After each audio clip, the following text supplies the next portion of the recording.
So welcome, everyone.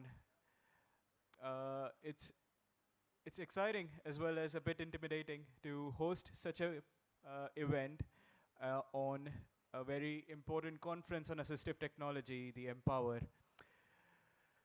We are here to celebrate innovation, assistive technology innovation. So to introduce and kick things off, I'll just start with a few housekeeping bits. So the exits are that way, the way in which you came from, and that's the one we'll take to leave the place as well. The accessible toilets and everything are on the farther end of the corridor, as well as the toilets for everyone. So if in case you need a break. Over the course of today, there are going to be two parallel sessions that would run. One for pitching for grant funding, and the other for interacting with investors, angel investors, and VCs. It's interesting because we are bringing a lot of interest in the domain of assistive technology, which is growing at quite a rapid pace. The number of startups have increased over the past years. The amount of interest that has been developing in this space is also quite palpable.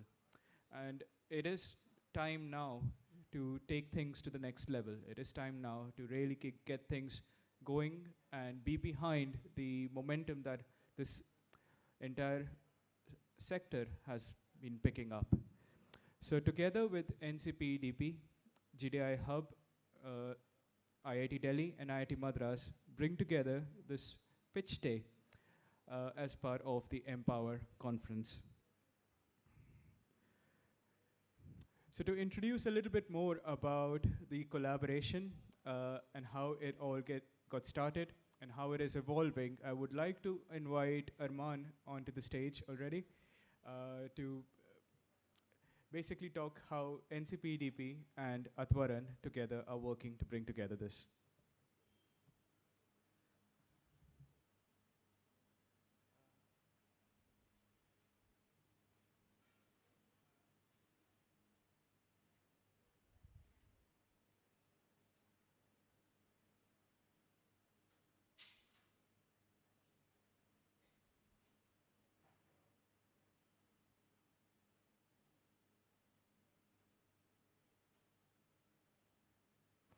So,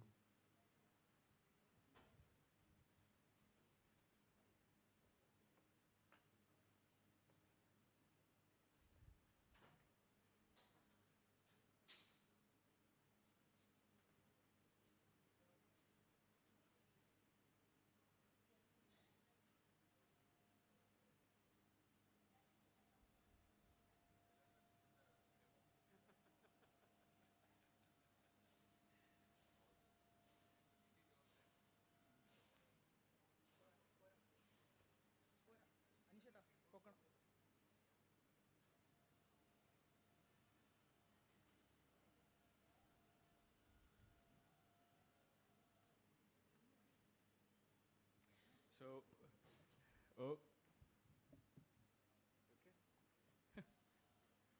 while we continue working with the prototype that we have here, a show of hands from the crowd, everyone. How many of you are startup founders here in the room? So you see, excellent. And how many of you are here invited as an investor to look into these startups? Excellent. Quite a few of you here already. Jury members who have been invited here to judge startups. So there you go.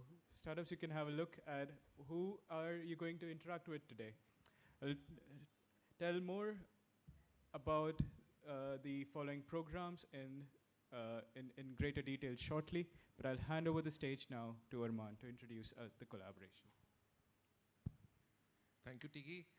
Good morning, everyone. My name is Arman Ali. I'm the Executive Director of NCP EDP. And at NCP EDP, we have been working very religiously from the last 25 years to bring forward the discourse on assistive technology and accessibility in particular in the mainstream.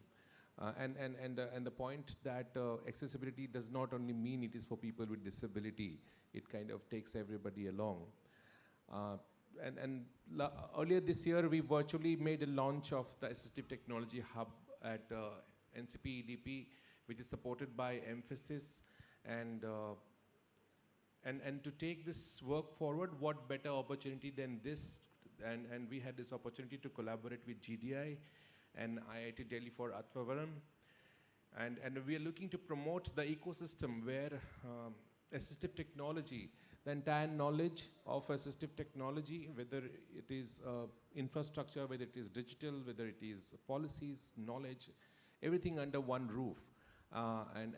We want to create a ecosystem where everybody can come together and everybody is welcome. We want to we have to stop working in silos, and what better opportunity and better partners than GDI and IIT Delhi to start this. So Atwavaram, we have partnered where you all know that there is a investor's pitch, and parallelly NCP EDP's AT Hub is also making seed grants to such startups. So that's how the juries are here. So we look forward to a very exciting today and tomorrow, and look forward to working together.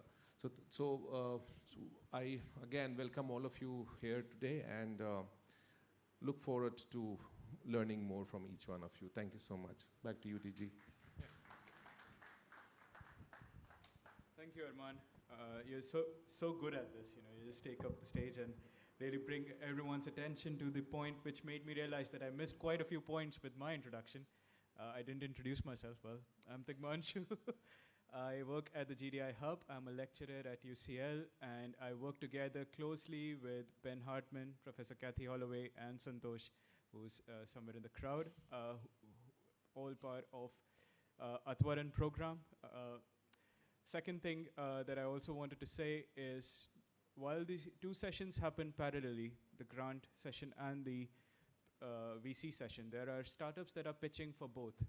So this is in an effort to really just bring this opportunity to as many people as possible, bringing the opportunity to raise money and raise funding within the sector in its greatest possible manner. The second thing, while the grant pitches are quite a few, we have around 24 startups pitching for grant funding that is being awarded, as we heard from Arman. Upwards of up to 5 lakh rupees would be provided by Mphasis as a grant to some of the selected startups. We conclude today's session with an award ceremony announcing the winners today itself. After which we have a celebratory dinner that we all are invited to as well at a nearby hotel, where we'll all go after the inaugural event that is being hosted by Empower Conference. So you see, we are bringing a lot of moving pieces together. And that's what I think is the spirit of today, where we come together from bringing our ideas, our backgrounds, and our thoughts to make the sector, to grow the sector, to make more things happen for persons with disabilities across India and the world. So with that, to understand and set the context for today, I would like to invite Professor Kathy Holloway and Pradeep Gupta for a small, almost like a talk, where two teachers, both Pradeep and Kathy, who have had many years of experience in researching about assistive technology and investing into startup and growing entrepreneurs, come together to talk a bit more about how can we responsibly as well as creatively raise investment and work to implement what we had asked for in the sector.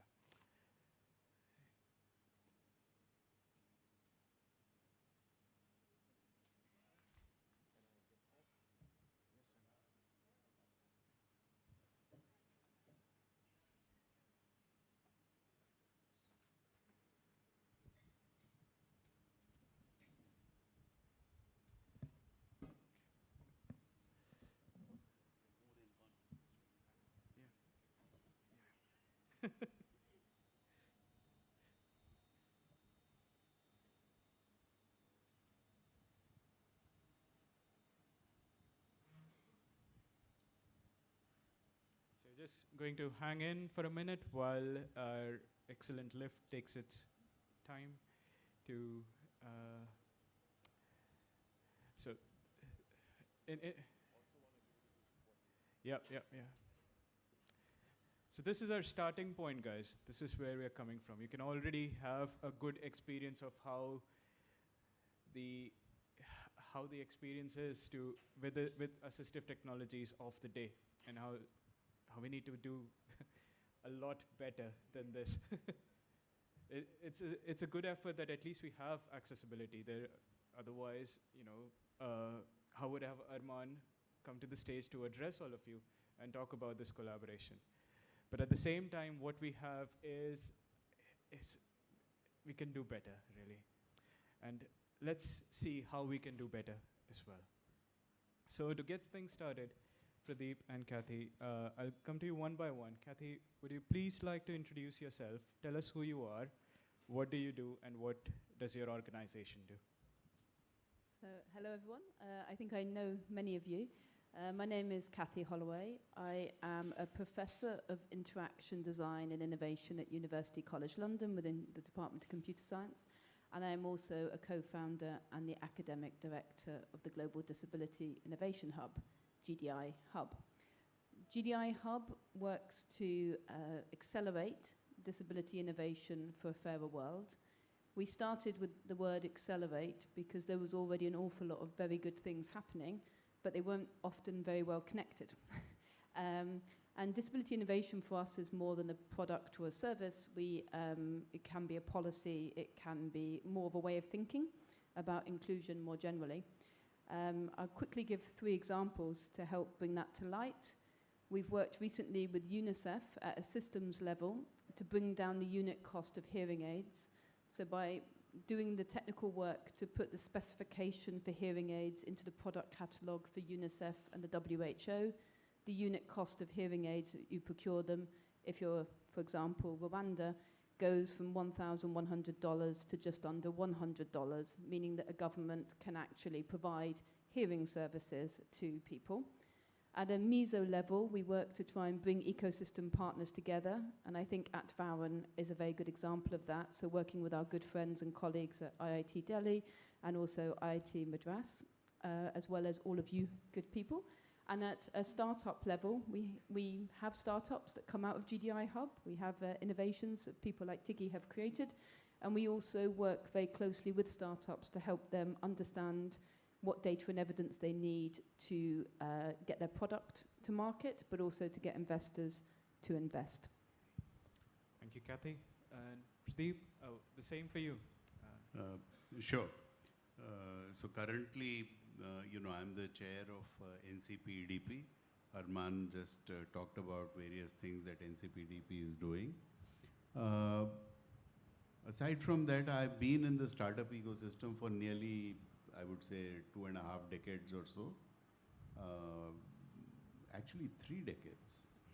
Time goes quickly. It really flies. Being associated with a lot of incubators, the IIT Delhi incubator, IIM Calcutta incubator, the Electropreneur Parks at Delhi and Bhubaneswar and so on, and would have mentored more than 300 startups. I'm also an angel investor and involved with lots of other funds. Indian Angel Network, I'm a co-founder. And currently, I'm also on the Government of India Fund of Funds, which has been created to fund various VCs and so on. So that's sort of a brief introduction, and Thank you. We'll talk more about it as we go along. Yeah, thanks Pradeep and Kathy for introducing and setting up that expectation of what people would have from this particular panel. But the real purpose is to dive deep into how we can unlock investments, basically. So I'll start with you, Kathy. You have seen and interacted with many startups in your journey up until so far, and not just here in India, but around the world as well. there's definitely a lot of ideas, a lot of passion and commitment to enter into the space and choose this as a career and a thing for life. Now, what sets the successful startups apart from the rest? Apart from luck, the main thing I think is having a good team. You know, oftentimes the first product or the first intervention that we think of or we create as entrepreneurs is actually not the right solution to the problem. And so you need a team that you can trust, but also with enough overlap where you can you can depend on each other. You're not completely siloed.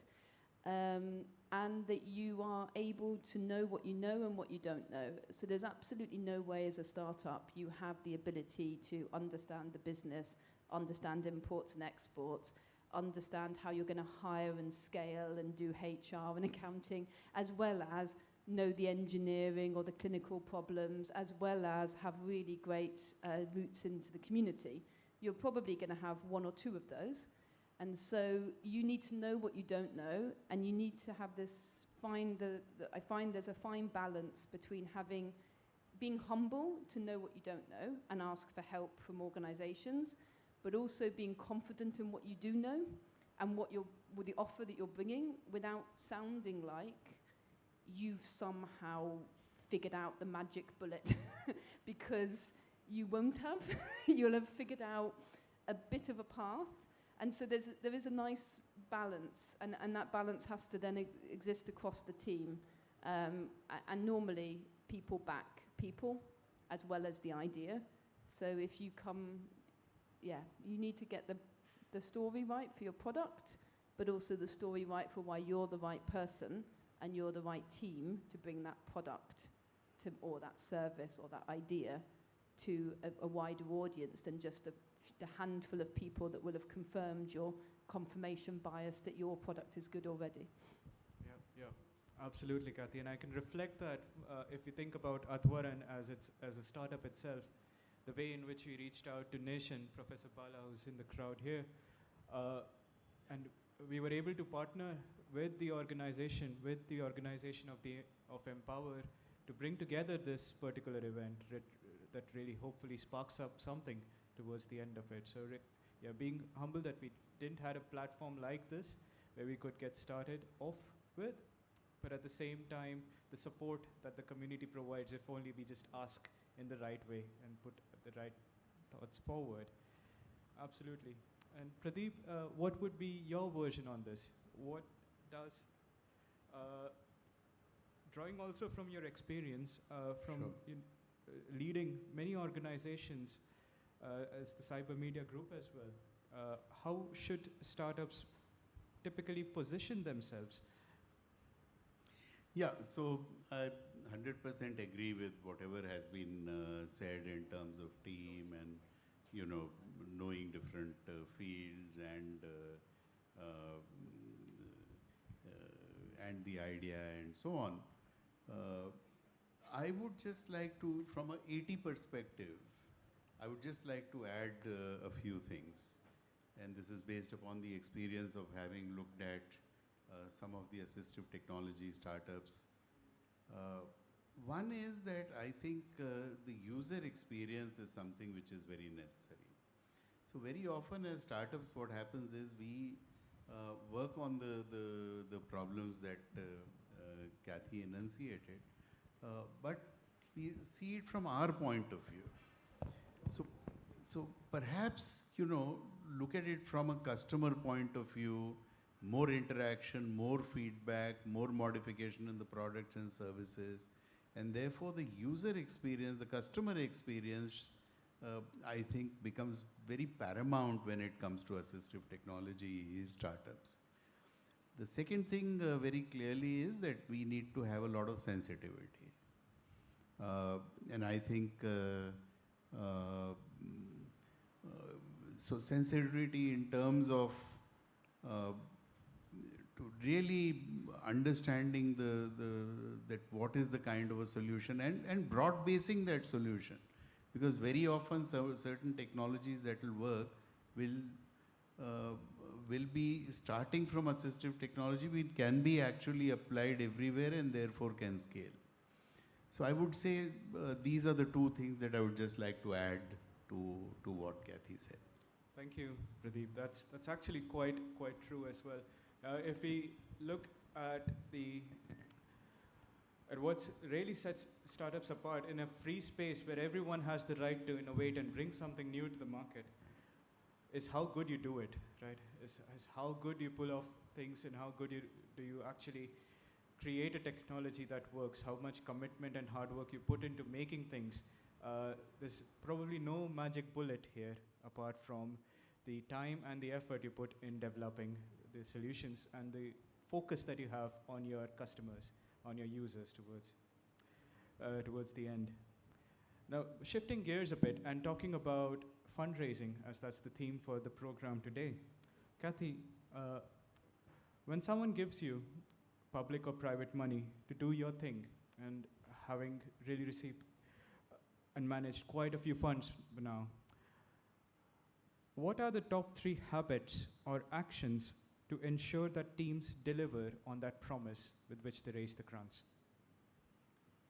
Thank you, Tiggy. I think there's I've already mentioned the idea of team. So at GDI Hub, we invest in people mostly. Tig Manchu is a very good example. He started as a PhD student and is now an assistant professor. We recognize talent and we try to grow it, and that can come in many ways. And so when we land a project, it doesn't matter if it's $20,000 or $20 million, we are very confident that we have the right team already to deliver that. That being said, the world is an interesting place, and civil wars or floods or changes of governments happen, and things change, personnel change, people change, and our partnerships can change. And so I think the habits, I'm not sure there's 3, but I think one of them is empowering the team, but also being there to support when needed. The second thing is measuring success. And also failure. It's okay when things go wrong, and building a climate of trust that things will go wrong. You don't deliver at Varen or Empower or at 80-20-30 without things going wrong. And so when things go wrong, let's look at them a bit like an opportunity, even when they might feel a bit embarrassing or stupid in hindsight. And I did have a third point, but I have forgotten it. But I think the team knowing whether things are a success or a failure, measuring success, and managing the client. So for example, we work a lot with the Foreign Commonwealth and Development Office within the United Kingdom's government, and that obviously has an element that's foreign development and has an element that is more aid funding, for example. And in different countries and different contexts, you would raise or lower those things. And you also have to manage that. You have to manage that relationship both on a technical level of, we said we would support 120, say, for example, entrepreneurs. We also said we'd reach 29 million people. How can we evidence that we've reached 29 million people? And at the same time, the people that manage that grant and grade us every single year are civil servants, and they will look at the numbers and they will look at our reports, and our reports will be 180 pages and they will read 180 pages. But the minister is not going to read 180 pages. The minister needs to know in 3 sentences what has he or she or they invested in. And so when you meet the minister, you need to tell them a great figure, a great story, and why their money helped to leverage or do something that was not possible. And at the same time, you've got to manage the bureaucracy. And those 2 things can be different and challenging. So I think learning to manage your clients, never ever lying to them, when things go wrong, being very honest with them, is just as important as doing the downstream. And I find often entrepreneurs are very good at managing downstream. They're good at managing their teams, and they're good at managing the delivery of the project. And they're often poor at telling a very honest story, not overselling or underselling themselves back to where the money has come from, which can be a problem for future investment. Yeah, that's a very valid point, probably. A thing that is learned by experience, and how we can increase the capacity to do it as well. Pradeep, I would ask the same question to you. uh, how, how do we manage the funds that we receive responsibly? Right. Actually, in India, the problem is far more complex. And that is that we do not have any kind of a ecosystem that has been created as far as assistive technologies are concerned. So let me start with the different stakeholders. And let me start with the funders. Now the investing companies, whether it is funds or whether it is angel groups and so on, have never looked as assistive technologies as a sector. Okay, there has absolutely been no sort of buckets that have been created. So it is either impact funding, you know, I'm doing some good and therefore I should invest in it, or there is, you know, the regular kind of business that you are investing in where you are looking at scale and so on. So from a funds perspective, you need to understand that with whatever 8% of the persons as disabled plus senior citizens and so on, you are talking about a market which is almost about, you know, almost about 10 crore people, right? And therefore, it's a sizable market in itself, and therefore there are business opportunities that can actually be created. From a perspective of the companies, the startups, again, one of the challenges that have been there is that they are not thinking scale. They're still thinking in terms of very, very small numbers and so on, and therefore very often they do not become attractive. And also there is a sense of entitlement, and therefore you say that, you know, I should be getting grants and so on, and you don't look at it as a business that can scale up and can become big. And I think that is the reason why most of the assistive technology startups have not really scaled. The third thing is that from the consumer aspect, and again I think there are challenges there where, you know, again it is looked as that it is something that should be subsidized by the government, entitlement and so on. And therefore, I think we need to work on all these aspects of assistive technology ecosystem to ensure that a thriving ecosystem gets created.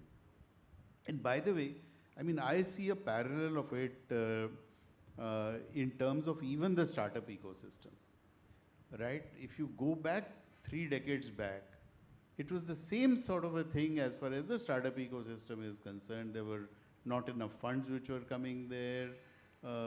You know, there was not enough people to mentor. There were not enough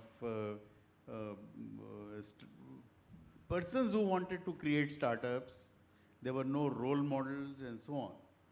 But in the last 3 decades, we have now become a startup nation. And there is no reason why we cannot create the same kind of a thing as far as assistive technologies are concerned.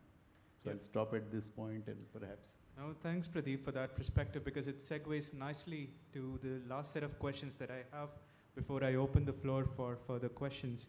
And this one, I think I'll build on what you just said, Pradeep, and move this question to Kathy. And coming inwards and a slightly introverted perspective as we grow ventures, now making assistive technology scalable and successful, as Pradeep just pointed out, is a very hard journey. Companies are motivated towards looking at the mass market to see opportunities for business growth and scalability. But at the same time, there needs to be a focus on the purpose, which can often be conflicted from an entrepreneur's perspective.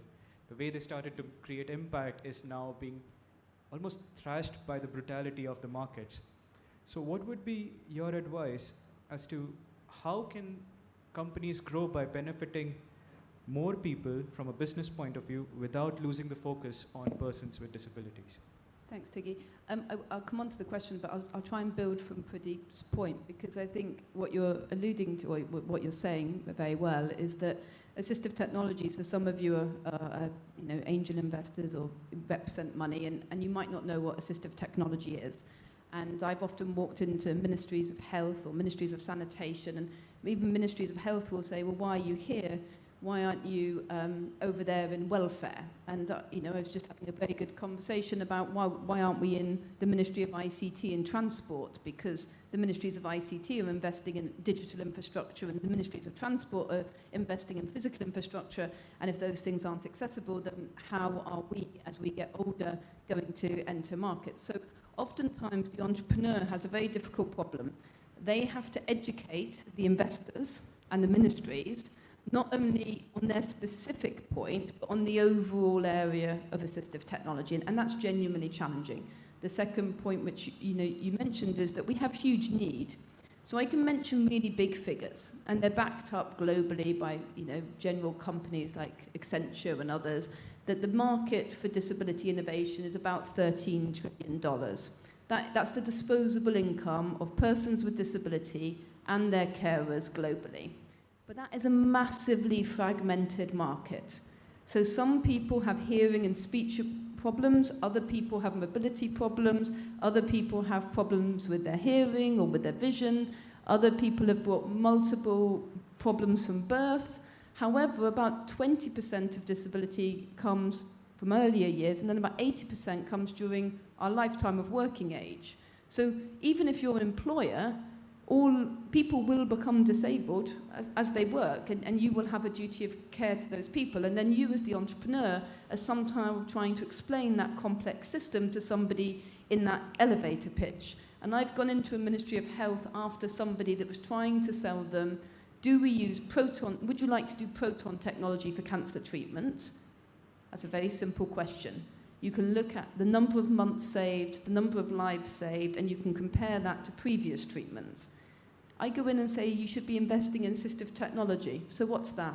Well, you've got your rehabilitation, you've got your education, you've got, and you try and explain it quite quickly. So I think it is a very, very difficult market. However, I do think things are changing. The people are becoming more educated. Governments are beginning to invest. But where we get that tension, Tiggy, to come on to your question, is, and I have a tension, so I run the WHO collaborator.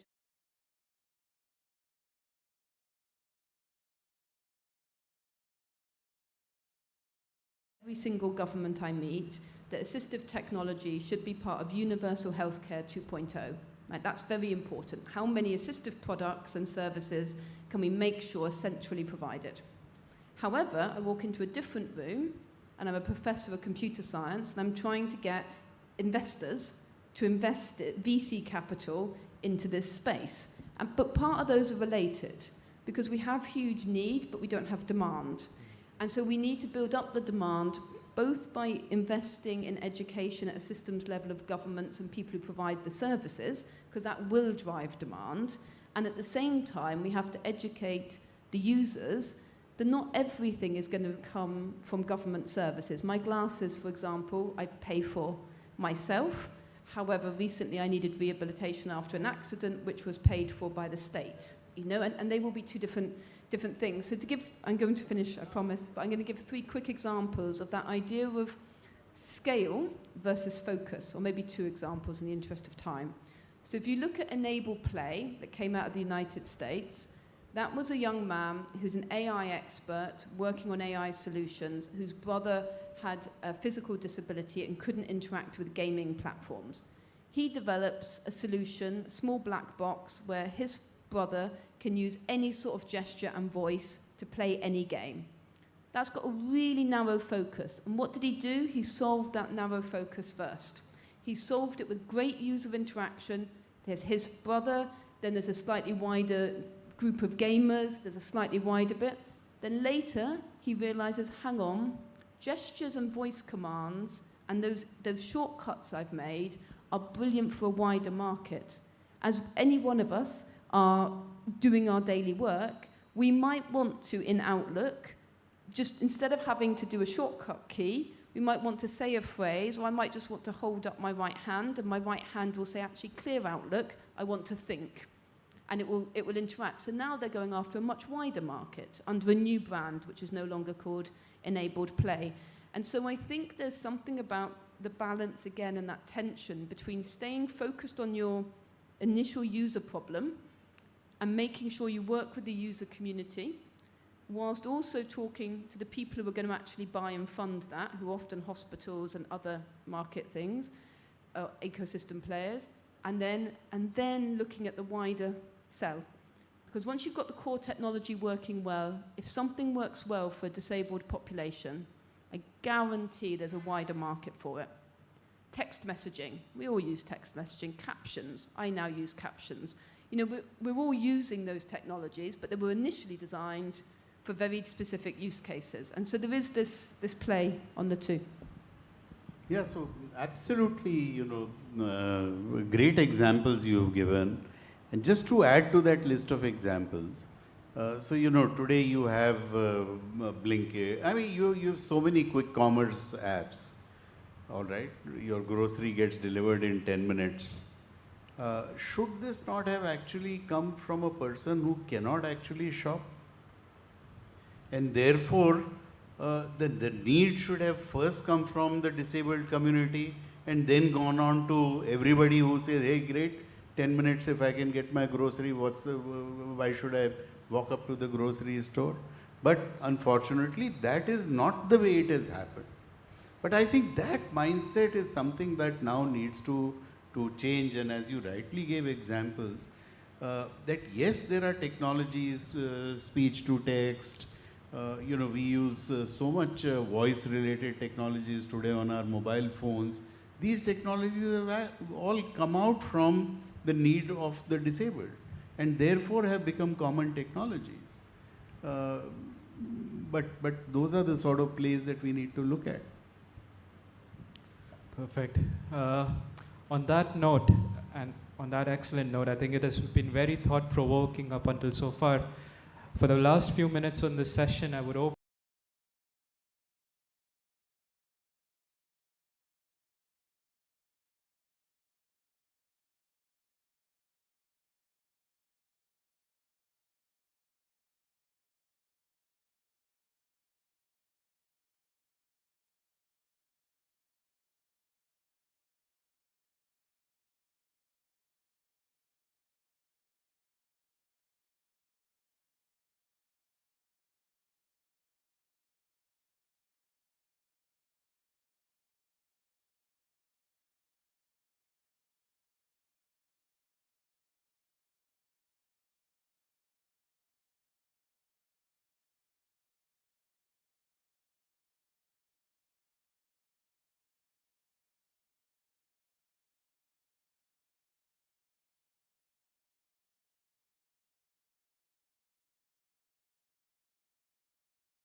back on that. So Professor Bala, as always, it's an excellent point.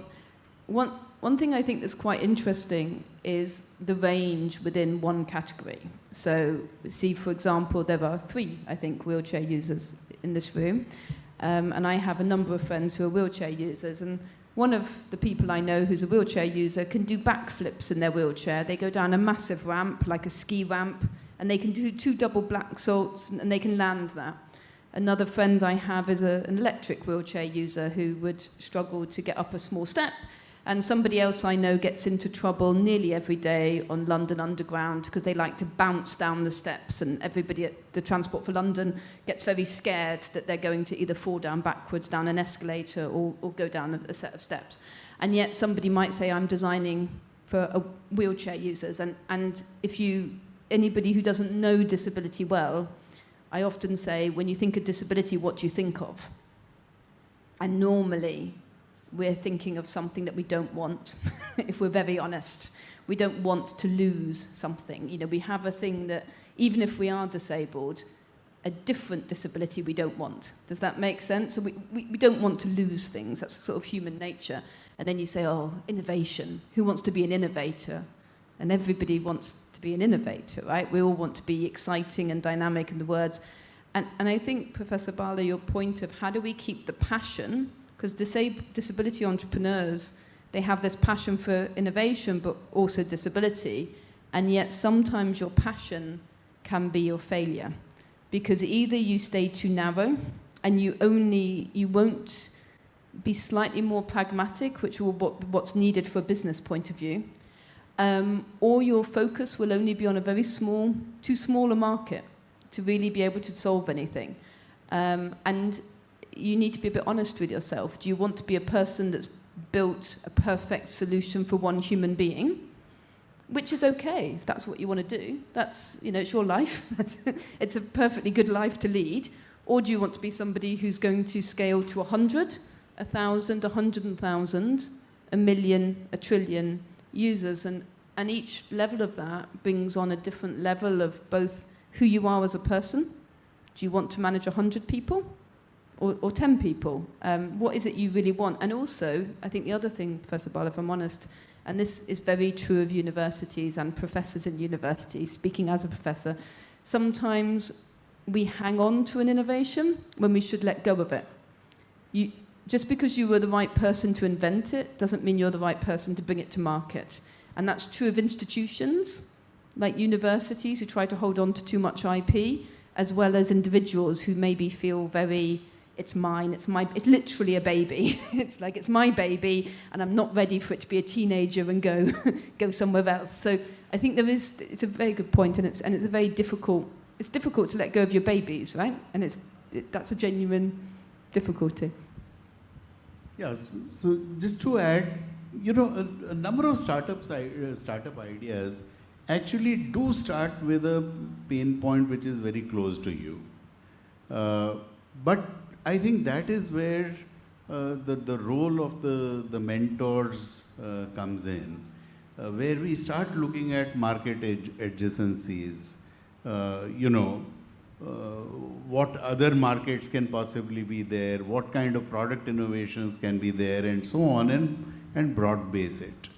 And therefore, I would say that yes, this is a problem, and I think the role of the mentors becomes very important in terms of steering the company in the right direction.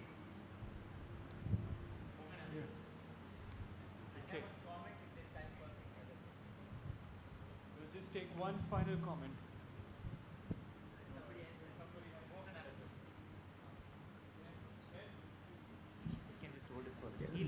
Hello. So one experience that I have in the past, and it's been largely true, is innovation in the AT space is rarely driven by people with disability. It's not as if some disabled person thought, I need a solution for this, and goes about hunting for a solution. It's more often somebody looks at something and says, can I find a solution for this? So it is not generated by a person with disability invariably. Okay? I'm talking about the Indian scenario, may not be true abroad. Most of it is because somebody is observed or has a family member with disability in the family, but rarely is it by a person who has the disability, who experiences it, and hence understands the nuances. That is one. The second is, because we treat it as an individual problem, there is no mass movement of saying, what is a large collective problem for which I can create solutions? It starts with an individual, then we look at scaling up. But we don't look at what is in the plethora of problems that exist, which is a large problem size set, and can I solve for that? That's because you don't have the disability yourself, you're solving for somebody else. So how would this play out in creating a scale-up environment for innovations? No, so exactly, I think it's the same lines as we were talking about. That one has to look at, how we can look at adjacencies to the same sort of a problem. And by the way, in the non-disability area, startups always do that they start off with perhaps a very narrow space, but then they widen it. Okay.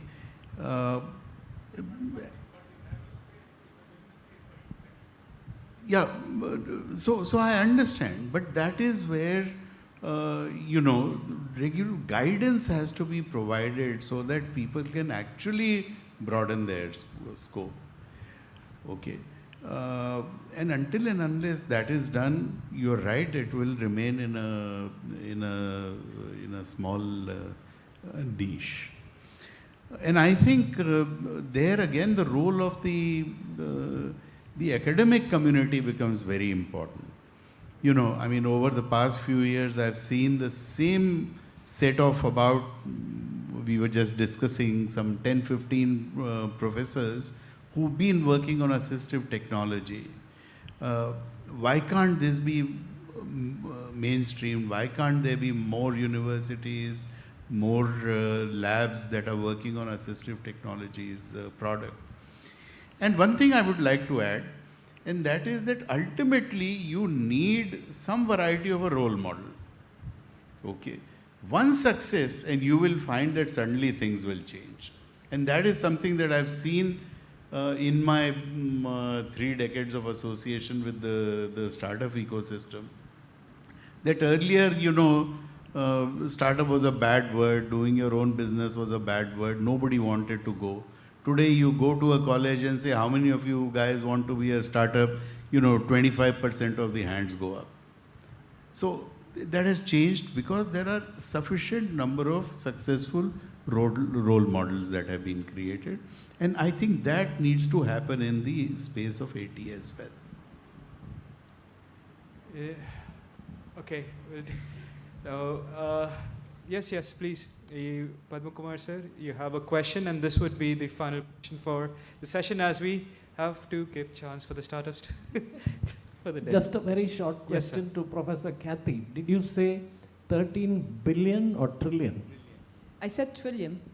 Wow. So the disability market is bigger than China. To talk about universities, they built a university just for assistive technology and rehabilitation provision. China is looking at a sort of a belt and braces approach right the way through to Europe and trying to conquer the European and US markets. And obviously India has Made in India campaign and others to challenge China for the global rivalry of who's going to be the next superpower in the world. I know which one I'd like to win, but I won't say. I think that is very important. But one quick, if I may, final point I'd like to make is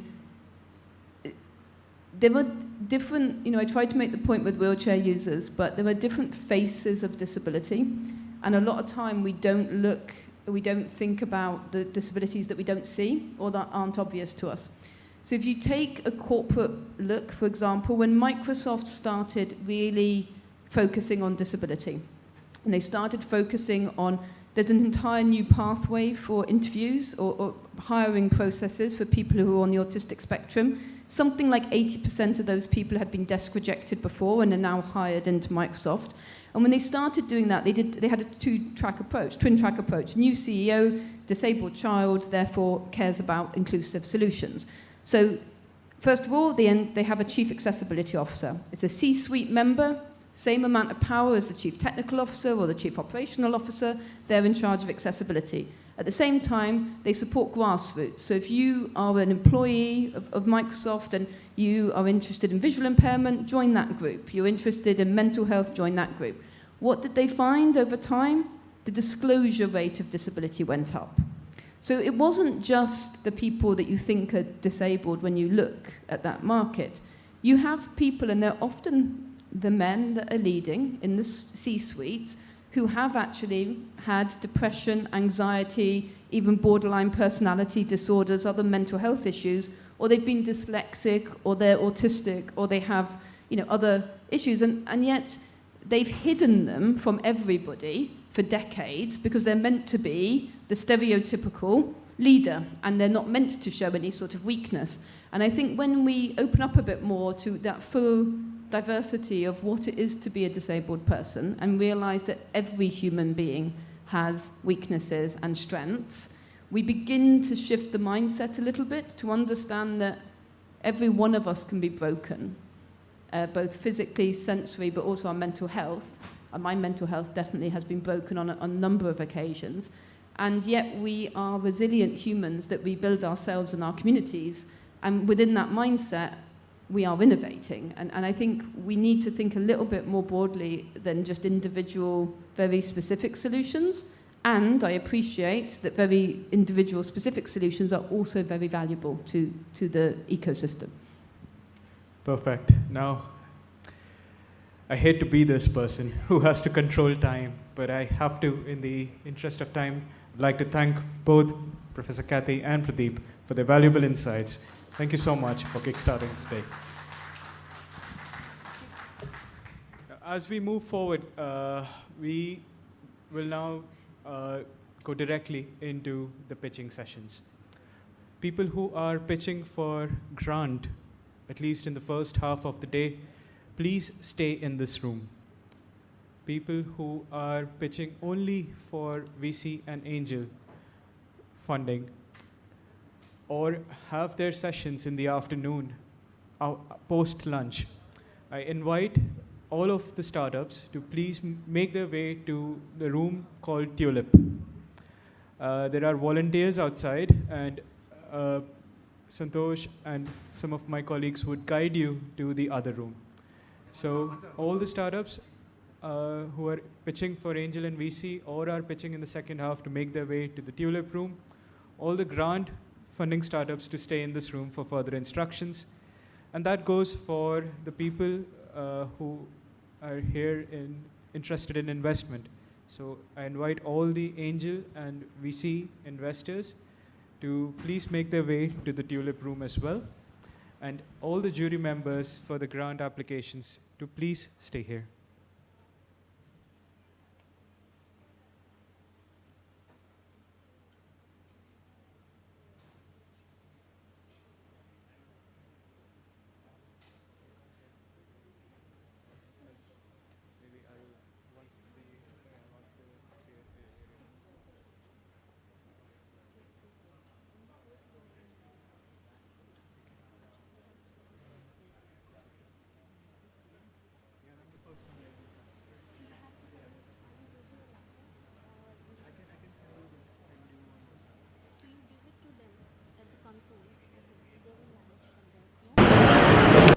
maybe आपके पास HDMI है या नहीं है?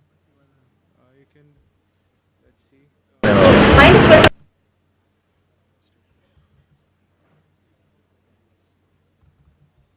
This is the fastest laptop ever.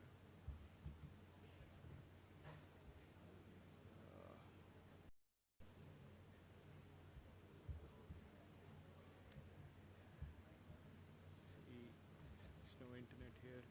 We'll have to.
Check, check. Start.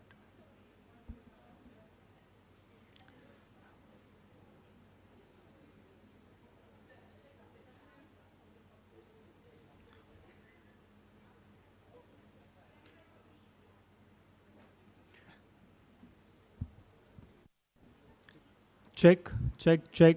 Am I audible, guys? Hi, hi, hi. Good morning, good morning. I'm extremely feel privileged to.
Hello, hello, hello, hello, hello, hello.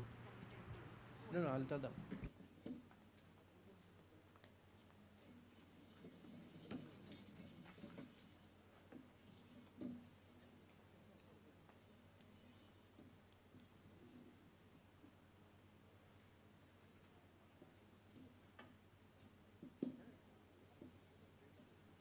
Hello, hello, hello, hello, hello, hello, hello, hello.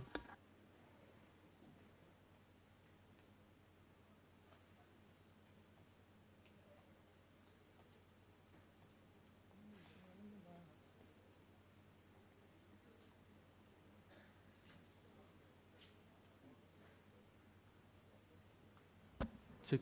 Hello, hello, hello, hello, hello. Check, check. Hello, hello, hello.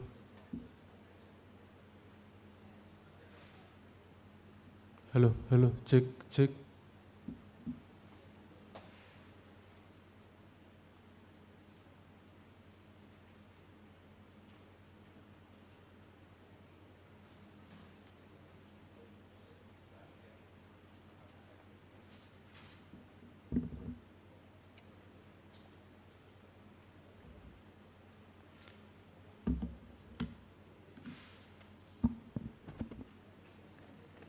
Good morning, everyone.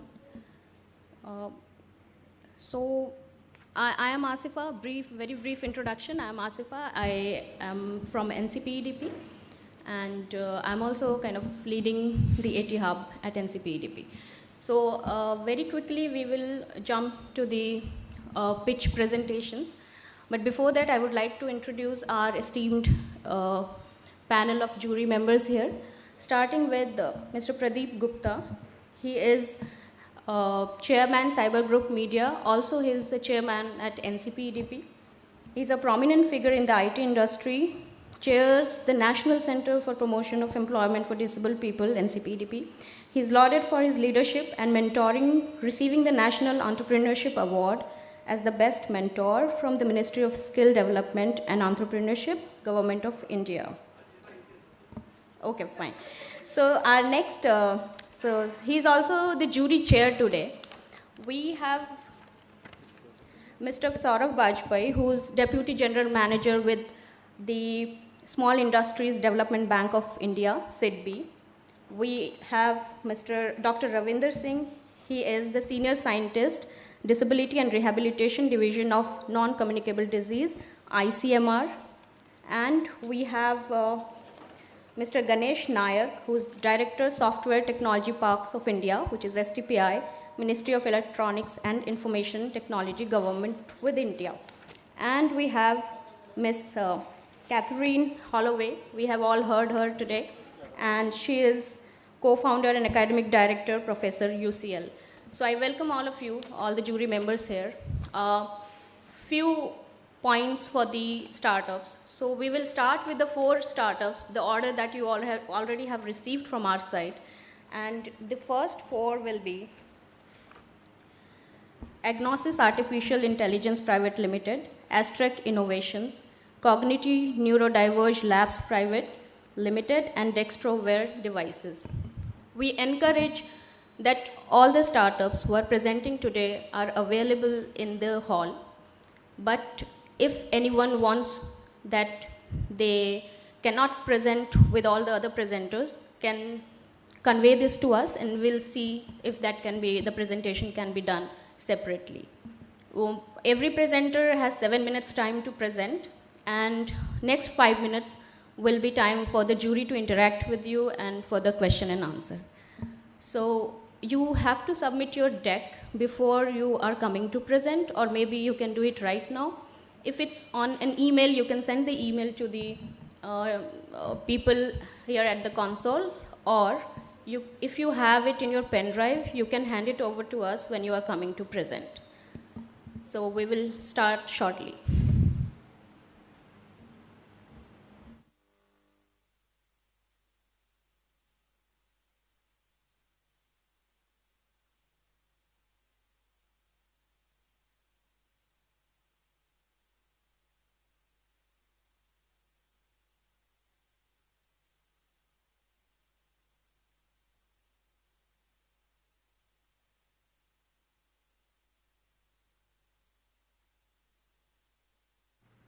Shantosh, are we ready to start?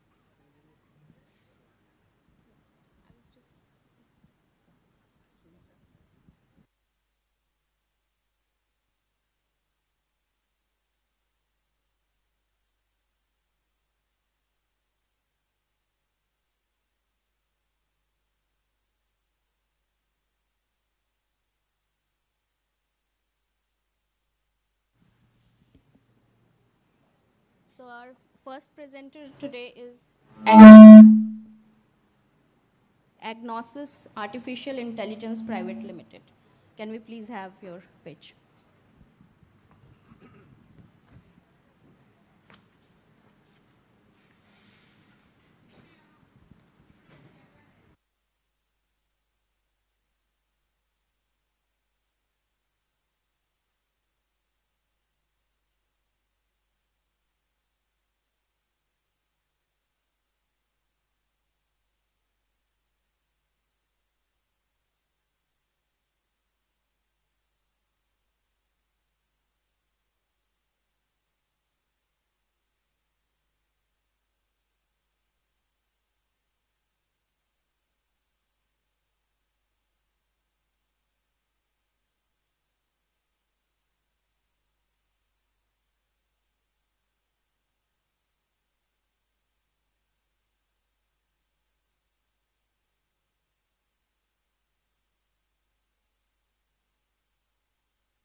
Check.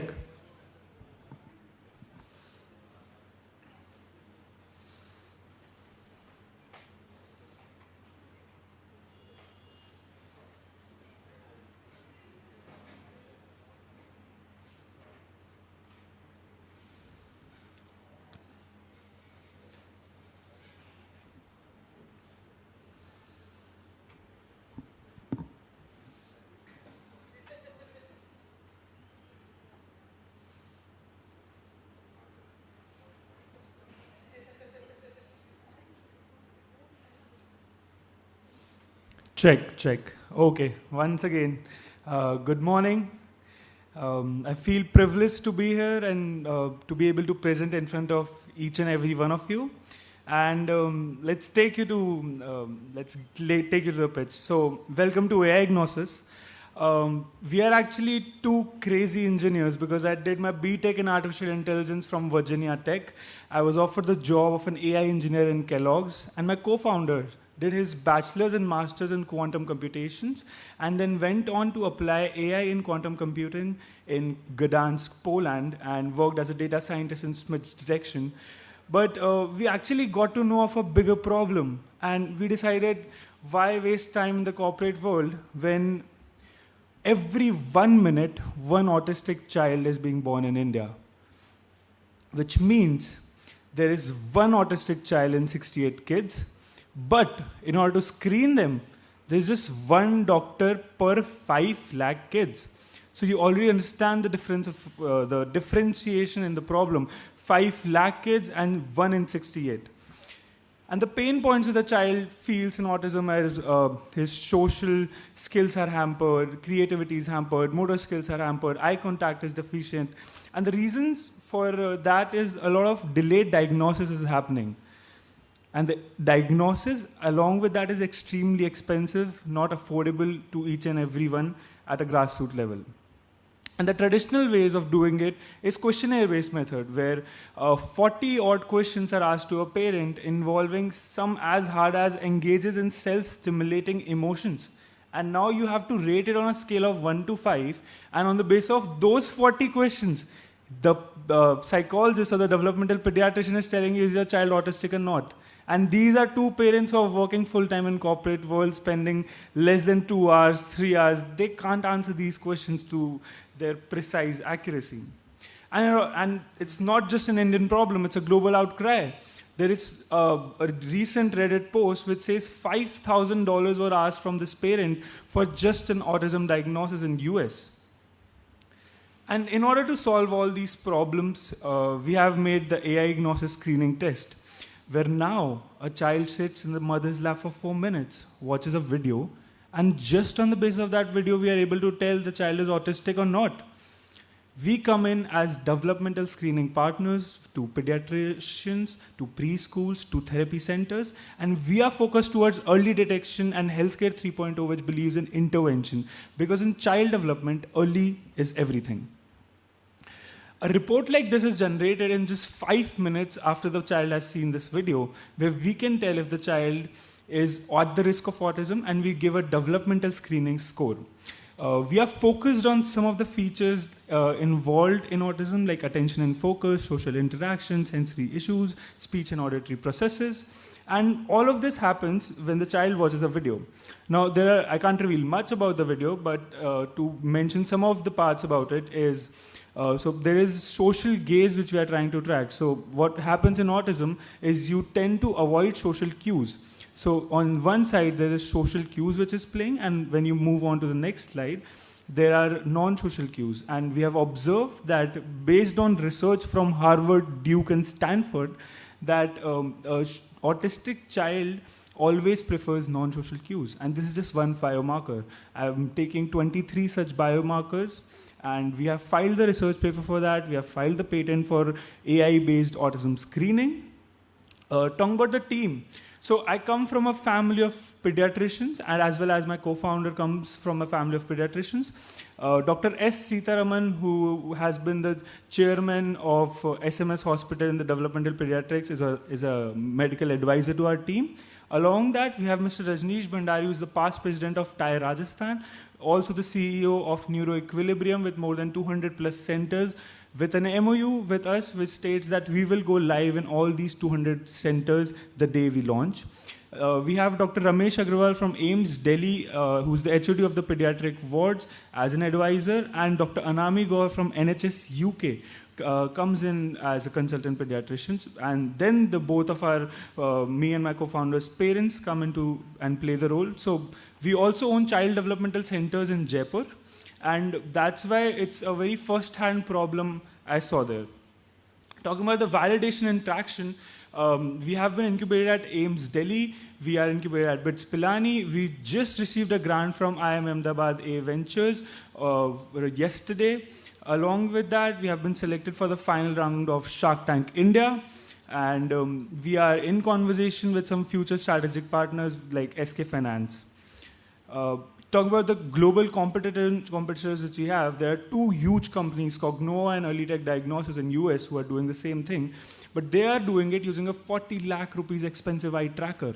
Now, what we are doing, we are using a 3,000 rupees webcam to track all those features which they are able to track, and we have built that intelligence in our software. The global market opportunity is as high as $40 billion. There has been calculated with two approaches, top down and bottom up, where first we go about all the kids in our age range, which is 2 to 6, and then we go about the number of pediatric clinics and child developmental centers and preschools which we can target. In India, every year 2.5 CR kids are born. In order to screen that much amount of kids, we would require a lot more developmental pediatrician and psychologist, and it is a expensive method, and that's where AI Gnosis actually completes your pain point. The 5 lakh rupees which I'm asking for the grant today will be used in the product developmental roadmap, where right now feature enhancements have been happening. We have the ethical committee clearance from Rajasthan of India. We are collecting more and more data points as we talk. And that amount will go into the data security update, the UI UX update. The AI algorithm gets trained every week for us. So that money gets into the AI model getting trained. The go-to-market strategy is very simple. We have an MOU with 200 plus centers already. We onboard pediatricians. Per week, we are onboarding as high as 5 pediatricians. And we are going to establish this AI Gnosis booth in their small clinics. The round which we are closing for this is 80 lakhs, and for that the division is somewhere close to 25% for business, 25% for product development, some salaries for these AI engineers and psychologists we have on our team, and regulatory body hurdles like CDSCO classes certificate. And this is how our financials look like. We are targeting a revenue of as high as 4 CR in the first year with just 25,000 tests. This test will be priced at 2,000 rupees, where after tax it is going to be 1640, and there will be a partnership fees for the doctors with 20% commission. And thank you.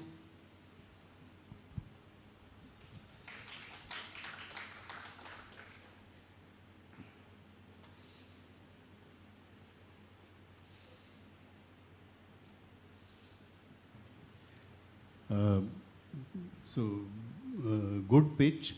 Just wanted to know what exactly is the current status of the product? Okay, so we have already developed the MVP. It has already been launched in all our centers. So we own 2 pediatric hospitals and 3 child developmental centers. All have been deployed, all the 5 places we have deployed our solution. We are also deployed in 5 other centers in Rajasthan. So approx 10 we have already deployed. We are planning an official launch in January when our Shark Tank episode will air. So that will create a lot of excitement and newness. So that's where we are aiming the product launch. The product is complete. We just need a regulatory body CDSCO classes certificate, which we had applied at least 3 months back. We are going to get it in this month or the next month. So, third-party validation will come out of this certification that you are going for. Yes, Government of India CDSCO classes certificate is a software as a medical device. So because I'm giving a autism screening report, it's completely non-invasive, so the Government of India has less scrutiny on me, and it is easier to get that certificate. Yeah, but it's important to validate it against actual data and so on. That has been going on. We are in the clinical trial, which is going to end this month. We have collected 390 data points, and we are going for we have done a double-blind study with SMS Hospital. All right, and false positives and so on? So right now we have already achieved an accuracy of 91%, where we are trying to aim for a higher sensitivity and a lower specificity. And so what will this 5 lakhs be used for? So that 5 lakhs will particularly be used in this way, where business development will go at 25%, 25% will go into product development, 35% will go into salaries. We have some AI engineers on board with us, and 14% will go into regulatory body hurdles.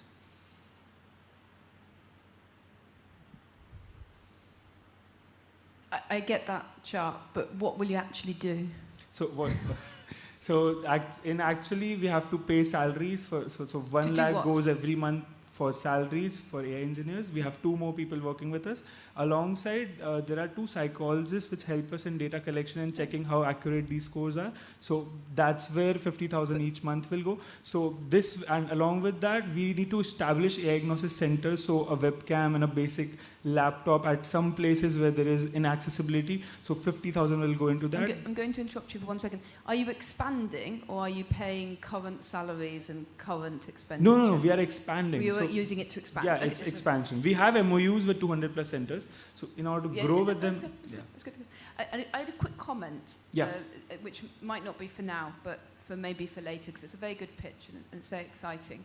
2 things. I didn't see anybody, not to say that they don't exist, but you didn't say that any of your team have autism, and therefore it didn't look like you had any autistic people as part of your main advisory board or set of advisors. And overall, I would advise that any company does.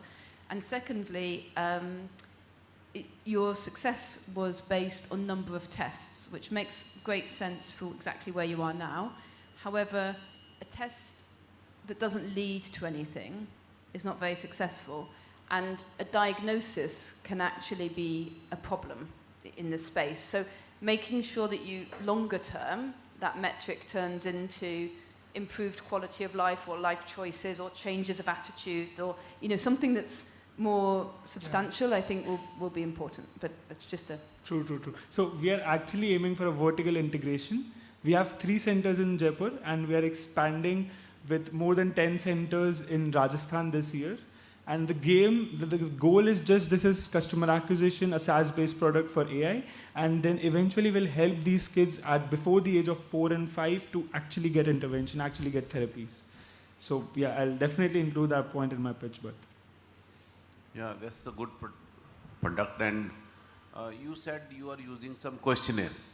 Which is that one? So we are not using questionnaires. The traditional based method is questionnaire called ISA, which is the Indian Standards Tool for Screening Autism. Now, what we are doing is we are making the child sit in the mother's lap and watching a video. That's fine. And so you are using ISA. So can you be sure that it is going to diagnose, or it's a screening instrument which you are developing? So right now we aim as a screening tool, but when in my year 2 and year 3, when I will have more funds and I can go for harder regulatory hurdles and do a mass level screening, then I can also claim that I'm doing diagnosis, because for diagnosis I have achieved the accuracy which is needed for FDA. So in autism screening, the FDA guidance says you need a 90% accuracy. We are already at 91. So why don't you use the ICMR scale, which is only 10 questions, and then you add all other things for screening? We have a basic history form, which takes the child's and the parents' basic history, like was he in NICU, was he hospitalized, is there some genetic problems in the family, and then we make the child do this test. So you go into the history of the prenatal history also? Yes. So what are the things which you look at that? Have you seen the infections during the pregnancy? Any marital discords? Yes. Are you looking at that? Yes. So we are looking 3-5 major things. One of them is, did the child had jaundice at the time of birth? Did the child cry? Was he admitted in NICU? Was it a normal delivery or a C-section? And it has been made by Dr. S. Sitaraman, who is the medical advisory, he's on board with us. And then this test is done. So the idea is, if I provide you the history of the parent and I provide you some of these features which are extremely important for the child, like how much is he eye contact, how much is he communicating, is he speaking, are the milestones there or not, and then I give you this report, you will be able to create a bigger picture in your mind and say, acha, this child might be autistic, this child is completely fine. Yeah, so then it is only a screening tool. Yes. You cannot say that it will be surely going to diagnose, Yes. because the clinical diagnosis would be required even then after. Definitely. Okay. But the idea is to do it at a mass scale, so we want to screen everyone at the 2.5 age of vaccination. So that's very difficult. You just talking very high about it. That's not just possible. Because that everywhere we are seeing that we will do the mass screening of cancer, we are doing the mass screening. But that never happened anyhow, but this is good tool and you can go ahead with it. Definitely. Yeah. Thank you. Hi. Hi. You said a similar tool is already there and which is costing much more. Yes. What is their technology? What they use So for? they are using very expensive eye trackers. There's a Tobii Eye Tracker 5 which is involved, and that costs somewhere close to 40 lakhs. Yeah, and you said your efficiency is about 91%. Yes. The other one, it is 100%? They are claiming 97.2% right now. Okay. And your revenue is from each test? Yeah. So there are two business models here. Number one is if you're a big school and you can afford, like you have more than 100, 200 kids, I give you my software and I charge you like an upfront fees. But if there's less, then per test. Thanks, Rakshit. Okay. Yeah, nice speech, Rakshit. Rakshit, this 15 lakhs which you have secured till date, so is it in the form of equity or Yeah. grant or what it is exactly? So equity, 2% we have diluted for this 15 lakhs. Okay. And then next 18 lakhs which you are targeting, so Yeah. like what the balancing you are targeting here, what the debt We are, equity we are aiming all equity at a valuation of 10 CR. Okay. And like prior to this, did you receive any grant support also? Yes. So in this week only, we have received 5 lakh grants from BITS Pilani, and we have received like we are in conversation with IIM Ahmedabad Ventures for the Seed Fund India. Okay. So what challenge I also see is like you are targeting that each and every child of 2.5 years, or maybe half of them or some percentage of them will go through this screening. So that will definitely be a like tough task to get the parents convinced for them until like parents are seeing there is there any symptoms for this purpose. Right. But what we are saying is that at the age of 2.5, if you go to a preschool, if you go to your pediatrician for vaccination, and if you go to a normal crèche where you are actually there, we want to target these places and we want to go through doctors. So trust is very transitive in nature. You need, and on day one I come in and tell you this is autism screening tool based AI, you will probably not even talk to me. But if your pediatrician who you have been going to for 2.5 years, he tells you and he has built that trust in us, he tells you that this tool works, get this screening done in 5 minutes. If you don't get it, these are the harmful effects and this is the downside of autism getting diagnosed late. And that is the way which we are trying to go about it. But yeah, like that is how we are targeting it. So B2B is our business model. Thank you, Rakshit. All the best. Okay. Thank you. Thank you so much. Right. Thank you so much, Rakshit. Just, sir, for everybody's attention, we need to be very specific to the time. Also, my request to the jury to be, keep it short within 5 minutes. Otherwise, you have a lot of startups here. I think I request you to please end this here, please. Thank you. Okay. Thank you. Thank you, Rakshit. Thank you, jury members. Our next presenter is from Astrec Innovations.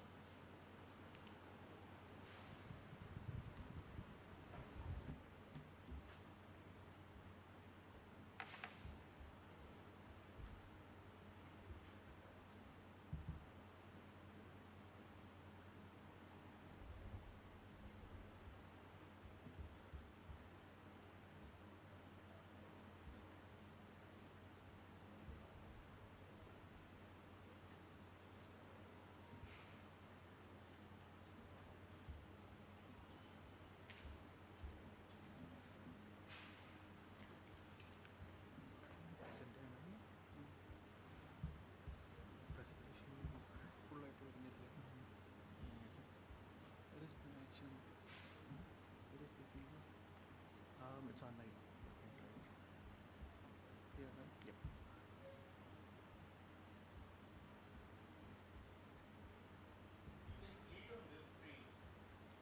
Okay. Yes, I think I have to put it on a presentation.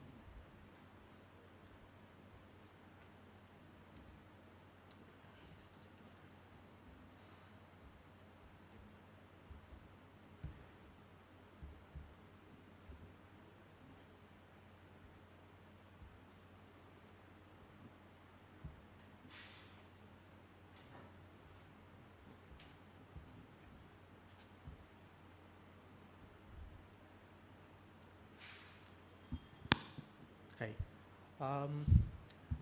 Good morning, everyone. I'm Jitin. I'm a co-founder at Aztec Innovations. So the problem we tackle here at Aztec Innovations is mobility, like disabilities with movements. So one of our main projects right now is a lower limb exoskeleton that we are developing for spinal cord injury treatments, paraplegia, stroke, etc., as a clinical rehabilitation tool. So like I'm sure I don't have to explain the problem here in detail to this audience, but in traditional physiotherapy or rehabilitation, it's a lot of hard manual work. And what we are trying to do is automate that and give our clinicians and doctors data feedback too from the device. So we have seen exoskeleton devices otherwise also. So there are exoskeleton devices coming in from the US and Japan. One of the problems that we have noticed with the adaptation of exoskeletons in this sector is the cost of serviceability and the cost of the device in itself. So we have tried to make it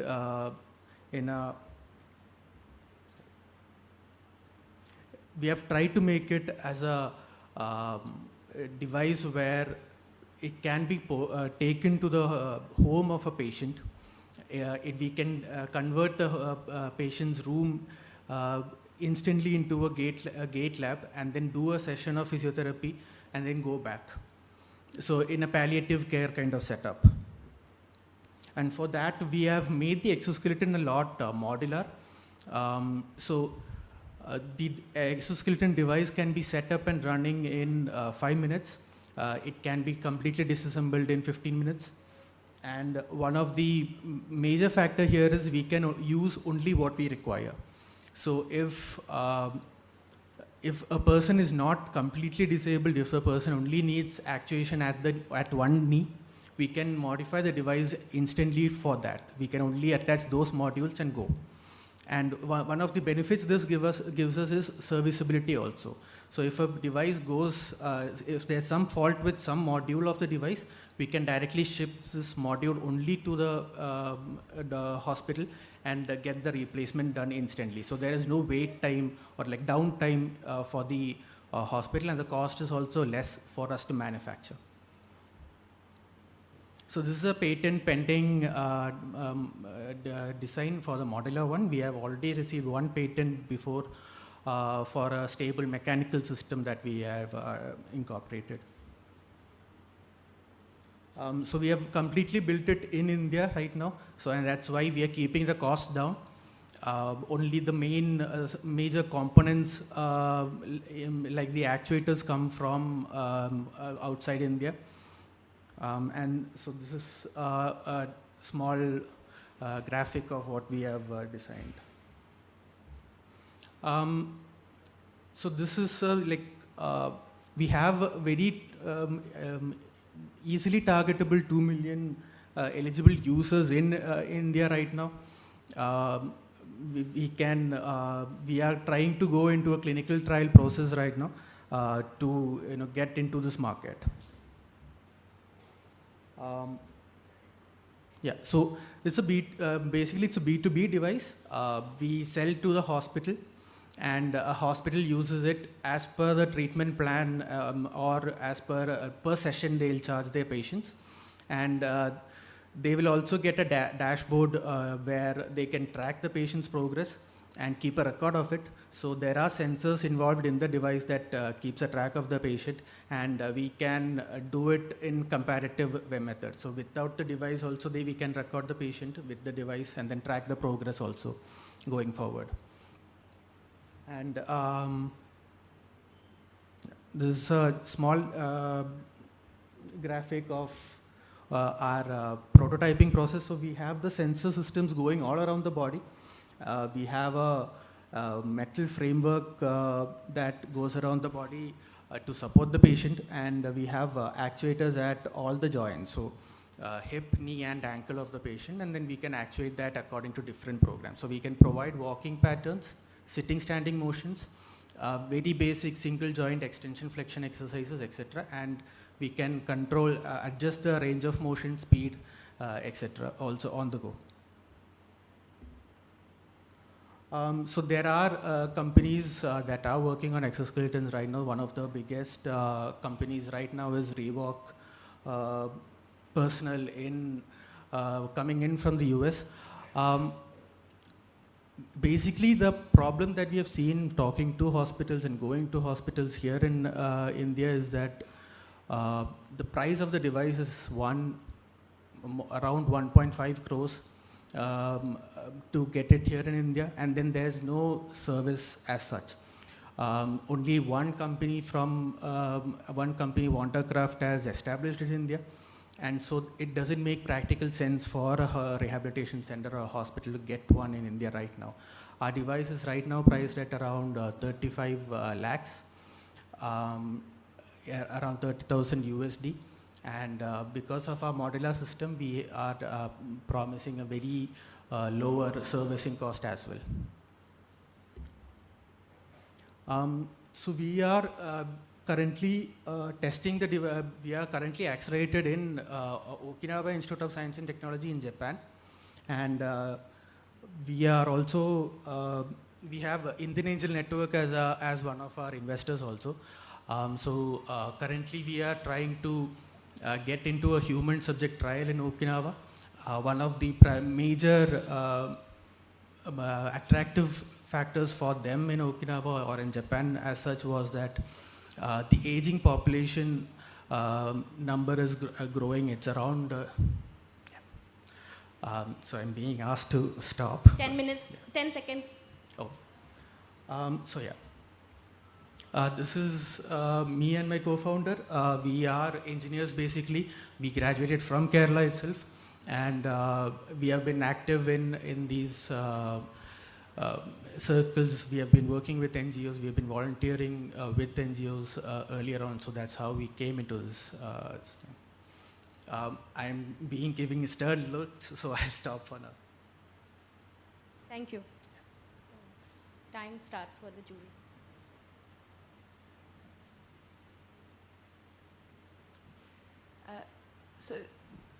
So thank you for that. I think there's something interesting about one of your slides which said the right product. And I suspect that you have excellent expertise in microprocessors and excellent expertise in ability to build devices. Yes, and I would challenge you to find the right need. I have a paper, being an academic, I have a few, but it's funnily enough one of the highest cited papers that I have. I think it might be the top one. And it was done on a weekend on a treadmill in a gate lab because these Rewalk and others were coming out. We wanted to see what could actually do. Yes. And what we found was it cannot rehabilitate you. It cannot give you the same range of motion. And it can sort of make you walk in a weird robotic way. I've never met a wheelchair user that wants to walk after 6 months of using a wheelchair. It's not a thing. They might want to, I don't know, have sex or go to the toilet, but they don't. But walking isn't the thing. But you're right in the aging market. Yes. There's a massive market on that sit-to-stand movement. So walking might not be the goal for the market. Understood. Sit-to-stand and assistive walking for people who are already walking may be the market. And I think you used words like rehabilitation. You also said palliative care. Yes, it's getting that nailed. It is very good. I'm just saying this. So just to give you context, like we had started off, we started off this in college. So at the time, our goal was building it as an assistive device, as a daily use device. But as we started working on it, there are significant challenges to it. So that is why, like, we came to a point where we have to test this out in a clinical or a controlled environment, and that's why we are focusing on maybe going into a rehabilitative or that segment. But yeah, our goal is going into that the aging market and the assistive aspect of it. So yeah, we are still nailing it down. So how much money have you raised so far from IIN? Yes, so from IIN we have around 75 lakhs. It was a pre-seed Okay. round. Yeah. So why are you looking at a 5 lakh grant? What will it do for you? See, you are no longer at the incubator stage. You are already mature.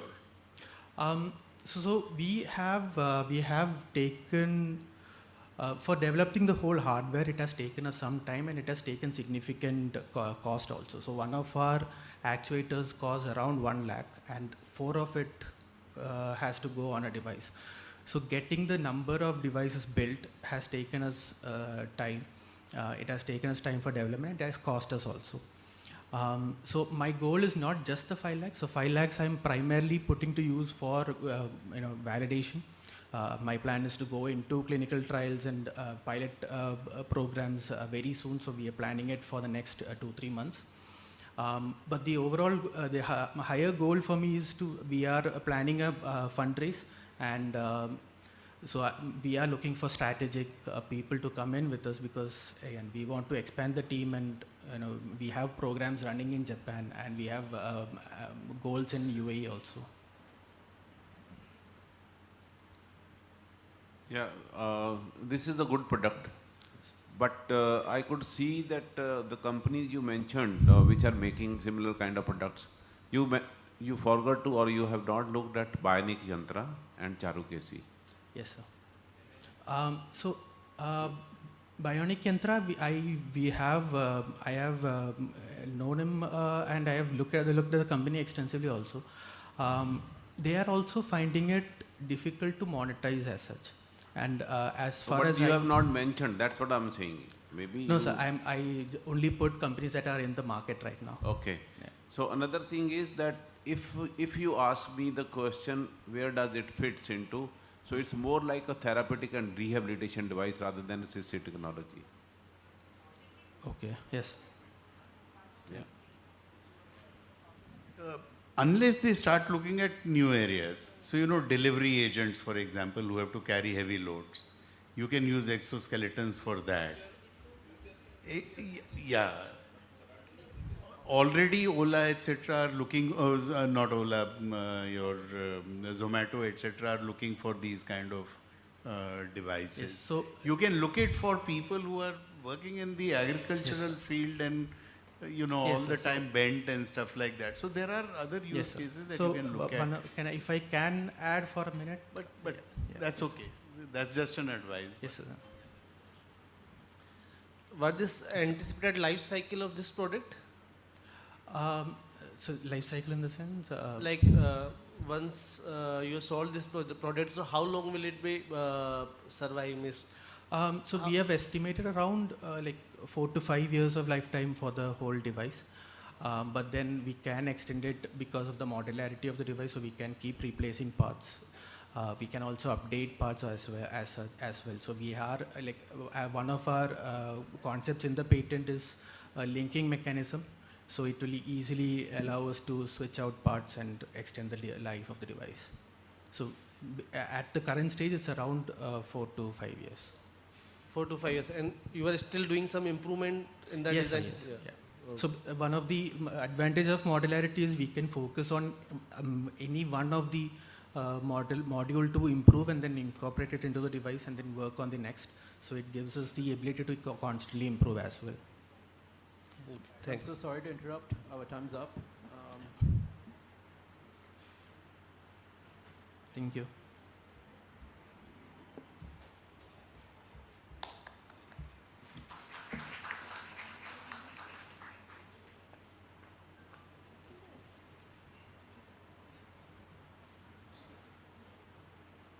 Next is from Cognity Neurodiverge Labs Private Limited.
So, good morning, everyone. So, I am a bit baffled by the brilliance of folks in the room. So, if I fumble a few words here and there, you know where it's coming from.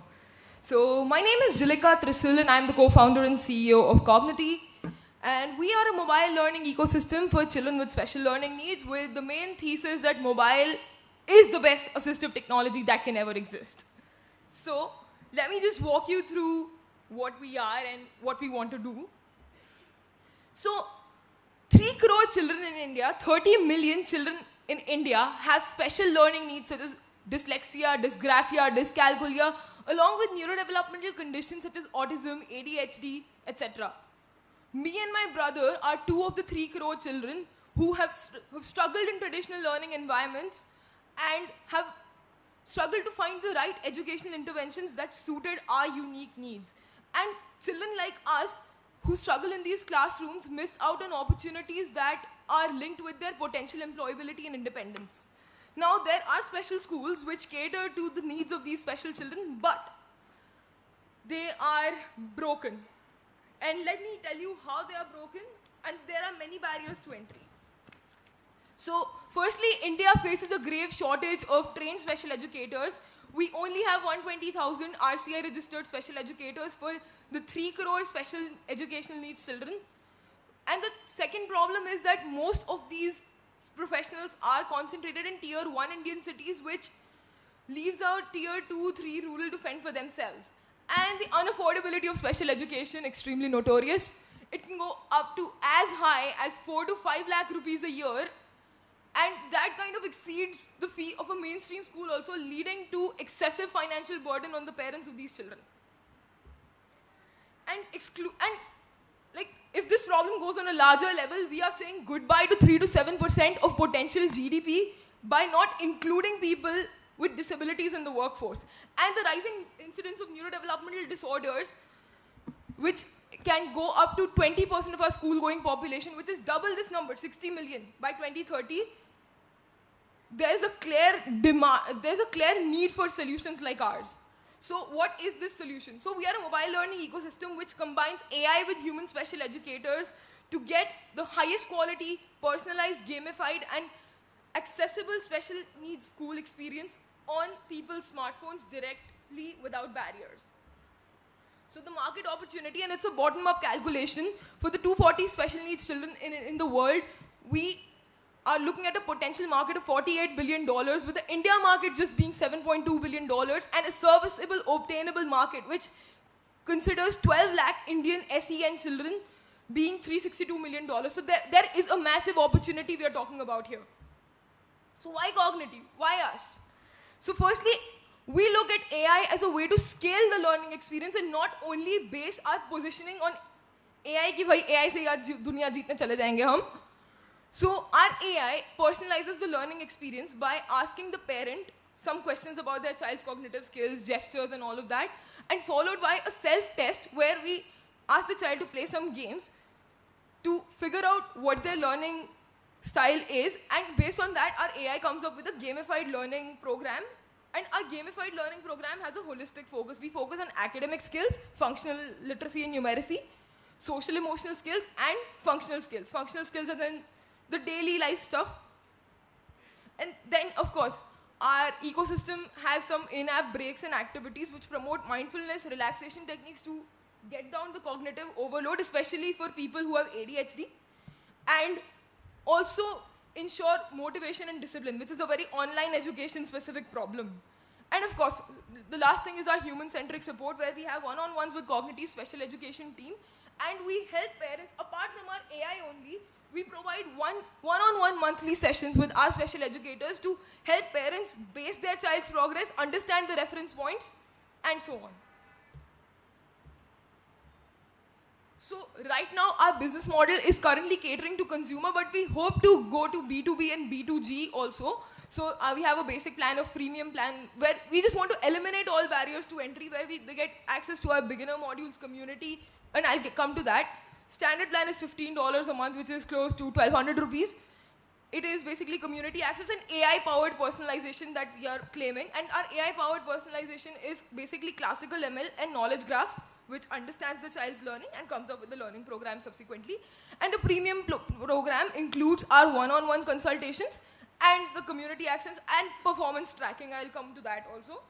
So at GTM right now, so I have been a shadow special needs teacher. I have volunteered at special schools as a kid. Teenager, sorry. So yeah, initial user acquisition is happening through our networks, which is around 500 people. We have a wait list of 250 plus parents on our waiting in line to try out our ecosystem in Bombay, Delhi, Bangalore, and Calcutta. So we are at the MVP stage. We have just built out our MVP last week. And we are the phase 1 of our pilot is a B2C pilot where we involve all of our waitlist parents, followed by pilot programs with special schools and disability-focused non-profits in Bangalore, Delhi, Calcutta, and Bombay, like MHSF, like Umeed, like Yuva Spark and others. And we also have a research partnership with the Vanderbilt Kennedy Center for platform improvement and standardizing our curriculum at a global level. Community immersion, we're building a community called Cognity Connect. Mostly it's the parents on our waitlist who are a part of that right now. And of course, the ambition is to go to as many people as possible. So B2C is a future thing, but I just want to mention that. So right now we are at our B2C pilot, followed by the B2B pilots. B2B pilot, institutional pilot, that will happen from November end till the beginning of Feb in these 4 cities that I just talked about. So talking about our team, so our co-founder and CPO, Falguni Srivastav, she's a rising product manager. She has lived experience of ADHD and has founded an education startup herself during COVID and has worked in a few education and social impact startups as a founder and employee. I am Zulika Trisal, so I have worked as a neuroscience researcher in labs in India and the US. I've had lived experience of autism and ADHD with my brother having a lived experience of ADHD and SLD. So my main motivation of starting Cognity was the fact that entrepreneurship is the greatest enabler for ordinary people to do extraordinary things. And as a neurobiology researcher, that impact that I wanted to from my career, I would not get that in a shorter time frame. And I thought that people who have been like me, I have to do something about it. And Shovik Ghosh is our CTO. He's been an AI researcher at IIIT Hyderabad. He's worked with Professor Vinay Nambudiri and Professor C.V. Jawahar. He has experience building AI software products. He has worked with startups like Synclass, which has been backed by Y Combinator and Google Ventures. As a founder and employee, he's also built a startup called Sathi, which was an AI-based application to counter gender-based violence. We are complemented by Nilanjana Mukherjee, who's a special educator working with the UK government school and has experience working in the development sector also. And Bhanu Pratap Singh Solanki, who is our product designer. He has lived experience with ADHD and has freelanced with the top education companies. Our team basically brings lived experience, technology, and R&D rigor to build this ecosystem. And we are seeking a grant of 5 lakh rupees to hire AI research interns, product design freelancers, and special educators to build our ecosystem with us. And of course, the GDI and the NCP EDP network, we request mentorship and GTM support from them because they have built a phenomenal business technology and disability ecosystem, and we would love to learn from the best and the brightest. Thank you so much. And yeah, the thing is we want to, this sounds very idealistic, but we want to do our part in building the $10 trillion economy by 2030. Because of Viksit, we can't achieve Viksit Bharat without it being Sahit, Sashakt, and Shikshit. So thank you very much, and it was a pleasure pitching to the everyone here.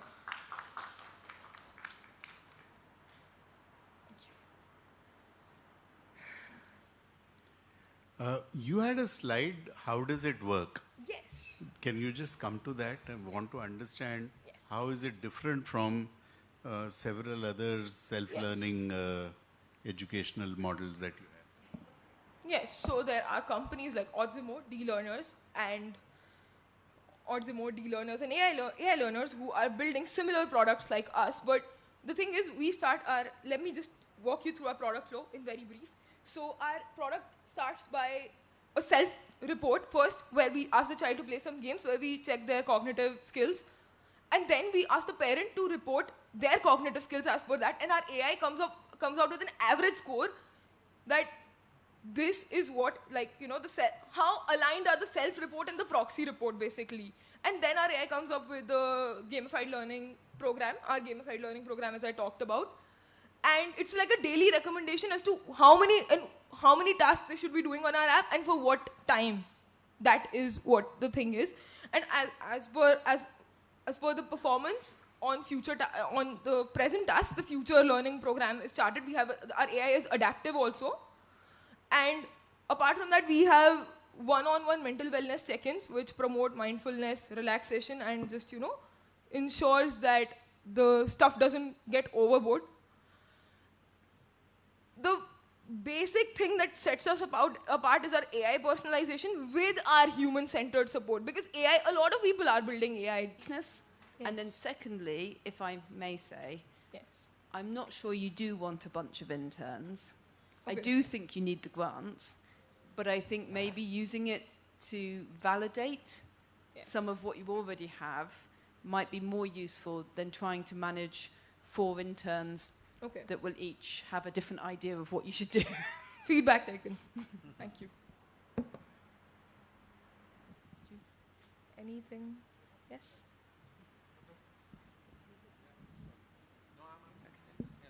Want to say something? But it's a great pitch, thank you. Thank you so much. Thank you, Jalika. We have Dextrovert devices.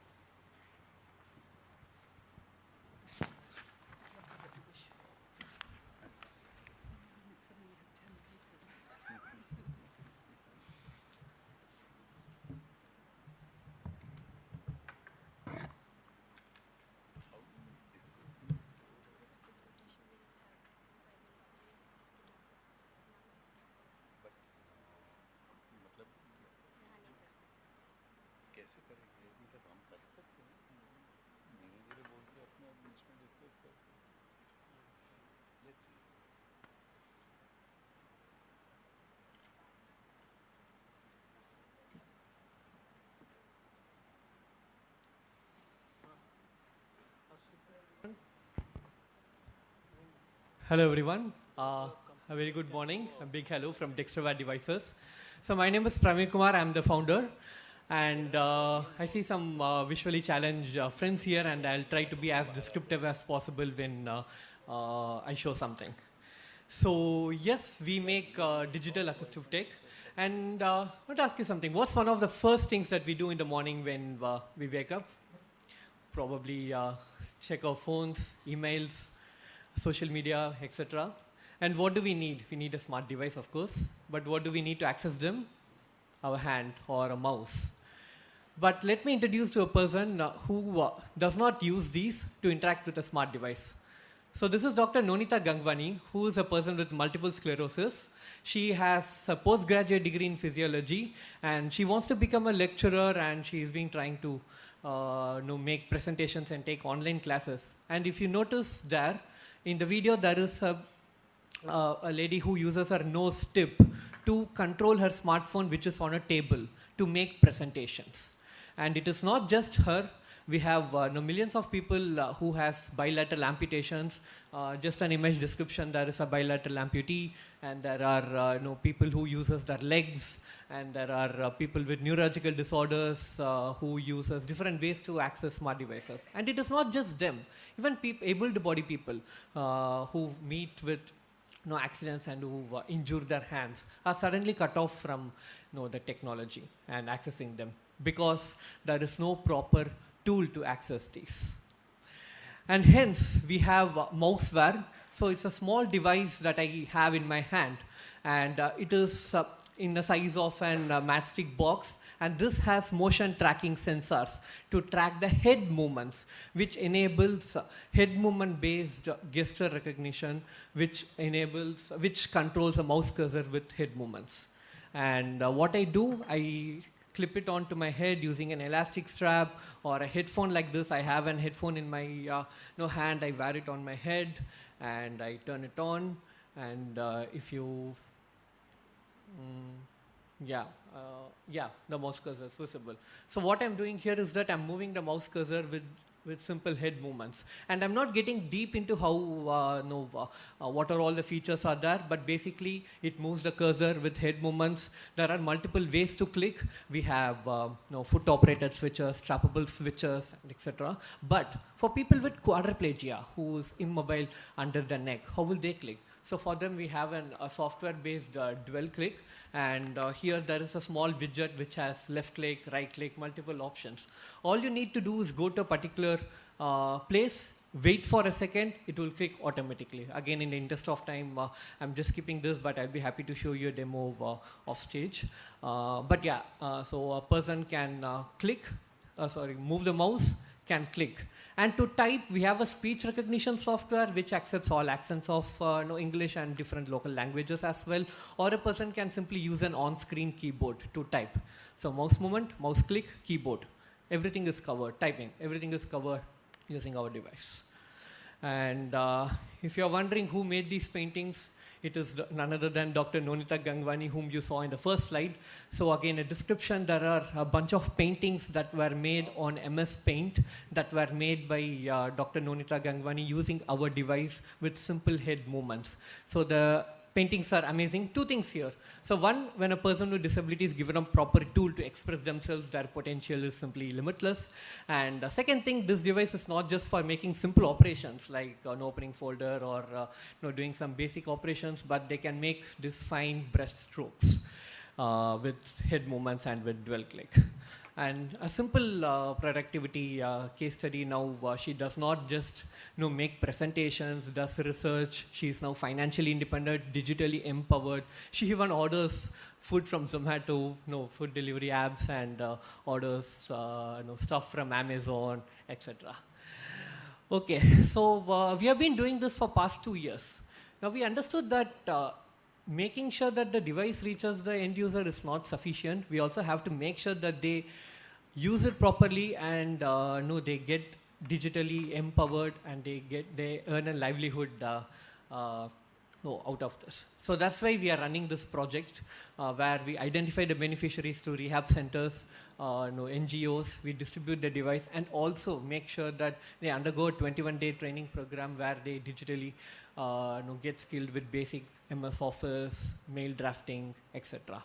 And these are some of the the photos right from students to adults who have been using our device, got employed, and who took up examinations during the pandemic.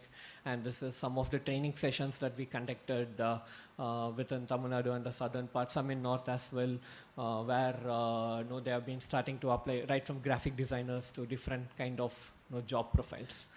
So quickly running through, we have a patent granted, so it's unique. So we have an EMI, EMC compliance, it's safe to use. We have been, people around us have been courteous to support us, right from IIT Madras to Social Alpha to ATF to different kind of funding. And we have also recently won the NCDP award for the Universal Designs and the James Dyson Award. And we have some active 280 plus users. We have done a couple of CSR projects. And what are we asking here today? So this device that you see here is our latest one, which we plan to launch internationally and which we have also started doing some initial sales. So we are looking to take certifications for this so that we can launch internationally. That's point one.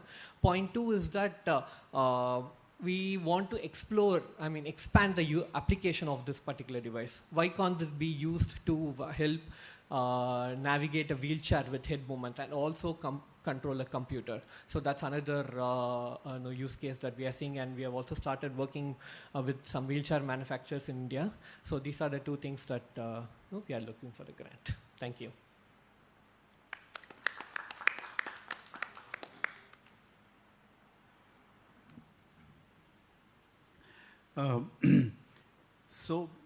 You mentioned 280 plus customers. Correct. What is your present revenue?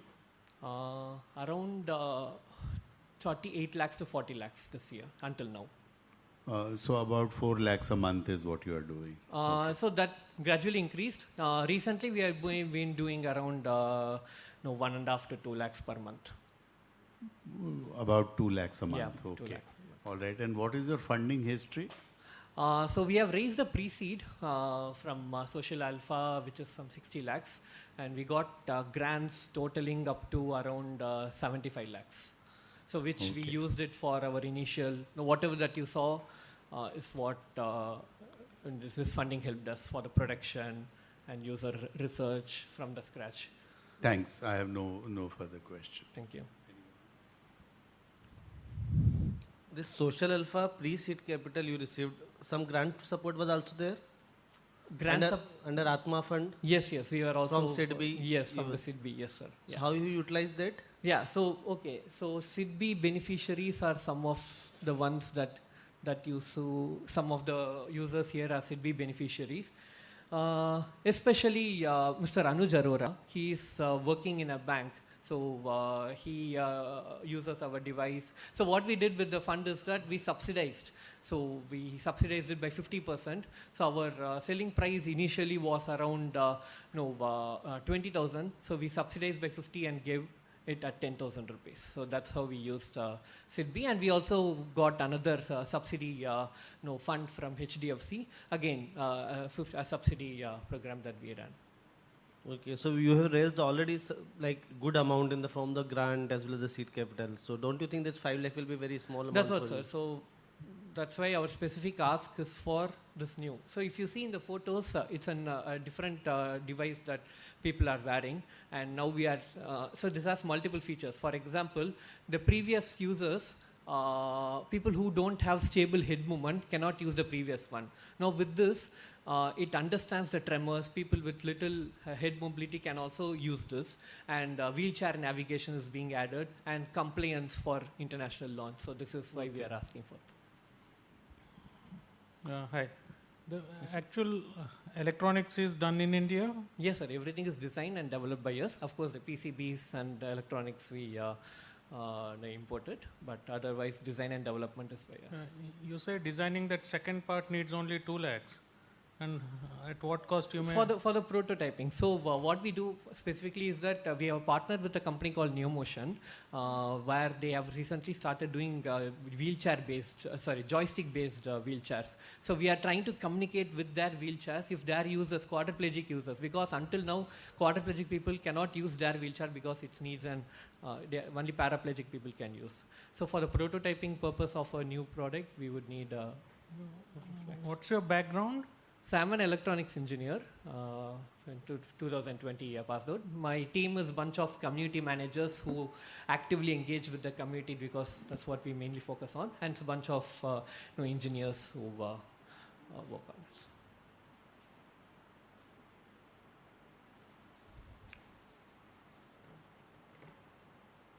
it. Okay, thank you.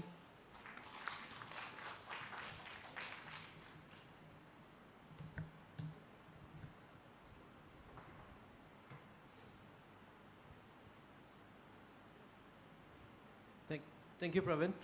So I think we'll take a 10-minute tea break. Tea is available right outside the main building. The volunteers outside would be able to guide you to the venue. Thank you.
Grail Maker now, our next presenter.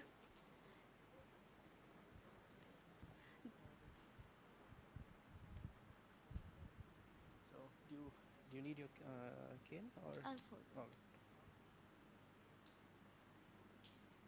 Can I have it? I'll hold it. All right, fine. And this is the mic. Yeah, thank you. And you are facing the judges. Okay, can I start? Can she start? Can she start? Yeah.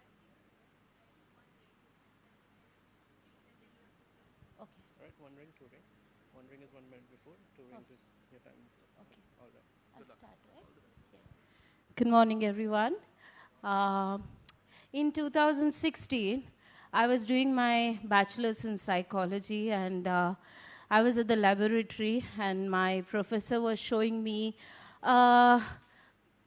an instrument that would measure the psychological scales, and describing the instrument to me, and she was so frustrated, and she said, why do they even allow visually impaired to take up psychology course? This happened with me, and but I finished my psychology, and I'm here today. I realized that, you know, in maybe educational settings or workplaces, especially the physical infrastructure is not very accessible for people with visual impairment. Somebody could, next slide please. Somebody could ask me about, yes, there is Braille, but the kicker is I'm a late blind and I don't know to read Braille. And about 1 in 10 people globally actually can read Braille. So with this, next please. And also there are high-end technologies like Bluetooth beacons, RFID solution, the NFC tags. They are great, I've used them, but unfortunately they're very expensive. Sometimes you wonder whether they're too expensive or am I just poor. So keeping that in mind, the developing, it may not be you know, a solution, a feasible solution in the developing countries. Next. Coming to the devices, the new innovations like AI. Example, I've used many AI devices. I take a picture and it describes to me. But poor thing, AI may get confused when I showed it kitchen containers, which is salt, which is tur dal, it may not know. Likewise, when it comes to art galleries, it beautifully describes the artwork, but how about the artist? The theme behind why the artist did the artwork. So it will only tell you the information, what it knows, but not beyond that. So next, please. So with that, we developed SpaceFelt. It's a smartphone app that works with QR labeling, labels, and that's what SpaceFelt is. Next. What SpaceFelt we do is we go to an organization, we map the place, we develop content, we also record audio description or text descriptions, and then we publish it in the app for the user to make use of it. So one question comes in always. Next. How do I, as a visually impaired, would know where these QR labels are affixed? So the easy answer to that is, in our app, we provide them with a description, a place description of a basic orientation to the place that they go to. Secondly, we also provide them the list of locations where the QR labels are affixed. Like example, above the doorknob, right side of the reception desk, bottom left of the painting, or a notice board. Next.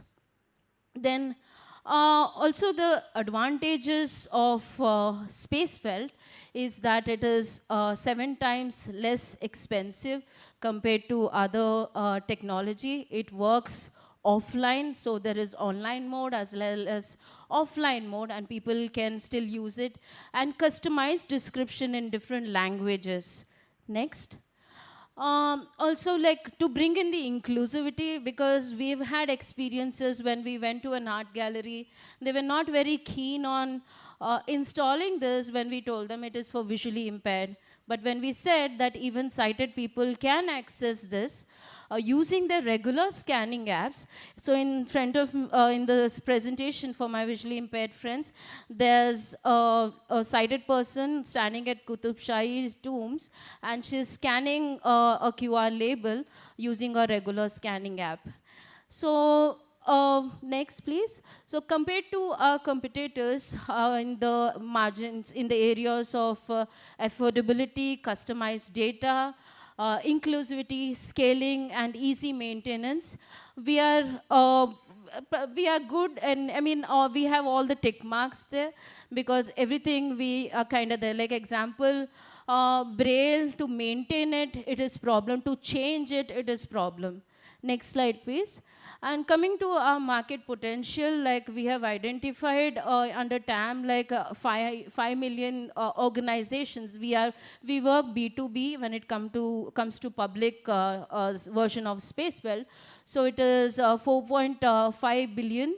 TAM, and SAM is 0.9 million, and SOM is like when we work with organization in Asia, so it is around 210 million. Next, please. Then coming to our team, we are a diverse team members. Vivian, the tech head, the CEO, he has a background in mechanical engineering. And Pratusha has done her biotech from IIT.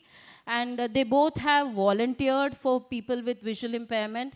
And coming to me, I'm the product lead. And I have been blind since 16 years. And I worked as a rehabilitation counselor for visually impaired, at the LV Prasad Eye Institute that rehabilitates visually impaired people.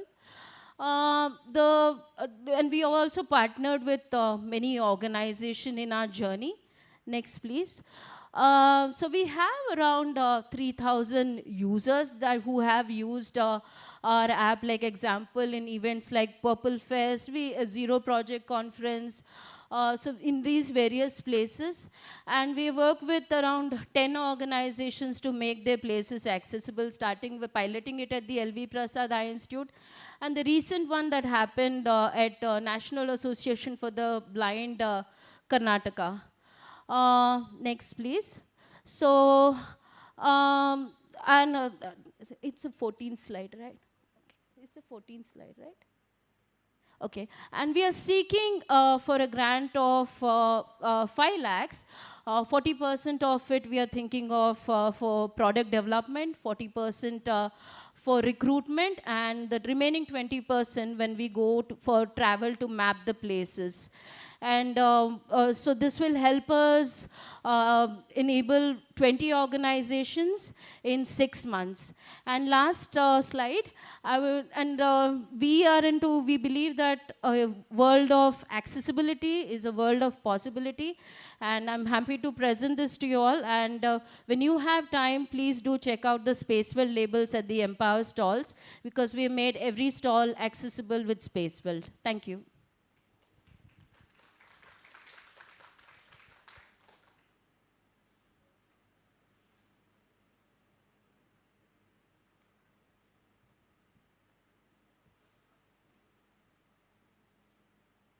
I'm failing with the assistive technology. I have now made the mic work. So thank you. It's a really interesting conversation. I wondered, are you looking to go internationally? I'm sorry. Are you looking to trial your technology internationally?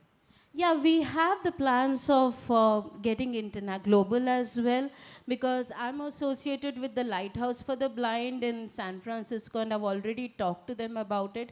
But this is a 3rd-year plan that we have, that once we set it up here in India, we could reach international. Like, there are many museums, art galleries, so we would like to get there as well. And is there any technical challenges in scaling?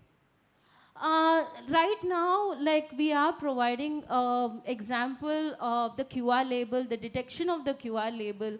Although we give the information to them in the app about where the QR labels are placed, so it's still kind of a challenge to them to figure it out. But what we are trying to do is we are planning to incorporate AI which will help them detect where the QR label is. Like through sound and vibration, when they wave it around, it catches the vibration and it can detect. Yeah. Thank you. Maybe keep a RFID tag. Think about that. RFID tag, like, of course we have tried it, but the challenges what we had is, one is it doesn't, we are concentrating on the inclusion as well, so that even sighted people can be there. And what we are planning to do is incorporate sign language videos into it, so that it will even benefit people with visual impairment. So we want to make a solution that will reach out to different groups. No, but keep the QR code, but also attach a RFID tag to it. Maybe think about it. Sure. Thank you. Yeah, the challenge that you have told, that's what I was also thinking. Like it is maybe usable for a 60% visible person, or I don't think it can be used for a completely blind person as of now, right?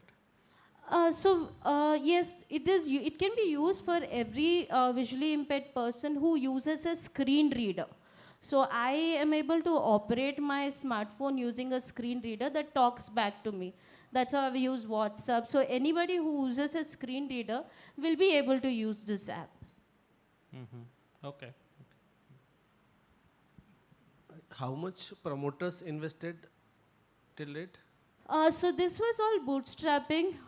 So we started off with bootstrapping in this. So we didn't get any grants and all. We just won a social grant award, which is like around 5 lakhs for this. Okay, in revenues you have mentioned 2023 you got the revenue of 7 lakhs. 7 and 16 in 2024. And we are looking at a revenue of 45 in 2005 if we get to make the 20 places accessible. Okay. Revenue source is from the person who have, or it is from the users or from the museums or places? From the museums and places. Okay. Thank you very much. Thank you.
Good morning, everyone.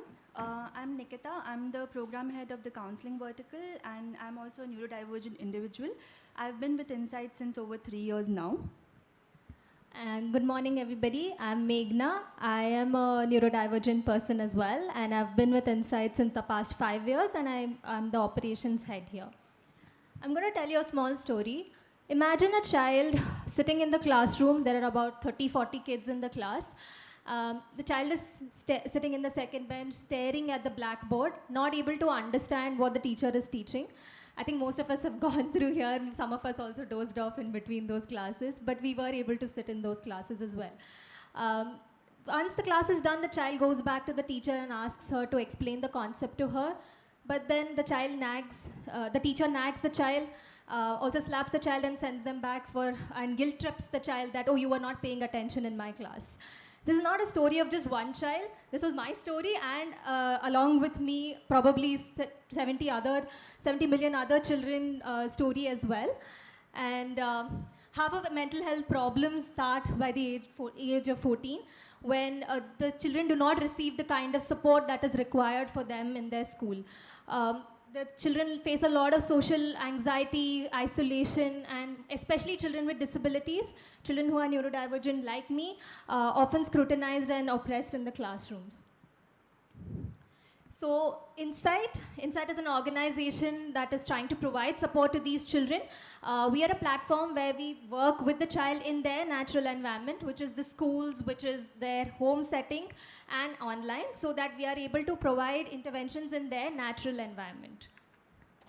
At Insight, we primarily have 4 kinds of services. One is the school service, where the psychologist goes with the child, which is a neurodivergent child, as a shadow teacher. They may also work in the capacity of a special educator or work in collaboration with the SEND departments. We also have home care, where the therapist goes to the child's environment, because we believe that the child thrives best and the behaviors are learnt best where the problem is occurring, rather than them coming to our clinic. We also have Insight Counseling, which provides online, offline, and at-clinic support. And our newest addition to the family is Insight AI, which provides a first-level intervention for children and teenagers as a platform where they can talk about their mental health support. So our story began when we had one of the families who came to us and told us that their child was non-speaking and on the autism spectrum, but all the schools denied admission for the child. Of course, there is a special needs school, but even the Right to Education Act talks about equal access and opportunities for children and to go to school. And because our founder and both of us are all neurodivergent, it was like a personal feeling for us that, we were being denied of opportunities that we ideally should be getting. So we decided to go ahead and support this family by providing a shadow teacher support, and that's how we started our journey. At Insight, we use neuroaffirmative care approaches, which looks at the strength of the child rather than changing the behaviors of the child. We try to emphasize to focus on their environment, because that's where we feel the problem stems often. We have an inventory of 199 plus full-time psychologists, 200 soon, who can provide around 500 to 600 sessions per day. We also have a loyal clientele, and we have partnered with over 70 schools, and 80% of our clients tend to retain us or work with us over 1 year, and some of them also subscribe to more than 2 services at Insight. We have supported over 2,000 children as of now, and 70 plus schools in Bangalore and 90 across India. So most of the time we notice that therapy centers or a psychologist or a speech therapist or even a teacher in the class, when they see that the child is not sitting in the class, they refer them out to like a behavior therapy service. But there's no intervention that is being provided in the trigger environment that the child is. So we mostly cater to the neurodiversity market, children diagnosed with autism and ADHD, and children who need counseling and guidance. As you see, the market size is quite huge. Out of the 200 million children in India, 20 million are reported to be neurodivergent. We don't know those who have not been reported in the statistics. 240 million parents are actively looking for services, and if you look at our fact, depending on what strata of the society you belong to, it could cost you anywhere around 30 lakh to 1.2 crores, depending on urban or rural settings, to raise a child. So all the parents in the audience, kudos to you. This is just a look of our market deliverables. You can just see here what kind of market we are serving to. So we kind of sought inspiration from the Bloom's VC report and try to position ourselves among our competitors. We are able to cater to most of them, although we feel like we are able to support children mostly in the stage 1 and stage 2 phase. Our revenue model is based on a subscription revenue, about 80%, where that income is derived from monthly packages, where it may be from package in terms of shadow service, home care, or counseling. We also spend considerable amount on the marketing spends, and every dollar that comes to Insight also goes back towards training our psychologists, building a resource database, and everything. Primarily, we serve B2C, but we are scaling to serve B2B, where we want to partner with schools, because that would serve a long-term intervention if the school is is helping in collaboration with us. We have had 200% revenue growth in 2023. This is just a mindfulness funnel that we created to give you an idea of the different kinds of services we have, the conversion rates from those services, and our average session pricing. Like we mentioned that we also have monthly packages, that's how it will look like. Future roadmap is eventually that working towards scaling up to other cities and then eventually benefit about 1 lakh children. These are some of the growth goals as part of the Atavurna Accelerator that we had formed. This is our plan for the counseling chatbot. We are currently in the prototype phase. These are some of the services that the counseling chatbot would provide. This is what it would look like on our website. Just a little bit about our team. We have Mr. Midun, who is an ADHD entrepreneur. Also Dr. Bindya Shajit, who has worked in the Child Welfare Committee of Karnataka and also supports us with training, along with Nikita and me. And we also have Mr. Daksh Sharma, who's a co-founder of Effort. We also have Ms. Shyamakshi and Vivek, who are our parent advisors. And this is our team of 199 plus psychologists. Currently, we are raising the money, the 5 lakhs, for the AI chatbot, because none of us have the expertise, since it's mostly a psychology-based team that we have. So it's to raise the money for the chatbot. This is just some of the reviews that we have. And our 5 lakhs would be used in the AI development part of this. So yes, let's talk about a future where our children feel included, supported, and we can create more socially valued roles for them. Thank you.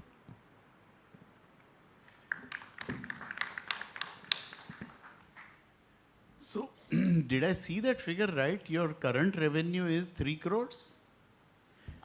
Yeah, revenue of 2023. Then you should be in the other room. We are in both the rooms because every bit of money helps. I have no question.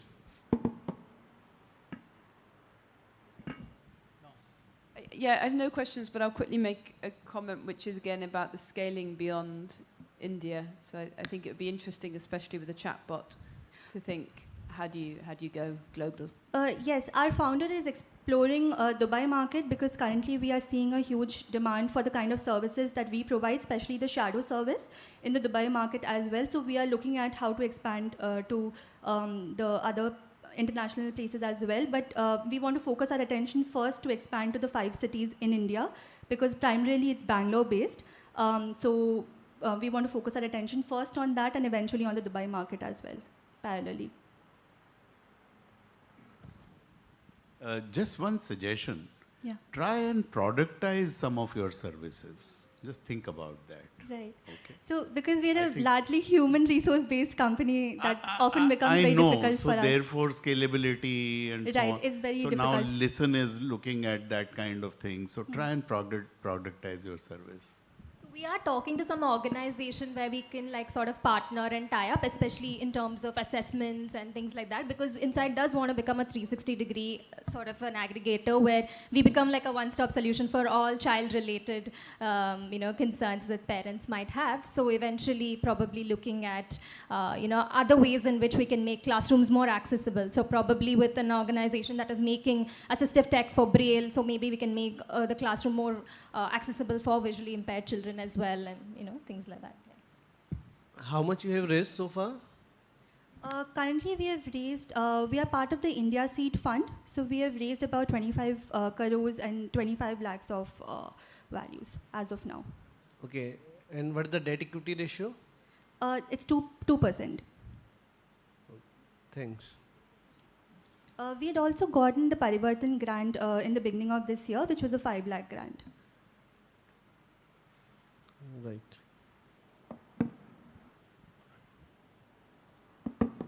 Any more questions? Okay, thank you.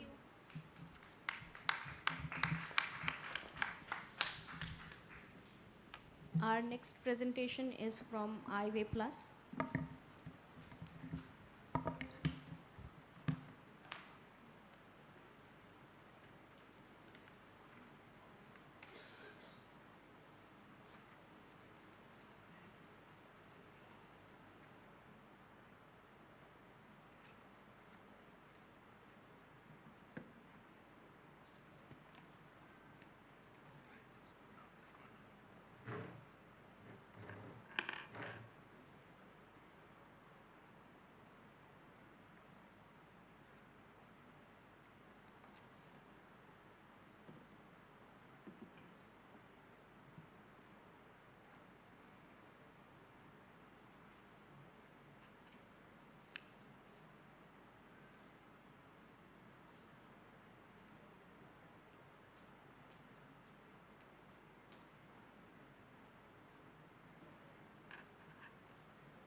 Start. Okay, good afternoon everyone. My name is Vikas Upadhyay. I'm presenting iWay Plus, which provides digital access to public spaces primarily for people with disability, leading to an inclusive solution for everyone. So, what is the problem statement? Many of us very oftenly face these problems. How many times you find it difficult to find a washroom in a building where you reach for first time, or reaching to a shop in a particular shopping mall, or searching a boarding gate at airport, or rush to a specific section in a hospital, or locating a meeting room in a IT park, and many such places which you find difficult when you visiting for first time. So, and with increasing infrastructure, these services and wayfinding, tracking and delivery of services becoming more and more challenging, including for people with disability. So primarily if you include a visually impaired person, it's on the right side you can see 70% of the total population face these challenges in day-to-day environment. What is the solution? They ask for a nearby person, and this is a bigger challenge if you have some language barrier, like some person from north came to south, or in Kerala, if you not know the language, it's very, very difficult to reach to a particular point. On the right side, you can see the signage is completely not accessible for people with disability, and even for sighted at certain locations. Help desk, floor plans, many of these are not available or not accessible for people with disability, as well as for the mainstream population also. So what iWay Plus do, it's just a Google Map type of service for complex indoor spaces. So we have a tool which creates a digital map, including all the details which are required for accessibility. So this is the first set of solution which we develop. So we first map this space to create a digital map which is accessible. Second, we use Bluetooth beacons. Bluetooth beacons are getting cost effective day by day. Today it's available in 300 rupees. So it's easy technology which lasts for at least 3 to 5 years, and so battery operated, no additional infrastructure setup is required except this beacon. And we merge these maps and the Bluetooth beacon to an application which can provide you a navigation assistance just like a Google Map. USP of our solution is infrastructure independent. You don't need any alteration in the infrastructure. We have a high resolution geo-coded indoor maps. We have a service linked door-to-door wayfinding, custom indoor maps and data API for businesses. positioning signature API to also help other businesses, and universal accessibility, which provides solution accessible for anyone, because when you want to sustain, you need to include more and more user base. This is what our pricing model. It's simply per square meter, which is currently is a 50 rupees per square meter, which we're trying to drop down the half of the cost after bringing our own beacon, which we're building now. In future, we also looking forward to data-driven services. If we have a location data, which can be used for many other services. Other is the third tool subscription. We have a mapping tool where one can map the whole infrastructure and provide a wayfinding using the same solution. You can set up your own space. Currently, less than 2% of the indoor maps are available, and we can see the global indoor location market valued around 8.8 billion in 2022, which is the data from some of the surveys which is already there. Indoor mapping market expected to grow at 32% CAGR, and expected market size reached to be 892 million by 2027 in India. This is growing field in India also. And you can see the direct and indirect markets. We can see different type of venues like airports, malls, hospitals, and universities are the locations where we need this type of solution. Indirect markets are like service delivery and tracking. Those are the kind of a byproduct for what we are developing. We are focused for accessibility, but we also want to leverage it for mainstream applications so that we can sustain easily, because assistive has a very limited market segment. Highway Plus mapping price, as I mentioned, 5 rupees per square meter, which is 5 times less expensive than what is the globally available. Market opportunity and target market segments, we already mentioned, like different type of. Sorry to interrupt you. You say 5 rupees, the slide said per square foot, and you said per square meter. Okay, so 50 rupees per square meter is 5 rupees per square feet. Acha, but you said 5 rupees per square meter. That's why I got. No.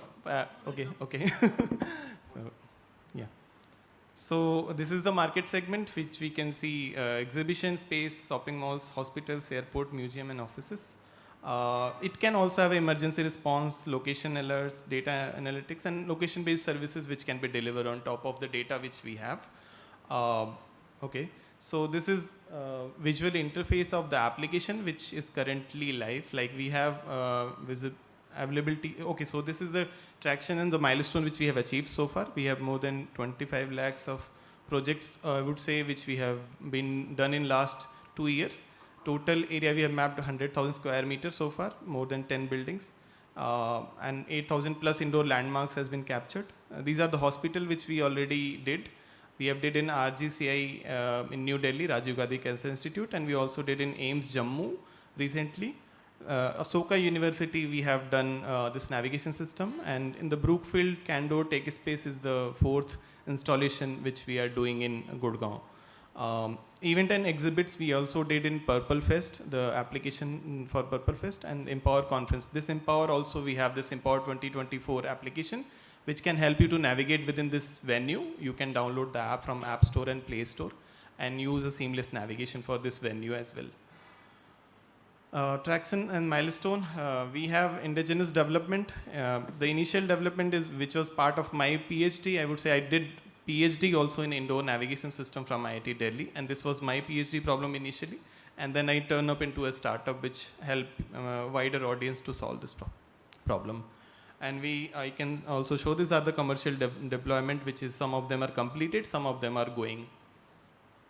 Now the ask for 5 lakh, obviously there are, so total net revenue what we have made is 25 lakhs. We are in slow in growth. We are bootstrapped. We have not raised any funding from any source. Some grant we received earlier. We expect revenue of maybe 15 to 25 lakhs in next 6 months. This 5 lakh is we going to make our solution more universal. Your time's up. Okay, so this is mostly for the CMS, content management system, which makes our solution more universal. This is the team. Me and Pulkit are the co-founder. Professor Bala and Professor PVM Rao are our mentors, and there are a team of 8 people more. Thanks.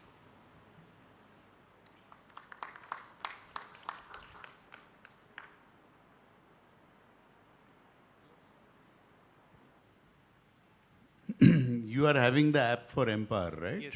Okay, good.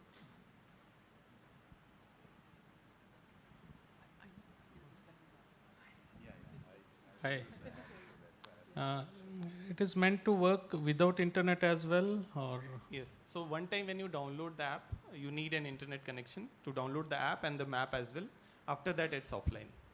If I go from Empower Trivandrum and there is another activity somewhere, on that day I have to download the map with You internet. have to download the app, and then the internet is required for downloading the app as Mhm. well as the map data. Once you download it, there's no internet needed. You said there will be Bluetooth beacons. That works offline. That doesn't require internet. Okay. I've a thought more than a question, which is when you said your beacons, that you're now going to create your new beacons, are you thinking of any sort of new revenue stream where people would buy their own beacons and map their own spaces? Do you know what I mean? I don't know. Just a thought. Yeah, so it's interesting. Actually, we found that is important because when you, there's a lot of travel overhead. If you go every place and deploy by your own, so we're looking forward to that solution that the mapping can be done remotely, and we can send the beacon, identify the places where they have to deploy, and we can monitor remotely if everything is working or not. So we have built a logging system where we can, in future, we can provide the beacon to our client and they can deploy their own. So that is possible. It's also then possible to have like a remote community that are going out and advocating for you. Yeah. Yeah. Yeah. So you work with the Google Maps? No, not yet. So we need enough data to think about collaborating with Google Map. Okay, thank you. Thank you. Thank you, Vikas. Now we have a presentation from Sham Innovation Private Limited.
This is hello. Good afternoon, everyone. Thank you for being patient during the initial setup. So I am Pratik Raghuvanshi from Sham Innovation, and at Sham Innovation, we envision to build the most accessible ecosystem of smart devices for the 680 million plus hearing, speech, and visually impaired people across the globe. The biggest problem is that there are over 1.5 billion deaf and hearing impaired people across the globe as per WHO, and still less than 14% of this population uses any type of hearing aid. India alone has 63 million plus hearing impaired individual. To give you a stat, it is more than our entire Gujarat state population. And less than 10% of this population uses any type of hearing aid because of the unaffordable cost, the stigma around wearing hearing aid, and lack of awareness among the masses. To solve this, we are introducing Able Glasses, India's first non-surgical smart bone conduction smart aid glasses supporting true smart features such as 20-channel digital programmability, Bluetooth 5.0, 12 plus hours of rechargeable battery at an affordable price. Let me brief you how Able Glasses for hearing impaired work. Starting with the difference between ear conduction and bone conduction, we hear sound with the help of ear conduction, in which the sound waves are picked up by eardrum, but in bone conduction, we directly transmit sound vibration to the cochlea. So Able Glasses uses its patented dome transducers along with audio processing unit and a battery. With the help of 5 arrays of microphone, 2 placed on each side and 1 in front, it picks up surrounding sound information, converts into vibration, thus enabling hearing impaired to hear sound.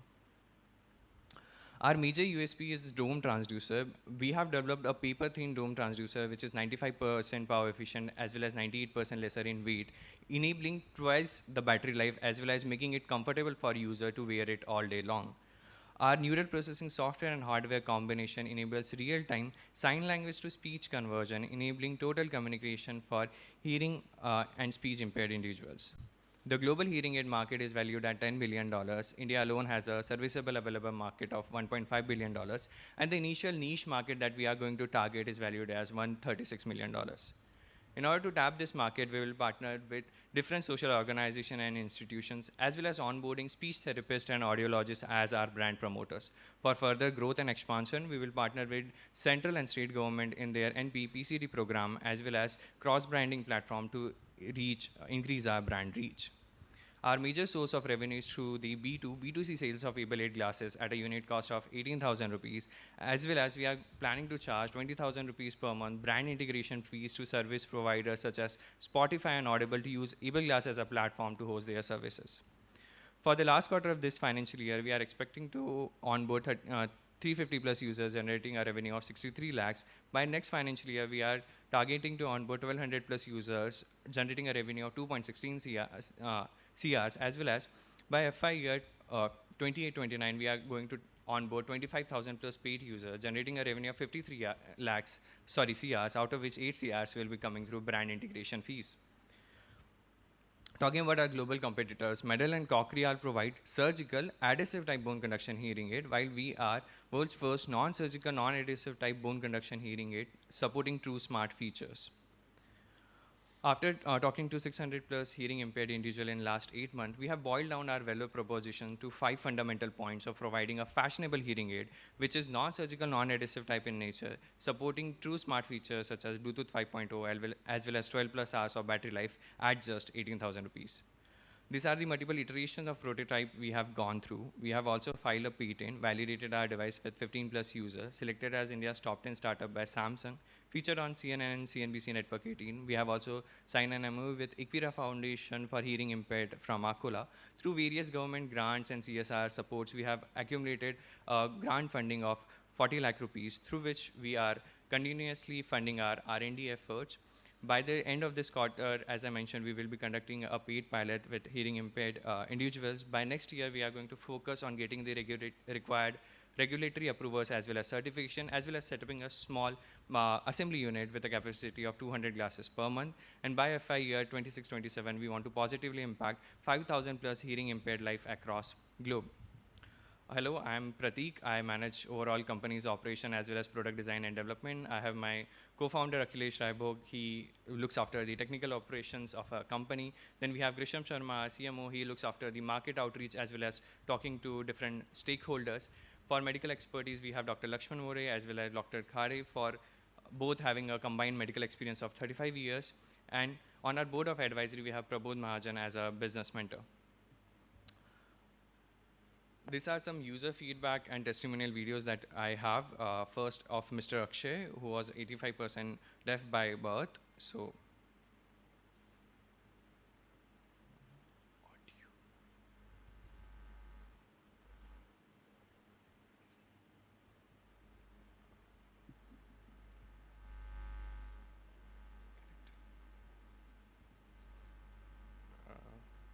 no problem. Those are testimonials only.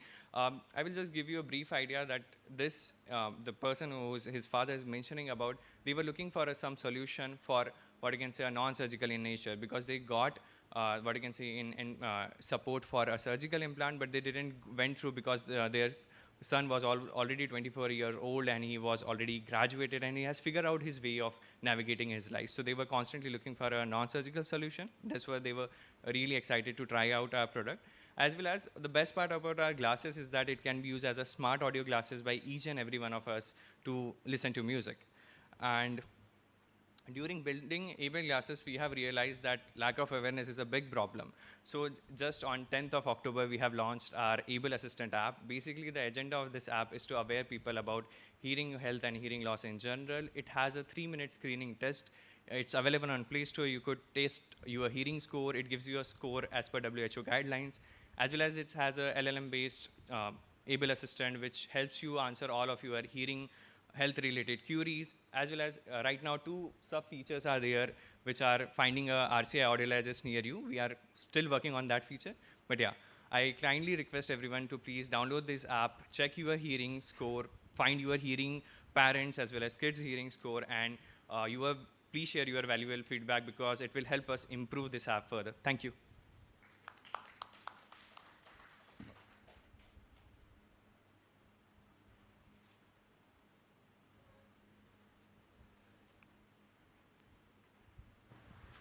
I have one question regarding validation. So you had testimonials from individuals. Yes, sir. Do you have testimonials from some sort of institutes and stuff, let's say NISH, for example, or something of that sort? So we are currently in talk with Aish Mysore for conducting the proper clinical trials. But apart from this, we have what you can say LOIs as well as testimonials from different ENT specialists working in reputed institutes as Sajja Gandhi Hearing Institute at Lucknow. So those type of validation we have, but a proper validation from an institute we will be expecting in the last quarter of this year. Okay. And so far you are still pre-revenue or you have some early revenue? We are technically a pre-revenue, although we receive a CSR from HDFC Parivartan grant of 14 lakhs, but we are still a pre-revenue company. You're a pre-revenue company. Okay.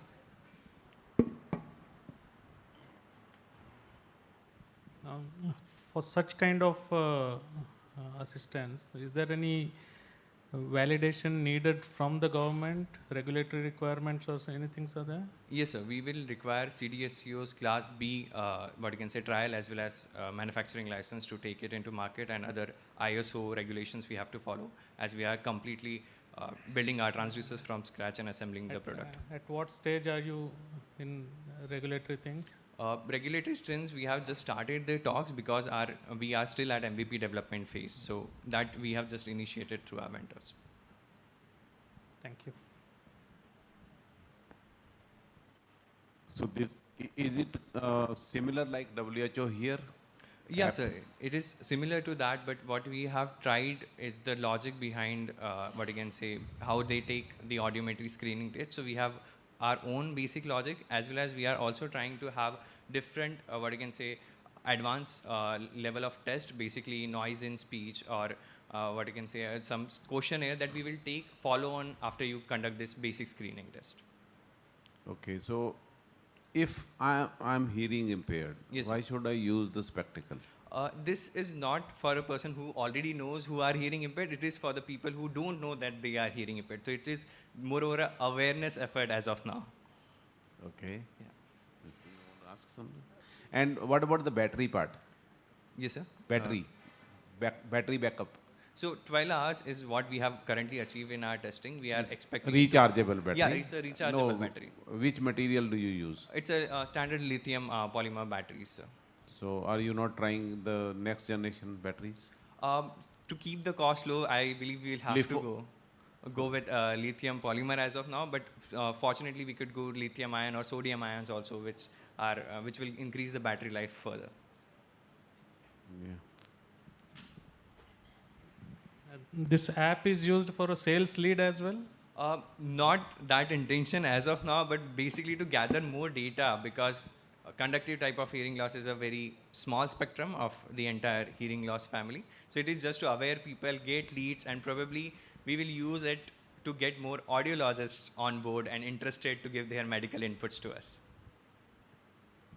I was at a meeting at UNICEF recently in New York, and they, audiologist, a hearing aid company sitting next to me, was saying that we were talking about the AirPods coming out, the next generation of AirPods, Yes. and where would that affect the hearing aid market? So and it- he thought, just throwing Yes, it out yes. there, he thought that it was in audiologists, that 80% of the cost of hearing aid delivery is audiologists, and actually, if you look at 5 to 10 years, it will be the decrease in that area rather than another area. So I was just thinking that maybe your biggest market competitor within the next 5 to 10 years will potentially be Bose or Apple or one of those. I would like to recommend another name. It is Exco or Luxottica, if you know Yeah, the Exco, major yeah, brand. yeah, They yeah. are the major competitor. But what we have, what I can say, I will say we are lucky. The problem statement we chose was conductive type of hearing loss. So for conductive, you can't treat with acoustic hearing aid. You need transducer. And our USP is baked in transducer. So we have a kind of a mode. That's why we are not, if I give you, we also had the plan, like if I give you the technical overview how our glasses work. So if I just replace my transducer from bone conduction to acoustic, we can target acoustic market, but we have intentionally kept that area aside. Because in India, there are two solutions available as of now, or across the globe, I will say. Medals, Adhere product, non-surgical. Cochlear's cochlear implant, which is Baha hearing aids, they call it, bone anchor hearing aids. The minimum price is 2.5 lakh rupees, which is not a India first solution. So that's where many of ENTs are willing to partner with us in this effort, I will say. Another interesting market space is cycling. So in the Yes. UK, bone conducting headphones, in order to keep cycling, especially if you had glasses where you could see the navigation, so a lot of people are watching their phones and cycling. Time's up for the jury. Thank you. Thank you. Thank you, everyone, for your time. Thank you. We have our next presenter, Multifly Lifestyle Private Limited.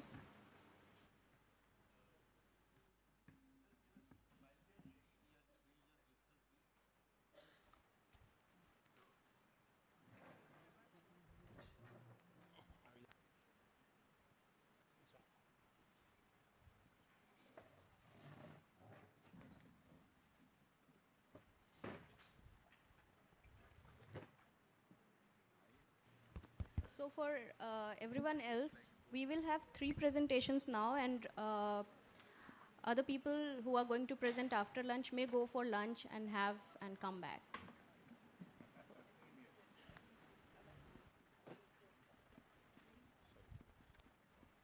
We have 3 presentations, which will be Multifly, Nema AI, and Next Skills.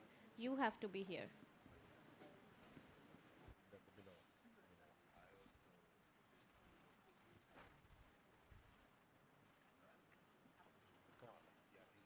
Insight I have to, yeah. Grailmaker is good.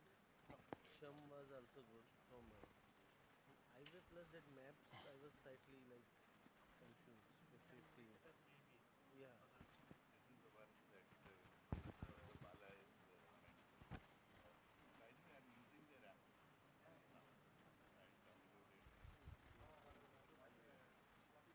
Empower is good.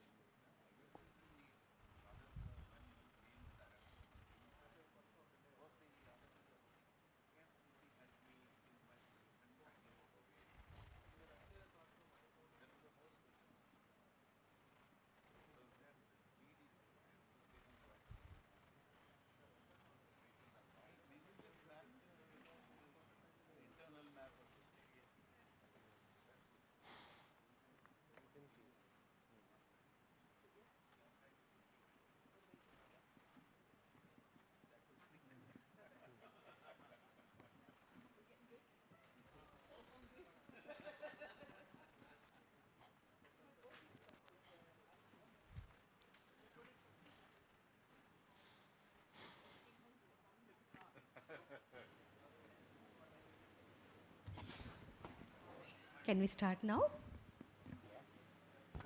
Good afternoon. Good afternoon.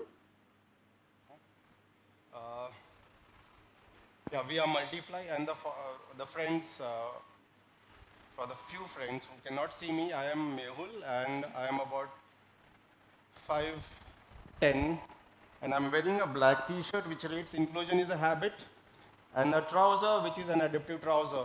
And here, my co-founder and partner, Brinda, she is also wearing an adaptive top. Yeah, so over to Brinda. Good afternoon, all. We are Multiply Lifestyle Private Limited, a Bangalore-based social enterprise, and we make garments for persons with disabilities, senior citizens, and patients. Now think of a person who is wheelchair user, who finds it difficult to stand on the feet and wear a trousers every day, getting up in the morning. What if we make some adjustments and adaptations to the garment or trousers, which makes his or her life easy, more independent and more dignified. Think of a child who is on autism spectrum disorder and finds it very difficult to concentrate for a long time, or has anxiety due to sensory overload. Can there be some adaptive measures which can help the child calm down and come back to the moment and start the therapy? There are people who undergo surgeries like cancer surgery, kidney surgery. For them also, some adaptation at one point in time or the other is required. And believe me, all of us face some kind of disability once in lifetime. And this problem is large. So here we are addressing the issue of adaptive clothing for persons with disabilities, patients, and senior citizens. Yeah. The challenges I shared earlier are the challenges of independent living, challenges of not fitting clothing which is available in the market, or going to the neighborhood tailors who are making some solutions but not very happy or intentful to help you out. There are caregivers who are also experiencing a lot of fatigue in caregiving role, because making a person wear clothes every day, changing 2-3 times a day, is also physically tiring as well as emotionally draining. Yeah, I think we all know what the market size is. It's about 6 crore people in India who are persons with disability, as well as when you include 10 crore people who are elderly. As VR Feroz says, that we will undergo disability when we grow old. Okay? And then each one of us will require some kind of assistive garment. So we have a very low tech product or no tech product compared to what the presenters before us had. Yeah, the solution is inclusive adaptive clothing. Inclusive as a brand with X here. It's exclusively inclusive or inclusively exclusive. We customize clothing based on the needs of the people. We understand the posture, we understand the measurement, we understand the disability aspect of it. We also consult the caregivers and family members before designing the product. So we have some of our products. Yeah, this one is a shirt for visually impaired. It has a tactile version of the design of this nice pinstripe green and white shirt. Yeah, and a QR code over here which reads loudly what the shirt is all about. An adaptive top for upper body locomotor issue, which opens on the side. There are a series of press buttons which allows the caregiver to put on the user. A top for a breast cancer patient who is undergoing rehab. This is a therapy tool, weighted vest for young kids with autism. We have weights, and these are prescribed. The weights on this particular vest is prescribed by the OTs. The weight should be about 5 to 7% of the actual weight of the young adult or kid. And we do give an antimicrobial plant-based finish on this to take care of hygiene. This is a Eurocat trouser, which we got an award for in terms of innovation. There is a nice pouch inside where a 2-liter urine bag can sit comfortably. And when you put on, it looks as fashionable as normal cargo pants. In fact, this is one of the trouser, which is an adaptive trouser, which is used by floor walkers. I have a detachable pads. You can remove it. So a person who is floor walking on the knees or on the eyes, it gives support to them, avoid the pressure and fatigue. And also you can remove it when it gets soiled. Yeah, so that's about our product. The team, let's go to, so our model is D2C and B2B. We have our own website and we also work with NGOs and rehab centers. Yeah. Let's go to the traction. We have about 250 unique users as well as 200 plus students from autism spectrum. They are using our product. We have provided a weighted vest, comfort sacks, and compression vests to a school. In fact, 2 schools, and they are using it right now. Yeah, the projections is about 10 lakh rupees for 2024 and moving to about 1 crore in few years. Yeah, I am Mehul. I am in fashion industry for about 25 years. I was head of product development in Arvind Lifestyle Brands. We make garments like the brands like Aero, Flying Machine, US Polo, Gant, Nautica, Tommy Hilfiger in India. And Brinda, she is in social sector space and for about 20 plus years, and in disability space for about 10 years. She is on board of one of the organizations which runs School for Autism and Vocational Training Center in Bangalore. Yeah, and we have advisors from disability space, as well as we have our technical expert, Muniswamy. He converts my concept into paper patterns or garments, 2D to, or the concept to 3D garments. Yeah, and our funding requirement is mainly on creating awareness, because not many people know. In fact, most of you won't know that this kind of services are available. Yeah, we have brands like Tommy Hilfiger, and some Indian brands also, but we don't consider them as our competitors. We just consider them as our collaborators, because they spread awareness and which will help us in our business. Yeah, thank you.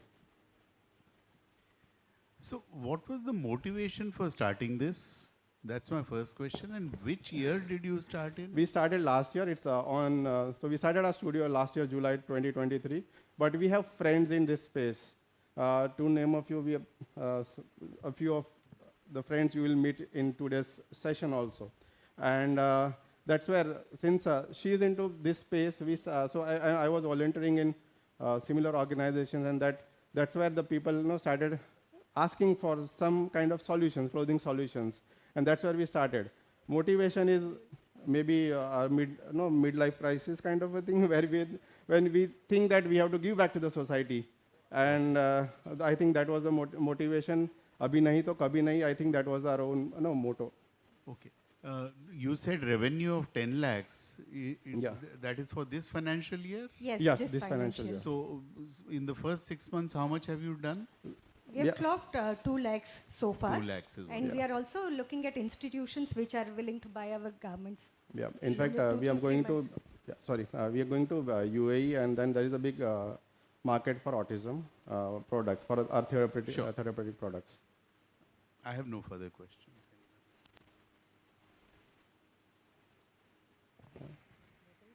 What competition you see? I think that all the local tailors and everyone is your competitor, isn't it? Yeah. Yes. So I don't think they are competitors, because they lack the technical know-how of making a right garment for a right person or right requirement. So what we have, while interviewing persons with disabilities or even seniors, what the challenge they've shared is, when they go to a neighborhood tailor, he or she has a lot of work to handle every day. And for them to make adjustments or buy a tape which has, press buttons in a series is also a challenge. They say, okay, you bring it and I'll stitch it for you. So there are challenges of coordination, there are challenges of willingness by the local tailor, and that's what we are, and again, what we bring in is the technical know-how of fabric to tailoring to best chemical treatment for hygiene purpose. So we bring a gamut of services under our roof. Thank you. And we make them affordable and fashionable. So we don't want to keep their life very boring, because we feel we all are same. So why shouldn't we dress up also same? I think there's a growing inclusive fashion industry, and I haven't seen it in India before, so it's nice to see. Yeah. I'd also just think about certain workplace environments. So I know one of our PhD students recently designed what we think might be the first wheelchair accessible lab coat, and it was amazing that it didn't seem to exist. You know, like why is there not a like why would you not have that? But yeah, I think that interplay between fashion and adaptability of clothing is an exciting space. Yes. I wonder how you're going to scale it well. Does that make sense? But I think you will. I'm just yeah. So not all products will be, you know, so few of our products will go for standardization. Right now we are doing customization, but having enough data will allow us to do standardization of products. Okay, and then some of the products will definitely, you know, go by customization route. We can be, you know, a small, like a lens cart. No, you have stores where you keep your prototypes, you take measurements, and then relay it to the main office, and then we make garments and then ship it to the customer. So that's the whole idea, you know, going forward.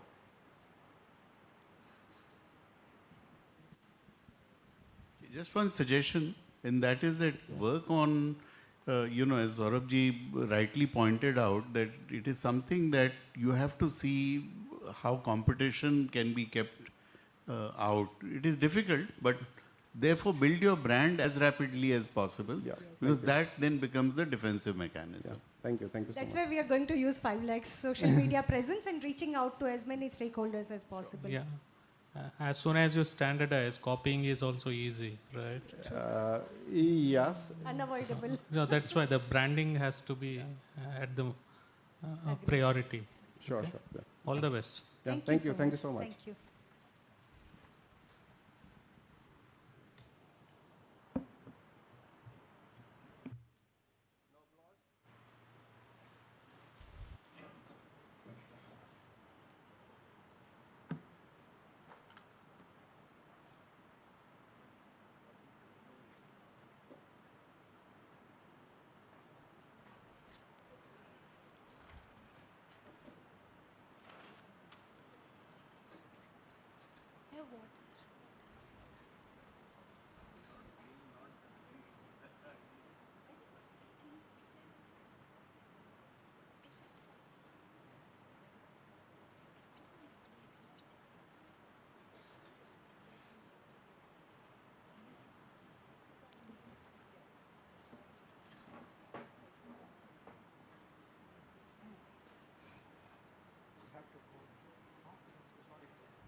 Hi everybody, my name is Nidhi.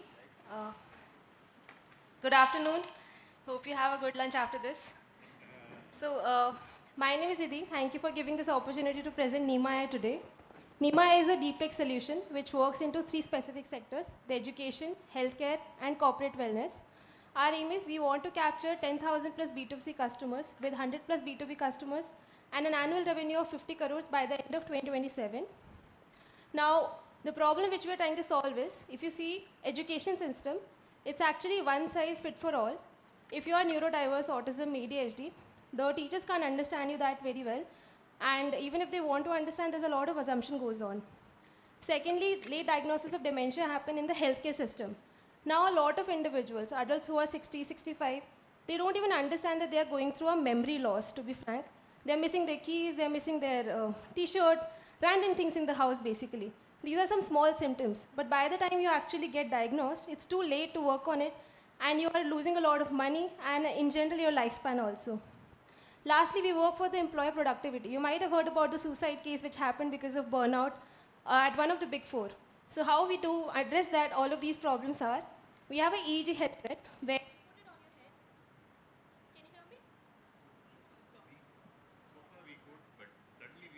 not an issue. So what happens is we put an EEG headset on your head. It basically captures your brain patterns, like how we have heartbeats, ECG. We have a headset which captures your brain patterns and your current cognition, where exactly you are in terms of your stress, burnout, productivity, memory level, and other parameters. Give you a personalized insight based on your age. Our target market is 4 to any age group of 65, 70 also. Based on your age sector and age segment, we provide you personalized interventions. We give you early onsets, basically alerts of dementia. Lastly, as a corporate, we provide you a holistic program where we understand what's the burnout, why is it happening, and how we can solve it so that you, as a corporate, can work on your sales, etc. How we do it is, there's a headset like this, which is there on the kit. We put it on you. We engage you in certain activities. Now, you don't have to speak or do any activity. You can just sit idle as well.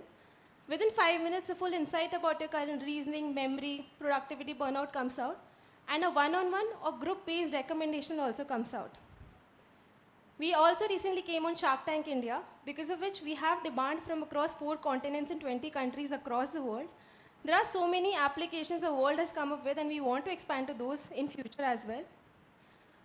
If you see the SGT goal, we fall under these 5 particular categories: the quality education, because we also cater to the inclusivity, the good health, decent work culture, industry innovation, and reduced inequalities. Our market size is 5 billion plus, and we want to acquire 45 billion of it in the next 5 years and have a revenue of 1 CR while making an impact as well. We have already tapped into the neurodiversity angle. We have worked with multiple RCA certified schools across India, almost 10 plus now. We have helped approximately 1500 plus individuals as well.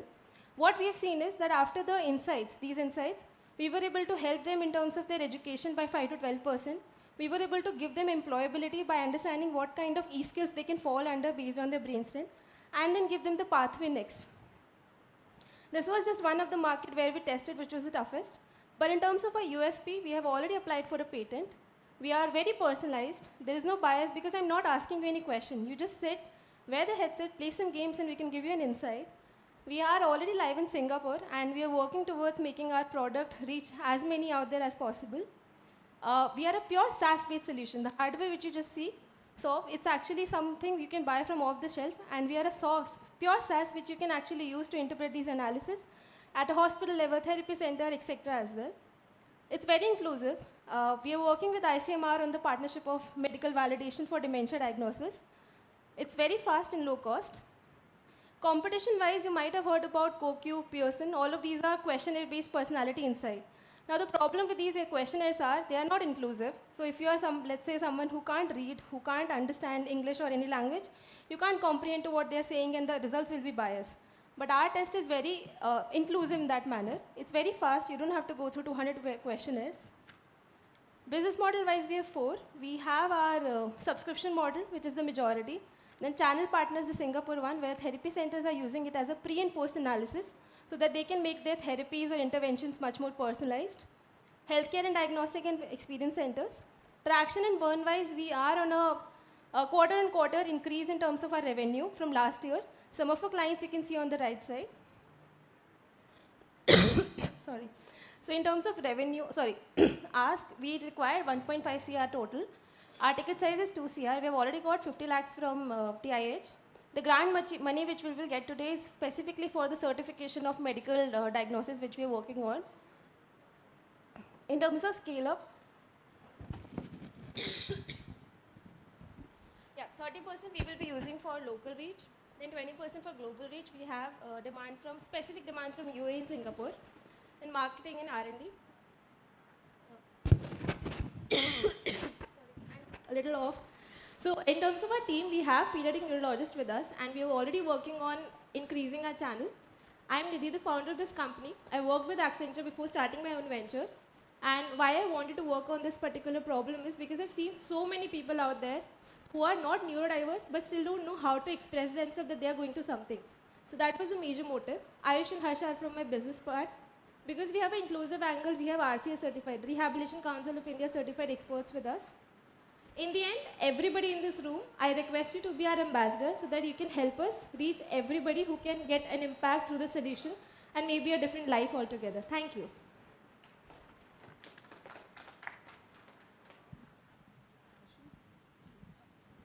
What kind of problem you are targeting?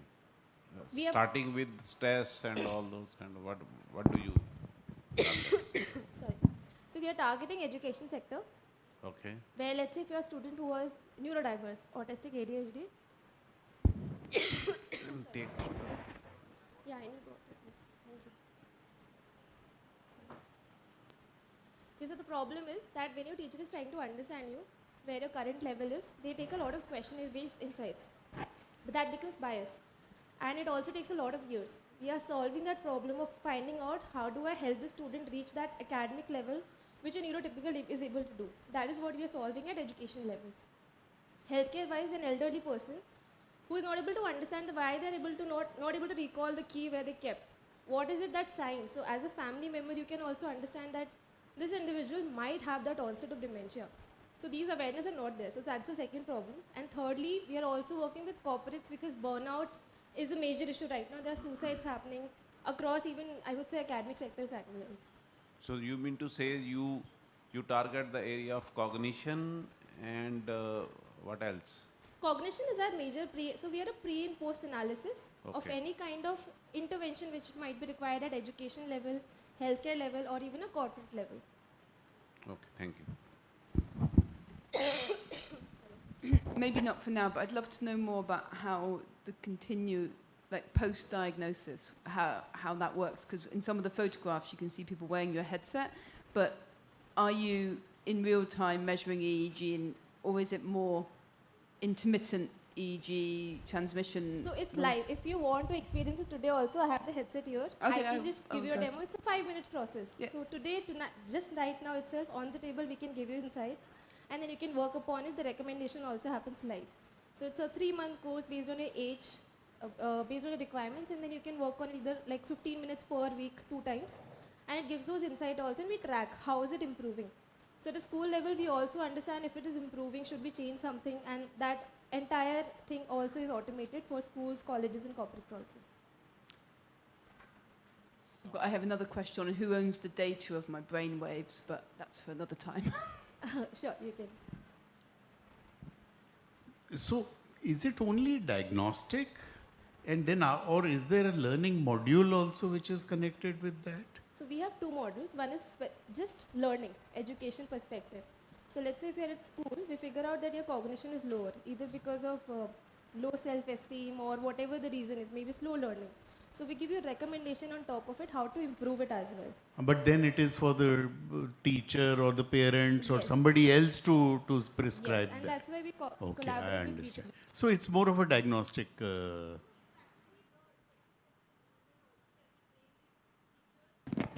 At the school basically, so it's a B2B product as well. So we do that entire program. How much money did you raise in Shark Tank? We got 80 lakhs from them, yes, on the show. We said afterwards no because the valuation and everything was not working out with them.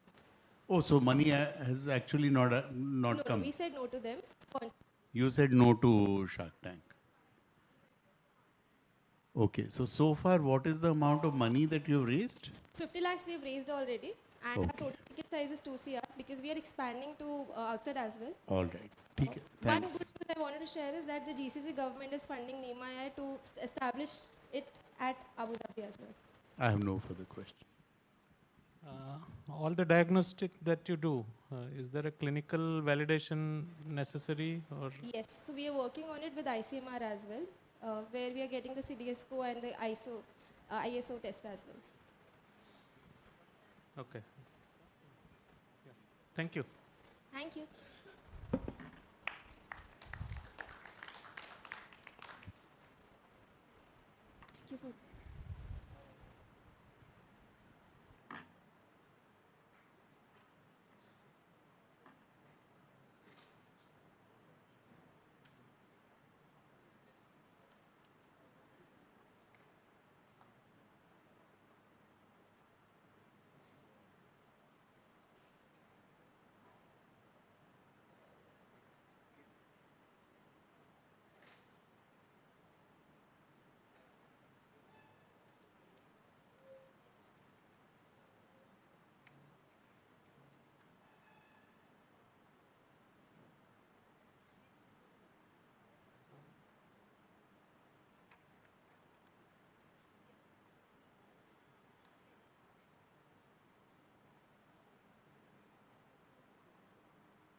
Good afternoon, everyone.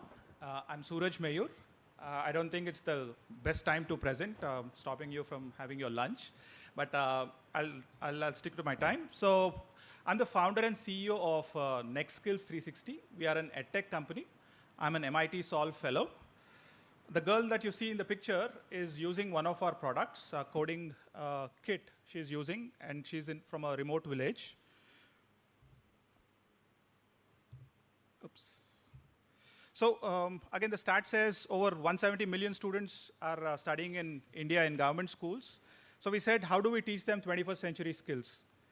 We started with teaching them life skills. Life skills, by that we mean, how do you make a child safe from child abuse, substance abuse, peer pressure, things like that. While teaching that, we realized that over 70% of these schools don't have computers. Again, 21st century skills, computational thinking skills. We said, how do we teach these students coding with paper, right? Initially, we said, can we do it with paper? Then we did the next best thing. We came up with a cardboard-based kit. It is completely made of cardboard. We started teaching them coding skills using a popular tool called MIT Scratch.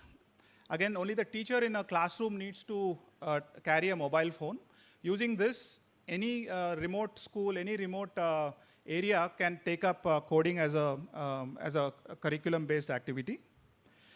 These are our coding labs. You could see no infrastructure, no computers, internet. I mean, students are generally under the trees. They're learning in corridors, outside their homes. I mean, they can read this, they can pursue this skilling anywhere.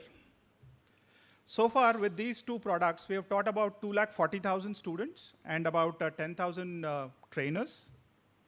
Again, we received awards from MIT, Dell India, Google India in the past, among several others. And all through, we've been thinking, are we inclusive enough? The first time when somebody from Enable India 2 years ago took our kit to their students and then tried teaching them with our kit that was not AT ready, they tried their best, but they could not teach. So at that time, they came back to us and said, can you do something in that space? 2 years ago, we weren't ready. We were thinking, what can we do? There is this problem of skilling not reaching the visually challenged in a many areas. We said, how do we kind of start teaching them? And that's when we said, can we make a digital app? We started with a phygital app, again, a physical kit and a mobile app. But during the UAT testing, it did not go through as much as it should have. So now it is a completely digital app. The way it works is there are only two buttons on a screen at any given point in time. With that and audio lessons, these students are able to learn foundational coding skills. Again, as far as competition is concerned, there is Microsoft's Code Jumper, which is about $999. Again, it's pretty expensive, not for the India market, for sure.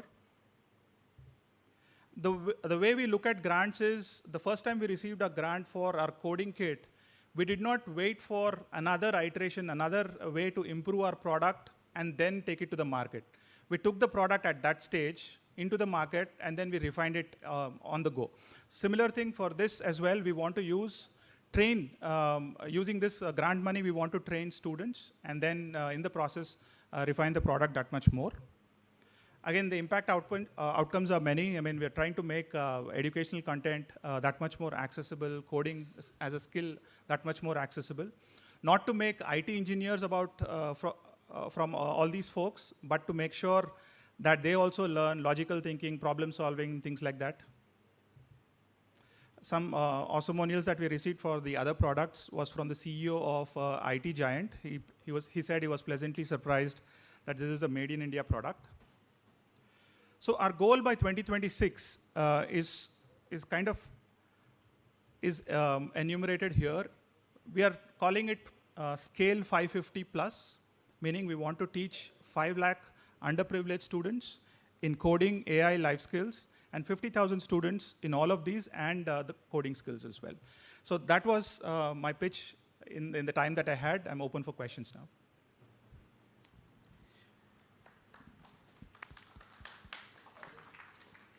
Yeah, so, you know, you have these, in your traction, you talked about 240,000 students, 10,000 trainers and so on. That you've already done, is it? Yes, that's for the... So what is your current revenue? Last year we did about 1 crore. Right when, now, when was this company formed? just before COVID, 2020, January. Okay. But 18 months went in COVID. After that, we started, the traction actually began. Yeah. I see. So, but you have been there for about 4-5 years now. 4 right? years, yeah. 4 Yeah, years sure, you've yeah. been active. Yeah. Okay. So far it is still bootstrapped? Yes, it's completely bootstrapped. Again, the space is difficult for us to kind of go and explain to people that, hey, we are here for money and make a why? profit I out mean, of. White Hat raised money. I mean, there are so many companies which raised Right. big amount of money. So White Hat is a completely different commerce kind of a model. When they charge about ₹1 lakh per student, we charge about 570 per student per year. So our goal is totally being a social enterprise where we reach many students, and in that we kind of make some money. Okay, so if you are doing, and what was the motivation of, you know, you're working with underprivileged students, you have good numbers. Why not just concentrate on that and scale that? Why also take up a new challenge of... Yeah, actually, that's a very good question, sir. The thing is, if we don't do it, it is difficult for any other company, a standalone company, to kind of do this for this small space. The way we look at it is, if we are able to do things related in the same area and able to, again, we can do many things under the sun. But what we are doing is 21st century skilling for certain sets of people. So the number of products that we have... No, my point is that even in the underprivileged section, yeah, there is huge numbers that require EdTech. Absolutely. Okay. Absolutely. So why not keep a certain focus in the company? And that's why we're looking at this, sir. Where we have a North Star of this, where we are saying we will do both. We'll have 5 lakh students, poor students, and 50,000 visually challenged students to cater to by 2026. And if you are doing 1 crore, then 5 lakhs of grant should not be really material for you. I mean, it is, we have about 75 lakhs as our salaries, go out as salaries. So, I mean, it's a tough space to be in, as you would understand. From a commercial operation to being a social impact organization to again being a AT space, it's kind of a tough scenario to be in. So, with any amount of money coming in kind of matters.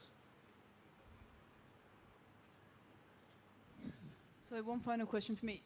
How are you mixing this visually underprivileged? I know it's 10 to 1 there, but how are you seeing it in terms of actually rolling it out? Is it more you just roll it out and your services are for visually impaired people and they're for underprivileged people? Or is it that it's one service that also has visually impaired people as part of the service? It's actually multiple services running. I mean, what we have come up with is now a digital app for the visually challenged, which is available on Google Play.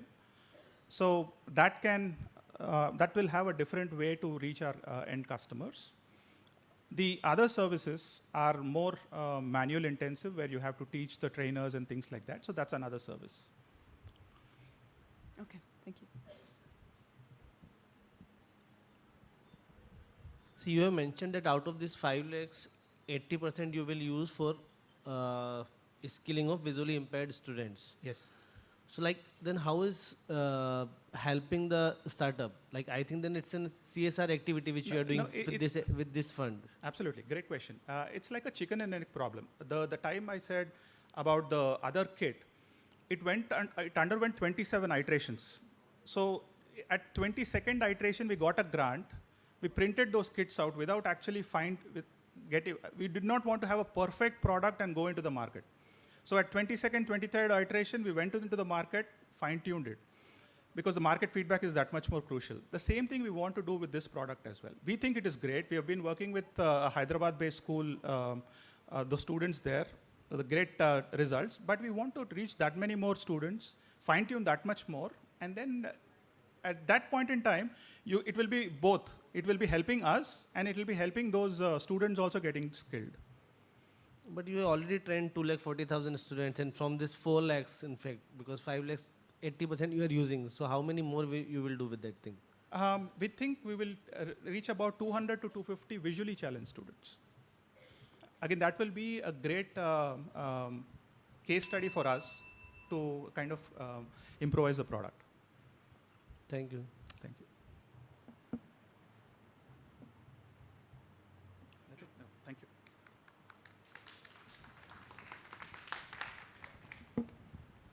So now we break for lunch, and then we'll be back around 1:45.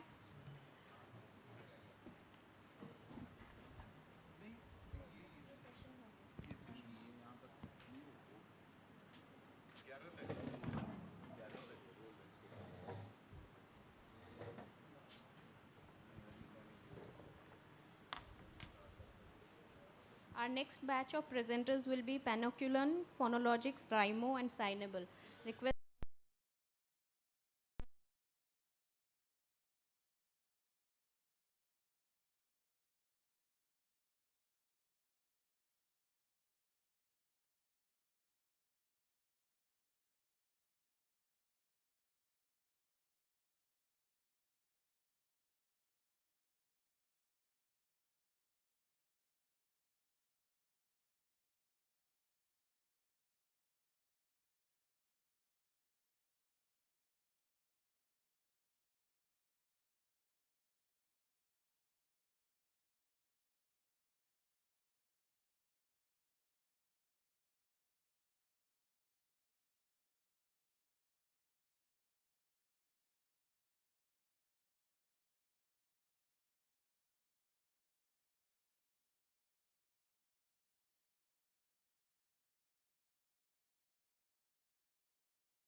Welcome back, everyone.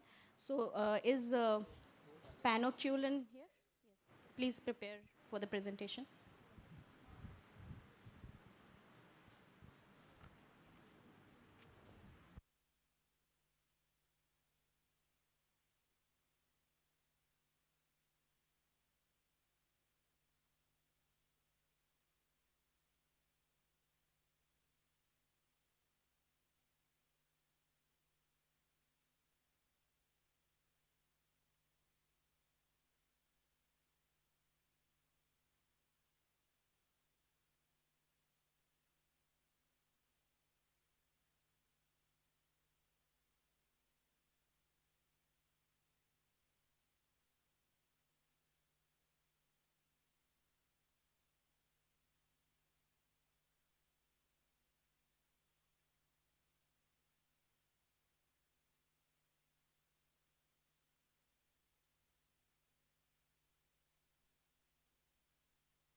Hi everyone, we are Panoclon Labs. We are a IIT Madras incubated startup. So just starting with the name itself. So Panoclon Labs means pan refers to the world, Oculus refers to the eye, on refers to electronics. So basically seeing the world through electronics. Now coming to the team. So both of us are the co-founders of Panoclon Labs. We are final year students at IIT Madras. And our mentor is Padma Shri Professor Ashok Junjunwala and Mr. Premil Dennison, who is the former MD of Silicon Valley Bank India. And our vision is to build environment perception systems to help humans and machines better understand the world around them. The problem which we are trying to solve. The most important and pressing problem which we are trying to solve is that of indoor navigation. So you can see, for example, visually impaired people, how they navigate around in their own home. It's by feeling around. So they are able to have a feel of their own home, know where everything else is kept. So they are able to position themselves. And outdoors, you can obviously get GPS signals, so you can use Google Maps, etc. But what about unfamiliar indoor locations? For example, if you are going for a doctor's appointment or if you are going for a, let's say, job interview, how are you able to navigate around? So navigation in unfamiliar indoor spaces is a big challenge for persons with visual impairment, which we are trying to solve. Second one is impractical solutions. So there you can see an example of impractical solution. I mean, you can look there or here or at the back as well. The signboards there have braille dots on them. But can you imagine a visually impaired person going around during an emergency, trying to figure out where's the braille symbol which denotes a fire alarm? No, right? So these kind of impractical solutions, I would say that the lack of a consumer or a user-driven market for assistive tech devices in India is a bane. Because these kind of solutions, which only serves the purpose of the manufacturer and the CSR partner, are abound in India. So we aim to change that. We follow a user-centric development philosophy, which takes the needs of the user first and foremost, which also makes sense from a business point of view. Because if you see, for example, if you are not making a user-centric device, you'll have to spend so much money on marketing. But if it's a user-centric device, you can actually generate an organic pull, which will, of course, get you B2B sales as well. So that's one problem. The other problems are social stigma. So again, this is an extension of the problem which I just mentioned. So the current, a lot of assistive technology devices out there, you can, if you see them, people just use it for lack of better options. They look very bulky. They look, it's like only person with disabilities will use that, right? It's not like a consumer grade device. So that's something which we aim to address. We are making a sleek and stylish device which looks more like a fashion accessory than an assistive tech device. Because if you look at the spectacles I'm wearing, oh sure, right. So yeah, and these are the numbers which we are trying to address. So as Sridhar said, coming to the technology really quickly. So this is one of the prototypes which we have built, and we also have a 3D printed and PCB design hardware. And how it basically works is that you wear it on your head and you can ask it any questions in any Indian language, and you don't have to specifically tell it that do text recognition, do face recognition. You just talk in natural language, what is in front of me, who is in front of me, how much money am I holding, and it does that for you. And we also have hardware agnostic indoor navigation. So for this algorithm, you do not require to place any external hardware or any external beacons. With just our algorithms, you can locate yourself, and then it can guide you via audio to your destination. So this is quickly how our project journey has been like, and we're about to come up with a market-ready prototype end of this year. Again, I think the time commitment, I'll just skip these slides. These are demo videos. And this is about the competition. So majorly, as Sriraj said, the competition existing out there. Majorly in the foreign market, the product's cost starts around 2 lakh Indian rupees, whereas we are building it for under 20,000 rupees. So that is one of the main cost-effective ideas which we have, as well as we have other features as well, such as wireless communication. Most of the Indian-based companies they have a wired product, whereas we are building a totally wireless, along with extra sensors such as LiDAR for obstacle avoidance and smarter avoidance. All right. As I mentioned again, user-centric development. So here you can see the extensive user interaction we have done, as well as we have received interest from 2 CSR partners, which is a customer market validation for purchases worth 50 lakhs. We are still in prototype stage, as Rishabh mentioned. And we have received promise from an NGO partner to access up to 10,000 visually impaired users for distribution. And these are some of our competitor statistics, which you can see down there. Our GTM strategy, primarily led by CSR sales to start with, but of course, B2C is also a major chunk for us, because we believe that our device will be so nice that people will be willing to pay out of their own pocket in order to buy that. The way ahead. So we don't see Drishti or Panocle as just an assistive tech device. We see it as an inclusive device meant for everyone. So here you can see that smart glass over there. Mark Zuckerberg would agree with me that AI-powered glasses are going to be the future. And there you can see various other assistive tech markets which smart glasses can crack, like speech captioning or assistive tech for autism, etc., assistive tech for the elderly, and of course, finally, our vision, smart wearable for everyone. So these are some of the financial projections. Again, financial projections, still we are pre-market, pre-revenue, and we have the projected timeline out there.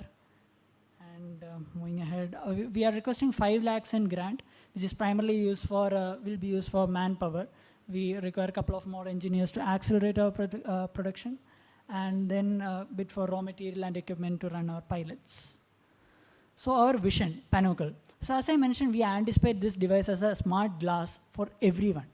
So here the possibilities are endless. You can summarize in-person meetings, make digital replica, use it as a face recognition device, use it for personalized interactions, everything. It's literally endless. And yeah, that's it. You have 40 minutes, 40 seconds, sorry. 40 seconds. Yeah, so why us? So we are one of the youngest founders in IIT Madras Incubation Cell. We got incubated. We are one of the rare people to get incubated while we are still in college. Now we are part of the Atharvan Accelerator program. We have won the Assistive Tech Makeathon in Shastra, Tech and Innovation Fair, as well as we are members of Vision 2047 working group by Ministry of Health. And of course, thanks to our partners. And that's it from our side.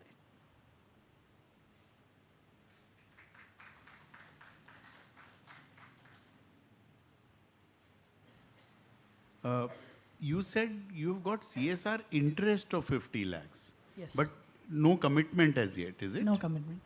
Okay. From whom is this? So one was Vivriddhi Capital and the second one was CPCL. I see. Okay. Second thing is, I'm still unclear, where is the project right now? I mean, what is your current status?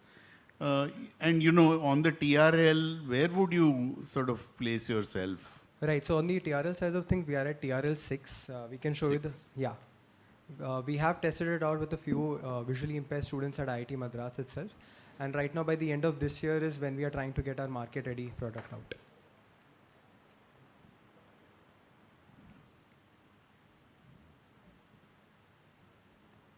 I'm just not sure you're at 6, but that's okay. Maybe 3 or 4, maybe 5, 4, maybe. But that's okay. Yeah, I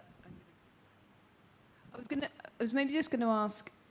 You've got all of those possibilities, and I wonder where you're starting with the market segmentation and growing. What's your main? So if I spoke to you this time next year, you would have expected to have conquered. Right. You know what? So we are starting with the visually impaired market because, like Peter Thiel says, better to capture a very niche market first, be the master of that market, establish a monopoly in that market, and then expand to various other markets. Because we are students, we have faced it with many VCs who have actually approached us. They are like, okay, you are students, you are building in assistive tech, and now we are demonstrating such a big D2C market. How are you planning to go that big? So first we'll demonstrate our technical as well as business expertise in a niche market, then go ahead. For the visually impaired, assistance through sound, voice commands or something? Yes. It gives voice output through a directional speaker. So it does not block your ears. It's near your ear and provides output. Okay.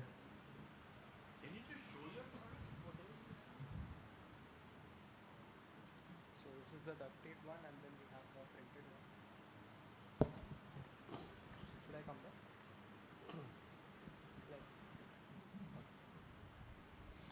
And what's the cost of this product? The anticipated cost is less than 20,000 rupees.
Approximately 3.5 crore children worldwide experience social isolation, significantly affecting their emotional well-being and hindering their potential to thrive in schools, future vocation, and even everyday life. Many studies claim that 1 in 10 children have a speech delay. Some of the causes are, for majority of these children, are lack of stimulation or exposure at home. And for others, various disorders like autism, hearing impairment, Down syndrome, cerebral palsy, etc. also can cause speech and language delay. Children with speech impediments like stammering and unclear speech also can have communication challenges. Hi, I'm Elizabeth Thomas, co-founder of Phonologics, an assistive technology venture democratizing access to speech therapy and early intervention for children with communication disorders or developmental delays using an e-learning platform, Speech Ally. As a practicing speech-language pathologist since the past 2 decades, I have observed that a majority of parents do not have access to good quality speech therapy due to geographical barriers, shortage of qualified professionals, or social stigma. Early and consistent intervention leads to better outcomes for severe challenges, and it also helps overcome milder challenges. Currently, speech therapy is accessed through in-person or one-to-one online therapy sessions. In-person therapy has long waiting lists, is less flexible, and even has added travel expenses. Our unique solution is Speech Ally with its structured and automated gamified activities combined with one-to-one teletherapy sessions by speech pathologists, which children can access from the comfort and privacy of their homes or from a remote center with trained facilitators. Our total addressable market is 35 million children with a market opportunity of around $3.2 billion in Asia alone. And our target group is 1 million children. Speech Ally is an app and web-based platform which has an e-learning module and a therapy management module. It has a structured curriculum with a therapy goal bank, 1,500 plus culturally relevant gamified activities, and 100 plus bite-sized video tutorials for parents in multiple languages. The therapy management module has features like easy scheduling and AI-based tools supporting activity selection and documentation, which increases the productivity of the speech pathologist. This guided platform empowers parents to become co-therapists, leading to faster progress. Early intervention is possible from 1.5 years of age, and the gamified activities are engaging and fun and promotes minimal interactive screen time. Therapists and therapy centers can benefit from the structured curriculum, digital resources, and also tools for optimizing their clinical operations. What sets us apart from our competitors is the value addition of this Speech Ally, which has been carefully curated using our domain expertise and vast experience, and also our affordable remote center model of therapy. We currently operate a B2C model with the customer segment being parents in urban and semi-urban India and NRI seeking therapy in Indian languages. With the launch of Speech Ally, we have recently implemented a B2B model targeting organizations working with special needs children. Our main revenue streams include monthly subscriptions to the therapy program with an average order value of 6,000 rupees and group subscriptions to Speech Ally with monthly subscriptions starting at around 1,500 rupees. Our main GTMs are referrals from healthcare professionals, trainings and awareness programs for parents and educators, digital marketing, and of course partnerships with therapy centers, play schools, NGOs, and freelancing speech pathologists. Our clients continue therapy for an average of 5 to 6 months with a lifetime value of approximately 33,000 rupees, and the cost of acquisition is around 3,000 rupees. Our revenue projection for FY27 is 1.65 crores, and we are expected to reach operational break-even by September 2025. We have positively impacted the lives of over 3,000 children, with 45% of them being discharged within a few months after overcoming their problems, and 32% being below 2.5 years of age who have benefited immensely from early intervention. We have delivered around 32,000 plus online sessions in 8 different languages to children in 10 different countries and in 64 towns in India. We have signed our first B2B partnership with a therapy center in UAE recently, and a CSR project with Bajaj FinServe to serve 750 children in Pune district. Phonologics was launched in 2020 and incubated at NSRCIL. We launched Speech Ally in August 2023 and its app version in March this year. We plan to have more B2B partnerships in India and UAE, and in the coming year expand to more geographies in the coming years. Some of our notable achievements include the NCPDP Emphasis Universal Design Award for Accessibility in 2022 and winner of the Indian chapter of She Loves Tech competition in 2023. We are an 18-member team with including 12 speech pathologists with a combined clinical experience of more than 50 years. And my co-founder and CTO, Jijo John, has 28 years of experience in telecom and automation and handles product development and partner management, while I take care of clinical operations and content creation. We are currently bootstrapped, and the grants received have helped support our product development. To scale our impact to the next 100 children, we are seeking a grant of 5 lakhs, which will be utilized mainly for hiring one more speech pathologist and supporting children who need subsidized therapy especially. We also plan to utilize some of the funds for platform enhancement where technology like speech recognition will be introduced. Our children are our future. Our mission is to help 1 million children globally, and our vision is to help create an inclusive society where every child gets an equal opportunity to reach their full potential. Thank you.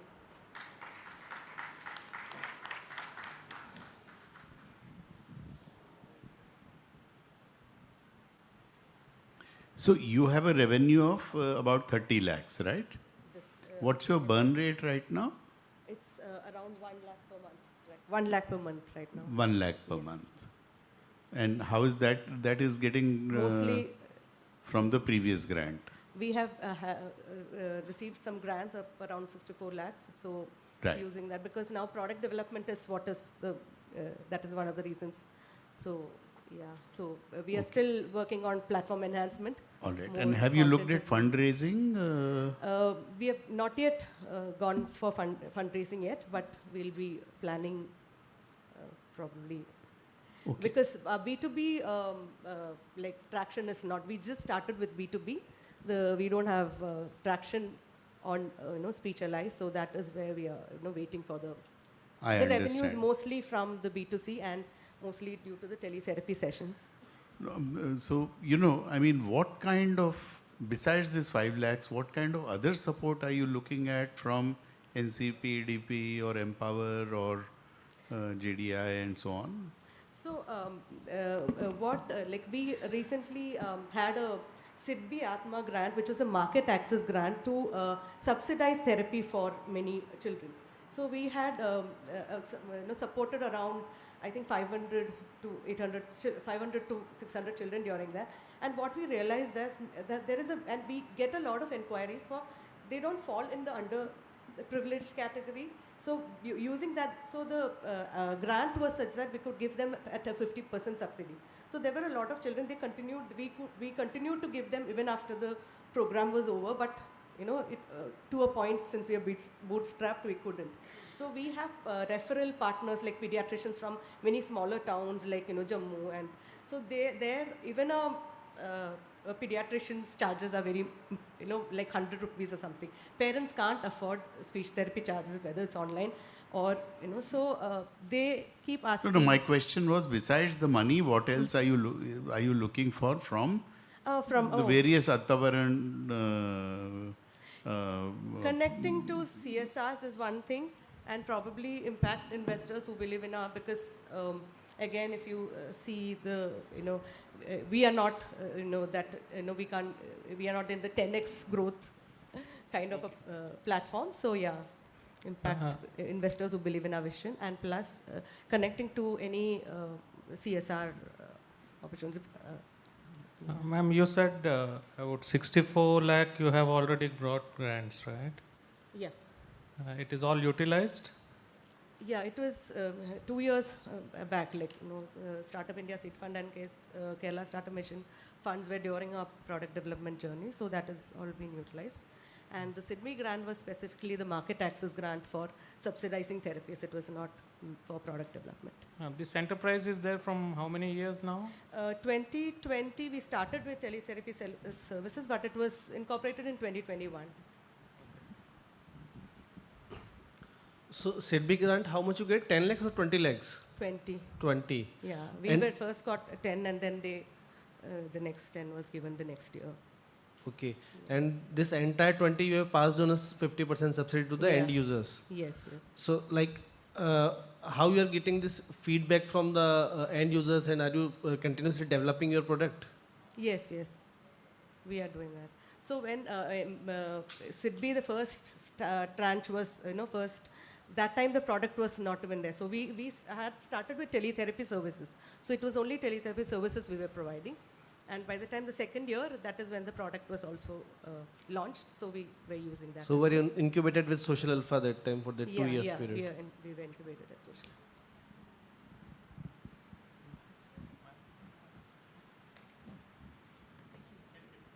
Thank you. Thank you. Next is Raimo Technologies.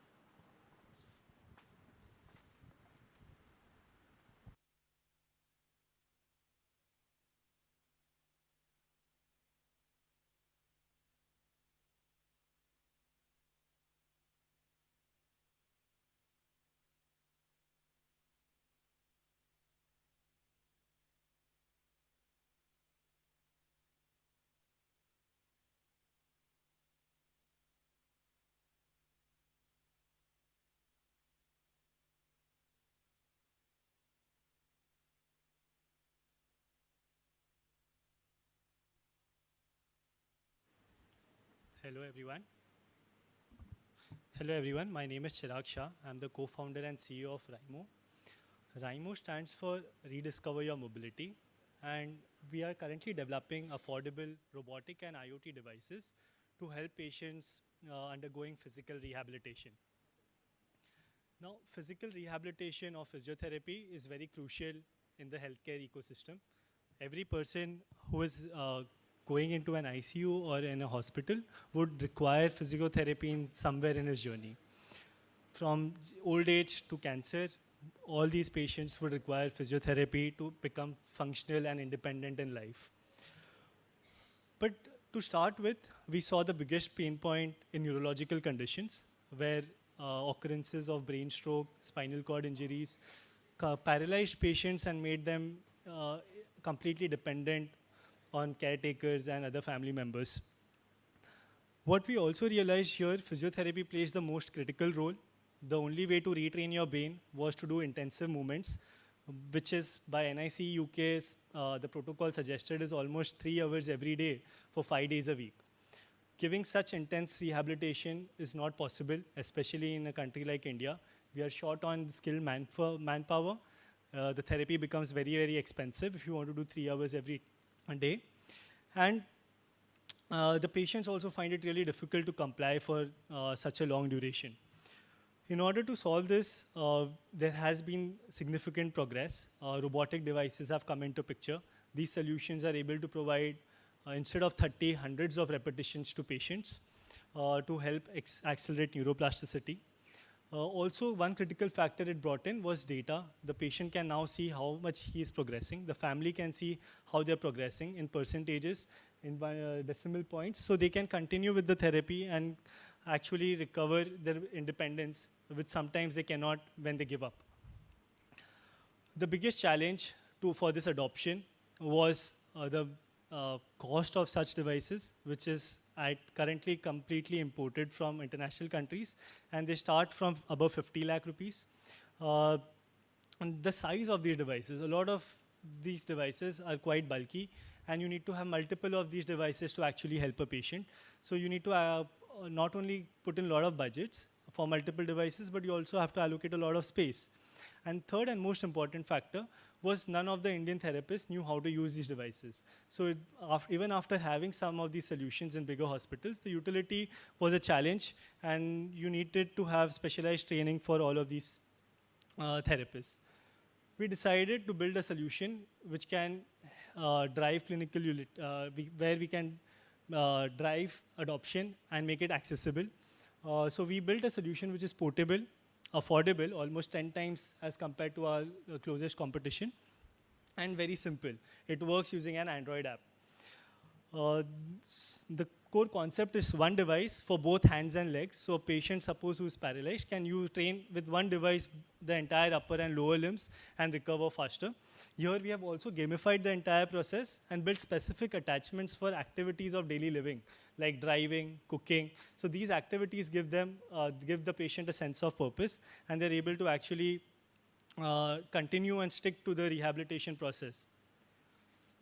Showing you a small video to take you through the journey. We have multiple attachments which go on the same machine in different planes, so you can do different exercises.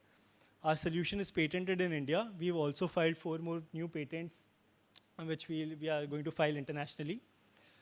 It's portable. You can move it from the OPD department to even the inpatient departments, right at the patient's bed.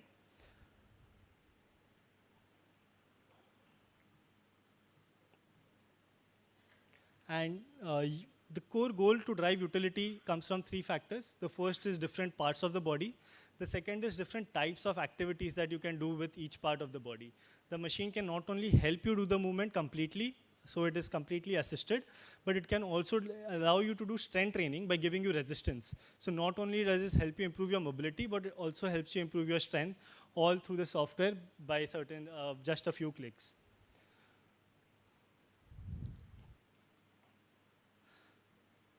Along with this, we have also introduced games. Built on the same technology platform, we have integrated a solution for balance training.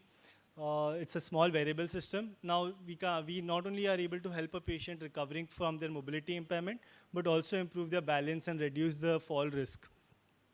So our goal is to build a product portfolio which can help a patient in 90% of his rehabilitation journey, making it completely digitized and gamified. This helps accelerate recovery, which has been proven with a lot of secondary research. Currently, we have both the products in market. Our current GTM is focused on B2B reseller-driven sales, where we have channel partners in different states of India. They, along with our team, are able to sell and market to the patients, to the hospitals and physiotherapy centers. We have almost 140 customers across India. For our robotics product, we have 100 installations. And for our balance training product, we have 112 installations. Some of the key hospitals like AIIMS Delhi, Manipal, Apollo are also our customers, recently onboarded in the last 1 year. And we have been growing our revenues almost since the last 3 years, almost doubling every year. Last financial year, we did almost $200,000 dollars in revenue. This financial year, we are on track to do almost 400,000.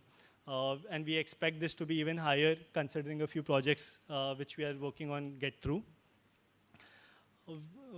We have a balanced team. Both me and my co-founder are engineers by education, have been working together since 8 years. Right now, I am focusing on the business development and sales aspects. Abhishek focuses on R&D and operations. Along with that, we have one of the few best doctors from the state of Maharashtra and Gujarat who are on our advisory board. They cumulatively see more than 100 patients every day, all in neuro rehab, enabling us to have a really fast user-centric design process where we can test early for new features that we want to launch. And this has also helped. The biggest achievement here has been, it has helped my father when he got a stroke. But when we used our device at home, we faced multiple challenges. We were not able to figure out what needs to be done, whether we are doing it right, and whether we should actually be continuing with the process.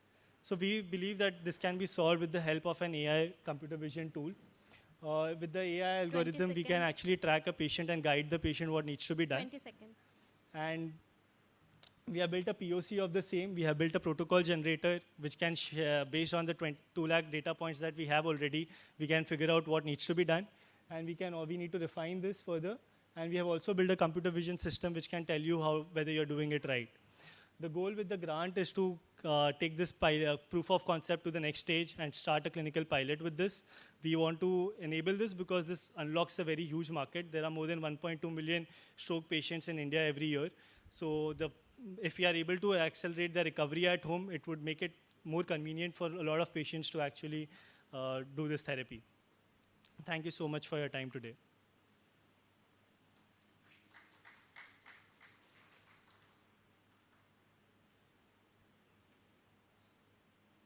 What is your funding history?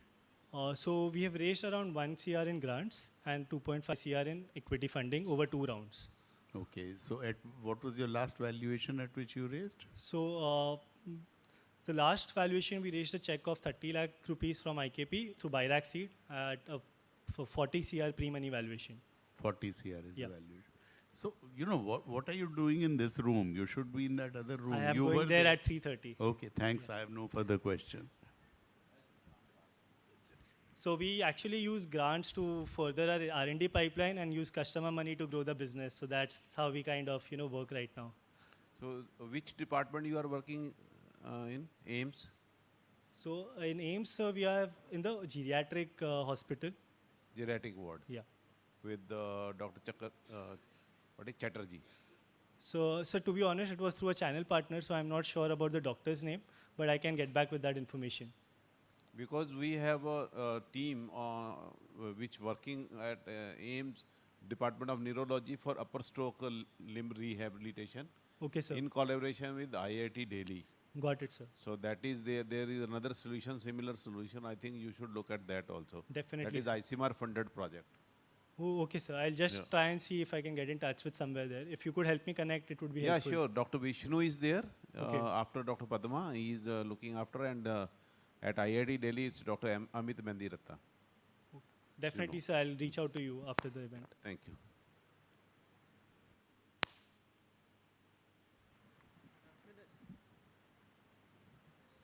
How you use that SIDBI grant? So how much you get? 20 lakhs? Yes, sir. We got the SIDBI grant. Thank you so much for that. And that helped us get the first 15 customers. So with them, we were First able 15 customers. Yes, sir. We were Okay. able to give them discounted pricing, which, you know, helped us So accelerate that time, the in fact, you really need it. Yes, But sir. now you have grown up. Yes, sir. So it's been like almost 2 years since we got the SIDBI grant. So yeah, it has been quite a journey. Okay, all the best. Thank you so much, sir.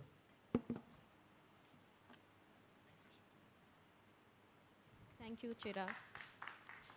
Next is by Signable Communications.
Good afternoon. I'm Arun Rao from Signable Communications.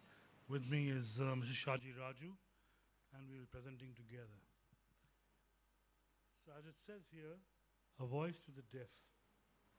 Connecting deaf and hearing people via live sign language interpreters.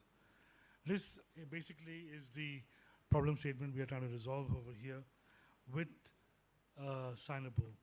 Deaf people in this country are functionally, by and large, illiterate. The teachers of the deaf don't know sign language to teach them in classrooms. They have no access built in any form of government contact, points of contact with the government, point of contact with the public. There's a concept of sign language interpreter is barely known now by a few NGOs and a few corporates. So these young people, these entire community of 18 million deaf people are without access to fundamental services, whether emergency services or otherwise. So the idea is to provide them a platform whereby they can get sign language online on the smartphone, in their pocket, so have a way of communicating to everybody immediately. As the founder, president of the Association of Sign Language Interpreters, I can tell you, we have less than 500 working interpreters in India today, which is a shame. We have 18 million deaf people. We would need 1 million interpreters, but we are producing only about 200 a year, if that, and bulk of them don't stay as interpreters. 3 or 3 interpreting programs are shutting down. I think this year, the ISLRTC has 90 students. So it's really an issue. The solution is very simple. It's like an Uber for interpreters. You have an app. On the app, you dial in, state a language, and we provide services in 13 languages across the country at the click of a button. So this can be face-to-face, this can be called somebody else. Whichever way it has to be done, it can be done. The application is everywhere. Hospitals, factories, meetings, homes, anywhere you want to be. So the ideal individual customer is somebody who knows sign language, wishes to use sign language, and wishes to access services. The ideal business customer now, with the DEI initiatives that most companies are using, is the process between interviewing to training to onboarding to participating in work life, in the workspace across the corporate spectrum.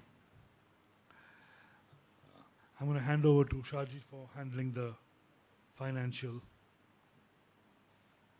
Yeah, thank you, Arun. So I don't want to spend too much time on market size, but this is based on the estimates that we have, 18 million users. The TAM is about 730 million, SAM 280, the SOM 53 over 5 years, and for next 2 years about 6.5 million. Yeah. And we're hoping to get this from 3 groups, that is the B2C group, the business group, and the government. Our go-to market strategy basically on the B2C side is using social media, the government, of course the NGO sector, and referral channels. B2B again mainly through the D&I, conferences, events, awareness, and through advocacy, and setting up regional or sales offices. Yeah. So why do we need to do this now? Because obviously there's a mandate now in corporate governance and to achieve ESG goals. Yeah. And of course now a lot of deaf is being hired in the corporate sector. Yeah. So if you look at our revenue streams, currently we have 2 major streams. The B2C is the consumer app that we have. It is similar to a subscription like Jio. There's a monthly subscription, or they can use on a pay-per-use model. And that's how the B2C works. And of course, the other chunk is the B2B clients. That is corporate clients who basically employ deaf people. And we provide them interpreters on a dedicated basis or a shared basis. Yeah. Of course, we're looking to expand to government as well to use our services, and as well as international markets. So if you look at competition at the moment, there's not much in India at the moment. We have some international competition in the form of Convo and Sorensen and Purple. But of course, their solutions are very expensive as compared to what we offer in India. At the moment, I can't think of another organization that provides the service in India at the moment. All right, this is some of the awards that we have won over the last 2 years, and these are our clients. Most of our clients are the Fortune 500 big names that we have at the moment. We have signed about 20 plus corporate clients at the moment. Yeah. Revenue estimations, for last year we had touched about 1.9 crores in revenue, and the previous year is about 1.2. There is a bit of grants in this, I have to say. It's not completely corporate revenue. There's about 1 crore coming from corporates, and the B2C, and the rest from grants mainly. Well, this is an old slide. I was not sure that the ask was only 5 lakhs. So, so it's not 1 crore. I mean, I would like to have 1 crore, but I don't think we're going to get that here. But definitely, we can get what we get. Yeah, because our focus is on the AI bit. We want, because one of the biggest challenges we face at the moment is finding interpreters. And the only way we can solve that is through AI. And so whatever grant money that we get from you, we will use it for our technology development. Yeah, this is the senior management team. Our main co-founders are Tarun and Rupani. Unfortunately, the two of them are traveling out of the country. But the rest of them is myself and Arun. Yeah, that's it. That's it. And I can just show some statistics at the moment. For the B2C app, we have actually about 50,000 downloads users who have downloaded the app. 28% have paid at least once. And we have about 2,000 users who are subscribed, active users on a monthly basis. Yeah. The average income is about 50,000 that we get from these users per month on the B2C app. And from our corporate clients at the moment, we earn about 10 lakhs a month. So that's, and growing, yeah.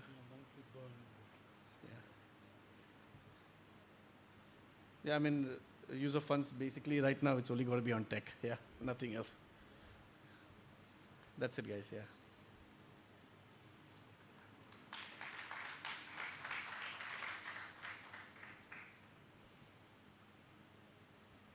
So, good business you've built up. Yeah. But again, were you also in the other room? Yes. Okay. All right. Yeah, we are. Okay, thank you. Yep, that's it. Well, I think maybe an interesting question is around the partnership for the deepfake technology. So, you know, I think a partnership might work better than the money that we were investing. You know, how do we support you to develop Partnerships that? from, I mean, we're looking to tie up with Microsoft and Google. I know they're working something in this space, and we are trying to reach out to them, and there has been some traction in that direction. But apart from that, we're building it as much as we can internally. And just out of interest, have you ever applied for any of the Microsoft Accessibility AI or Google AI? We have applied for Microsoft. Yeah. Okay. Yeah. And did you receive a grant from them? Yeah, I think we received something from Microsoft. Okay. Yes, we did. But it was not a big grant. It was a small grant. Okay. Yeah. But we're trying By to the way, partner with them, basically. Any That's what we're trying to do. funds you have raised, equity funds so far? We have raised equity funds, but mainly from friends and family. So it's been Okay. in-house mainly, yeah. You mentioned 2,000 active users are there. Yeah. So like if one user joins you, then for how long period are you, like it will be for 1 year only or it will be for longer So duration? it's monthly subscription. So typically they subscribe for a month. Okay, so And how many of renewals them are happen. the repetitive customers? How many? Are repeating customers, like Yeah, after 1 month, how many of them are? 2,000 is repeating. That's the kind of numbers we get. So they are continuing Yeah, month by continuing, month. Yeah. So there are some grants also that we receive, which allows I us know to. SIDBI also that. Yeah, which allows us to, they pay for a year as well. So combination of that. So but we have most times we have at least 2,000 active customers every single month. So that Atma Fund, that time in fact you provided 50% discount to them, to the Yes, customers. we actually did. Yes, we SIDBI did Atma receive. Fund, Yes, yeah. we did receive the Atma Fund. Yes. Yeah. And we had subsidized by 50%. 50%. Yes. You're right. Thank you. Okay. What about the real-time interpreters? How do that work? Do they have some, time slot or something like that? How does So they work in shifts. I mean, we have a Shift. particular, we have a particular app for the users, and they sit, the interpreters, and they sit all over India. Okay. So like Arun had mentioned, we have 13 languages that we offer on the platform. So they work from home, and depending on the call volumes, we have shifts going. Suppose I want to log into, I have to download the app first Yes. and pay the money first For the interpreter, you mean, or the user? as a user. The user, yes, you have to buy. a I have to pay subscription. first. Yes. Okay. And have you seen Signer.ai, Ankit Jindal? Sign. Solution. Yeah, I've heard. Yes. So that is where the sign language is directly converted into text. Yes. Yes. Without any mediation. I don't know. Is that an Indian-based company? Or? Yes, it's a Bengaluru-based company. Signer. Signer.ai. Okay. You should look at that also. Sure. All right then. Thank you so much. Thank you so much, guys. Thank you. Next, we have Sunbox Innovations.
Hello, hello, yeah. We can start? Okay.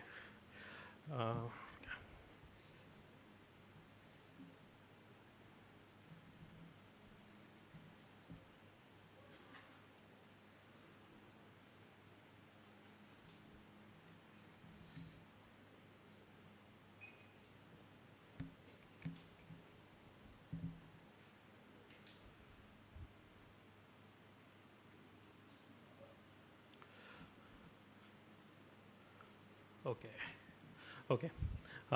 Good afternoon. I'm Suket Amin. I'm the co-founder of Sunbots. My journey started about 2.5 years ago with an incident where one morning while going to washroom, my wife hit the door and she blacked out. And in that she screamed, and I very casually said, I'll make smart glass for you to see. Though she was fine after washing her face, but that conversation struck with her, and she practically forced me to go to an NGO and speak with the students there. And that's where I met Ramesh Wala. He was a class 12 student, and when I was talking to him, I kind of tried to identify what is that he really has challenges in his day-to-day life. And very casually he said that I'm in an NGO, I can move around, no problem. But tomorrow when I'm going to go to a college, I'll have a lot of difficulty reading because there it's a normal college. And even if I graduate in an arts degree, I'll probably not get a job in the field of graduation. So I'm not sure what is it that I'm going to do in future.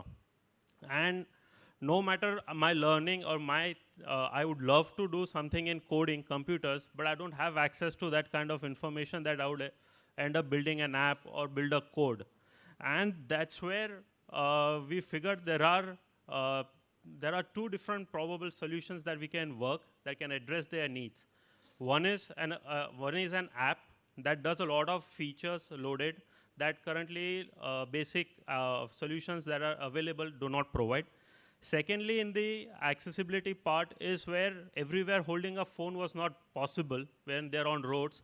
So that's where glasses would come in and handy. Even while developing, we had to make sure that whatever product that we had to build had to be low cost because paying capacity is very, very low in an Indian setting, and always we had to depend on some other external funding for getting the technology. That's where we built this smart-on device, which currently caters to 6 different features, allowing both digital and physical world accessibility. In the physical world, we identify different objects. We tell you where that object is with respect to your position, so you have an understanding of what is happening around you. Currency identification, reading in multiple language, which most of the current solution does provide. We went on in a different way using AI, was an AI tutor kind of a feature where you can ask very specific questions. It's an interactive based Q&A that can happen with the content. And an interesting Smart Eye feature, which practically gives you access to STEM content and interactive content. So you take an image, it describes what it is, and you can keep asking questions. If there is a diagram, there is a chart, flow chart, you can have an understanding of that as well. And the another feature is a Doc AI, is a feature where digital documents that are sent to you over email, WhatsApp, instead of reading that entire document, you have a summarize or an interaction base to identify very specific information to enhance their capability even at workplace. We currently cater with NGOs, colleges, to take our product to them. We work with corporates and hospitals to identify users and provide the solution. We practically work with a younger population of age group of 14 to 35 who are physically active, who are part of an educational system or at a workplace culture, and they are proficient in using smartphones, or adaptability of technology is higher because giving it to someone older has a lot of gestation period of training, and adaptability is significantly low, which over the period of time we've observed. Currently, we have 4,200 app users and about 1,700 device users, which we commercialized last year.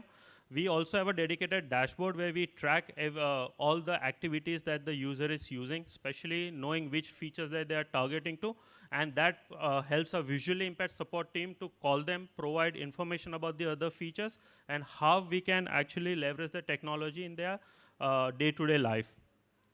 If I talk about the market segment itself, India probably has a 55 million blind and visually impaired. We are catering to that 3% younger population.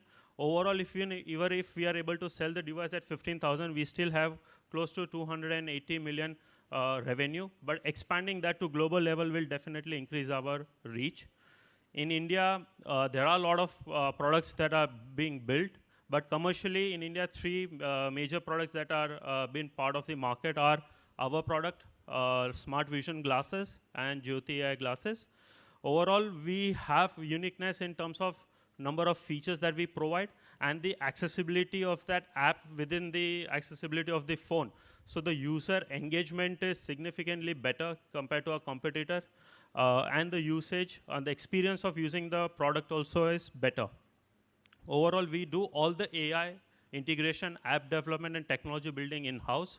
We have our co-founders who are experienced in AI. We also have a team of 12. In that, we have 5 visually impaired who cater to the support staff. We are seeking a grant of 5 lakh rupees, mainly expansion in the technology building. One of the uniqueness in the features that we are bringing up with the smart glasses is the guidance system. So even if a blind is holding a book, he still needs a guidance on how he should be holding. That is not being provided by any of the glasses, which we are doing it. So that is under development.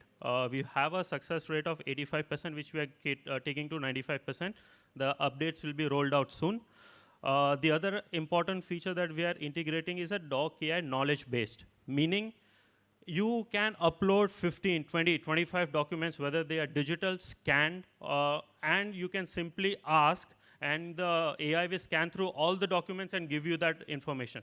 And that would be language agnostic. So you can have your document in Hindi, English, Malayalam, but your question can be in Malayalam, and it will still scan through your other languages and give you that relevant information.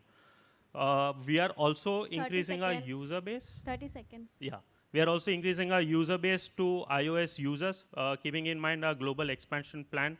Overall, we also want to cater to the wireless product, targeting the international market in maybe 25-26 quarter. Some of our awards from IIT Mandi, IIT BHU. Recently, we also won an award at LV Prasad Eye Institute. Some of our accelerator programs and incubator partners. Overall, thank you. Now, I may just, if you just have time, I'll just demonstrate a small thing. So I practically connect the app. Smart on device connected. Smart Eye.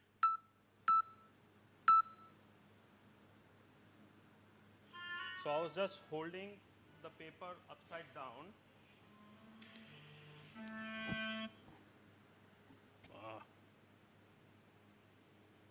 Smart Eye. Smart Eye.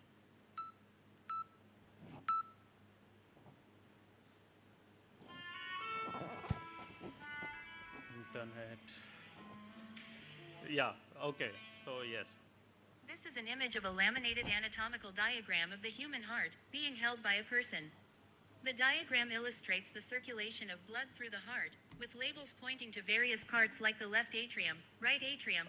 Now I can go on to even ask questions of what is the function of right atrium. And it would describe that. I can keep asking questions till as part of an education I want to ask. Thank you for your question. The right atrium is one of the 4 chambers of the human heart. Its primary... Can you come to your slide on the incubation? Where all have you been incubated and funding Yes. history? Just give me a top line thing.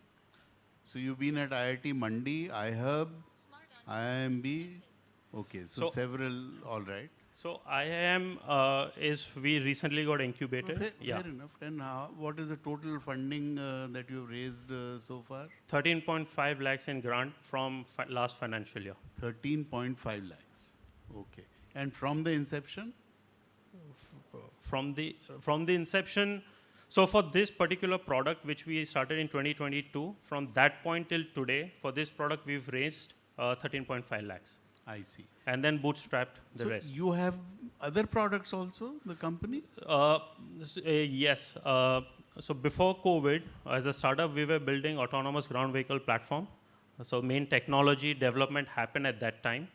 Apart from that, we also cater to building custom AI-based solutions for clients. So those funds, we had used it as part of our seed fund for product development. And what is the status of those products? Are they in the market? And So what there's sort a of project revenue? to project base. So it's one time for a client specific. We build that AI model and we sell that model to him. And that fund we had used as a seed fund for our product development and team expansion. Okay. Now, on the smart glasses, some of the AI things that you were talking about, that you would be using one of the Gen AI engines, right? Yes. So you wouldn't be doing any value add there. So what right? we do is we don't use OpenAI APIs, or we don't use APIs for that sake. What we've done is we take the Llama model and then we host it on the servers to reduce our cost. That is one way. We keep improving those models and we fine tune on what kind of responses that the Llama model delivers to the user that way. Apart from that, yeah.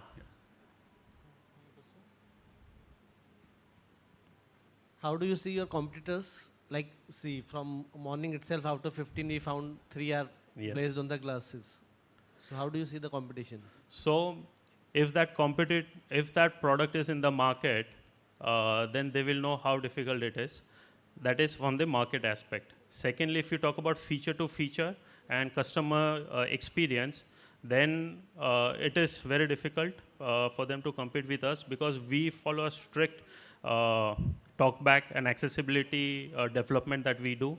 So every user who is using our app has that feeling of seamless experience. And if you talk about any of their product, if you test it out just by turning on the talkback and you start using it, you yourself will experience how much the technology lacks. Apart from the features, like those like Doc AI features, interactive features, all that they are not even providing. Okay, I got it. And what is the total turnover of your company? So overall, last year we had a revenue of 72 lakhs. In that about 13 lakh was the grant. We are currently burning at about 6.5 lakh monthly. And our major expense goes into the team, which is focusing on the tech development and integration. Okay, thanks. The solution is limited to see and read and explain. Only that, right? No. And digital. And also what we are catering to is one very specific. So the application of Doc AI in a different scenario, how we use it. So we are also working with Vidya Infotech, Bangalore-based BPO, which employs about 40% of their employees are visually impaired. So we are working there with using the same Doc AI. What it will do is when you share an Aadhaar card, PAN card, bank details, the AI will take it, extract those information and only provide relevant information on the screen of the operator so that they have a real-time verification done over the call. So that was not visually impaired was not able to do previously on the live, on the go situation. So we are building a solution where they will be able to do that and increase their chances of employability. So that cost is an additional that we do. So yeah. Thank you. Thank you.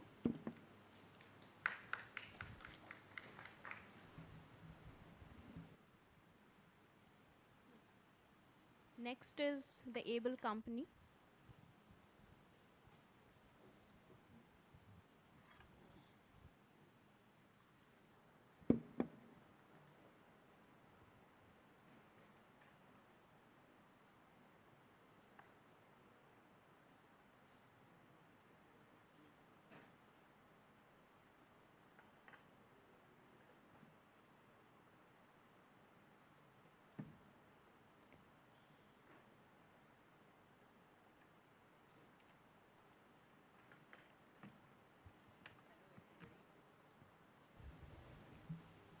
Priya, our inspiration, is a daughter of my co-founder Meera Vora, who's an architect.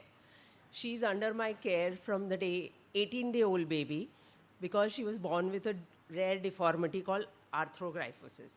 And looking at her growing up, we realized that there are a lot of issues that is coming in between her life to become independent, especially when her upper extremities were affected. And we started looking around for the problems like lack of stability, grip, strength, or amputated hand, causing issues with activities of daily living, and causing a dominoes effect that will start, where the client will start questioning his own self-worth. And together, we came up with the solution with our mentors and team members to look for some assistive technology which is easily available, cost efficient, and helps them to do their activities of daily living independently, which will help them in turn improve their mental health and self-esteem. So this is our first product, the hands-on, which has a main part, the handle, which gets connected with the flexi, which can be bent in any angle.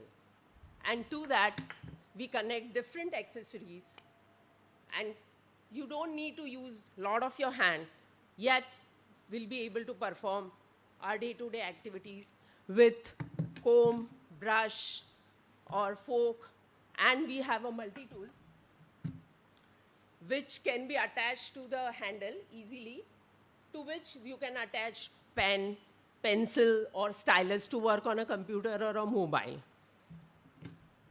And we realized that from our trial patients and customers that it's one of its kind, multi-use, easily operatable, economical, and can be customized to the needs of the clients.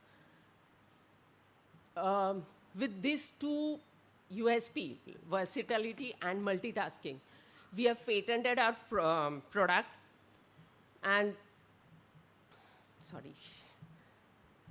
when we tried on our clients, we saw the impact where they could do their work easily, independently, showing a lot of improvement in their mental health. So the feedback that we got from our direct users were it is simple to use, easy to change, and it gave them independence. The caregivers were happy because it was causing less physical stress for them and value for money. The medical personnel, like me, were happy because it gave me opportunity to work on various functions with positive mindsets coming from my clients. And institutes and organizations were happy because it's one of its kind and it can cater to masses. So when we did our market search, we realized that pan-India, there's no similar product is existing. And if we go to buy specific product, it turns out to be very costly. Globally, most products are battery operated, but no single device with multiple tasks is available. And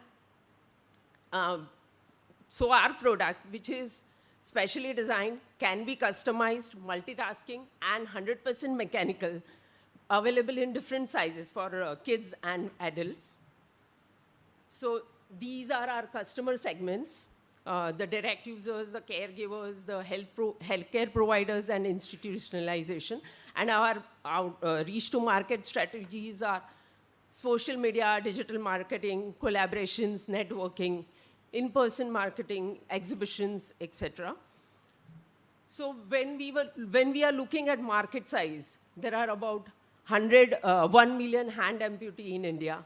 About 5 to 6% of total population has neurological or orthopedic disorders, and about 200 in 1 lakh people has temporary plasters or hand injuries. So this product can be used for those temporary dependence also while the patient is in the plaster and can't do his own work. So at present, we are looking at this business models where B2B, where we will be connecting with physiotherapists, occupational therapists, or primary healthcare centers, giving them the product and helping them to train their clients. Whereas B2B2C is where organizations and institutions, where they need, we help them to recognize the patients and help them to train. Also, by the way, we can add tele-therapy in terms of helping them to treat those hand patients, trying to build the gap of therapy which is present in India.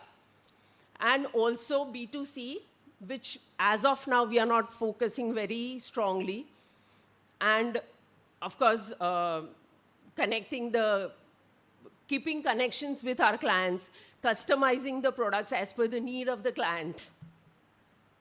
So as of now, we need about 18 to 20 lakhs to sustain for next 1 year and move forward, create a base in India with good opportunities that is present, and then maybe scale up later on. These are our accomplishments and collaborations. And with that note, thank you so much.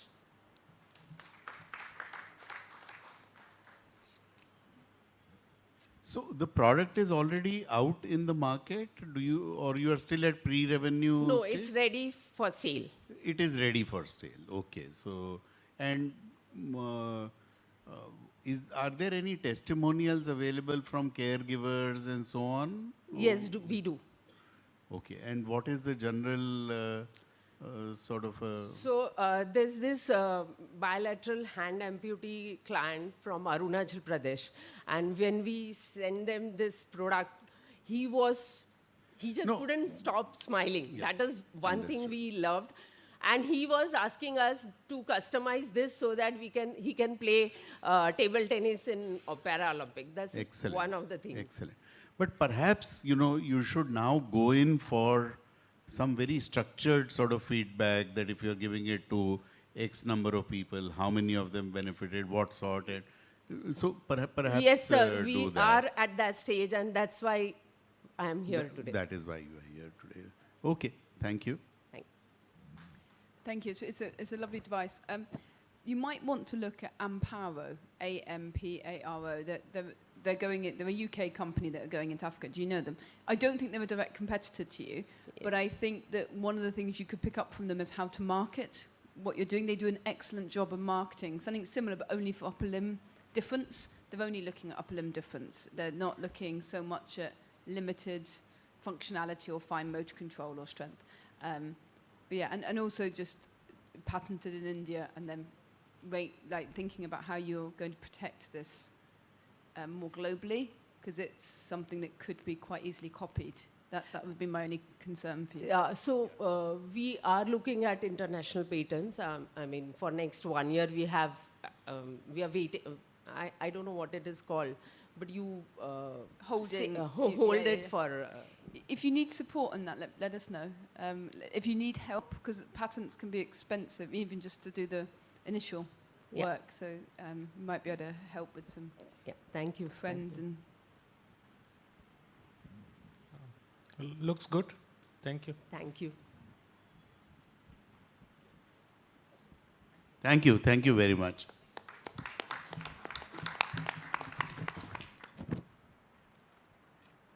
Next is Thrive, but I think they are presenting to the investors at this moment. So we'll move to True Assistive. Is it there?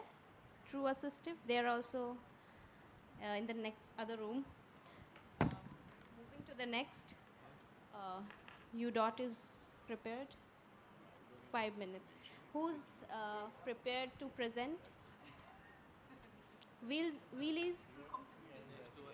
Wheelies is there? Yeah.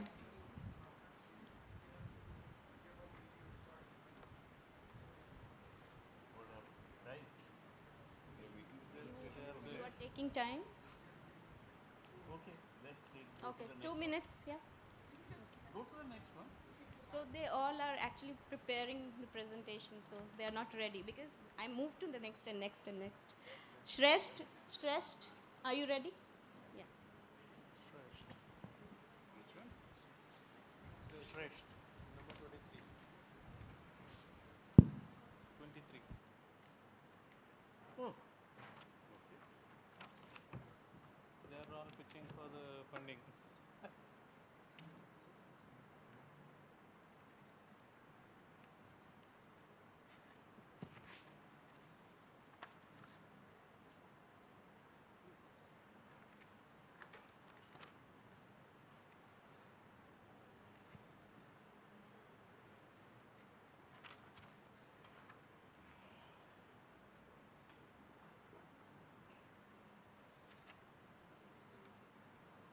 No, I was just looking at my WhatsApp messages.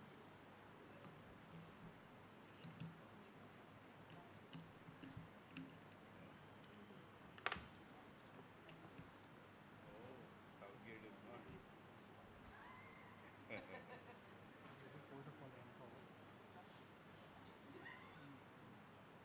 So exit Southgate. New Zealand is 83 for 1.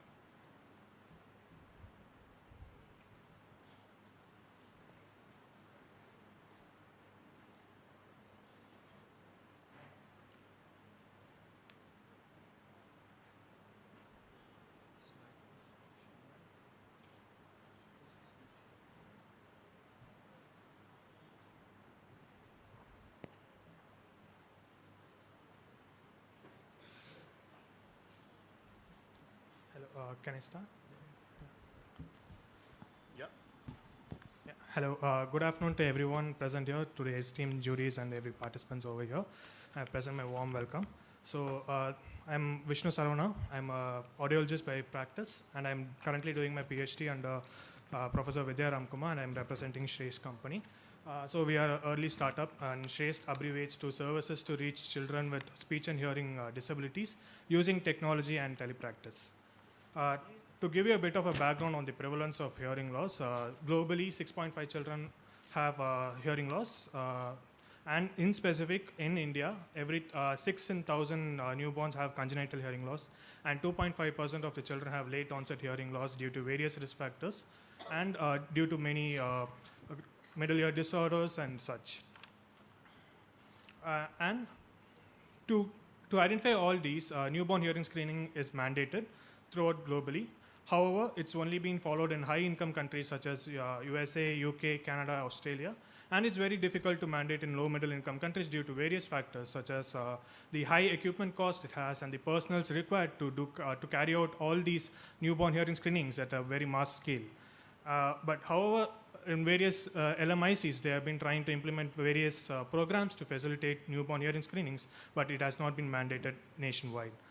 So in India, the disabling hearing loss is defined as if a person has greater than or equal to 60 dB of hearing loss in his better ear, it's considered as a disabling hearing loss, and he comes under the category of welfare category in India. So what equipment do we use for hearing screening is objective hearing screeners are being mandated and marketed globally to conduct hearing screeners.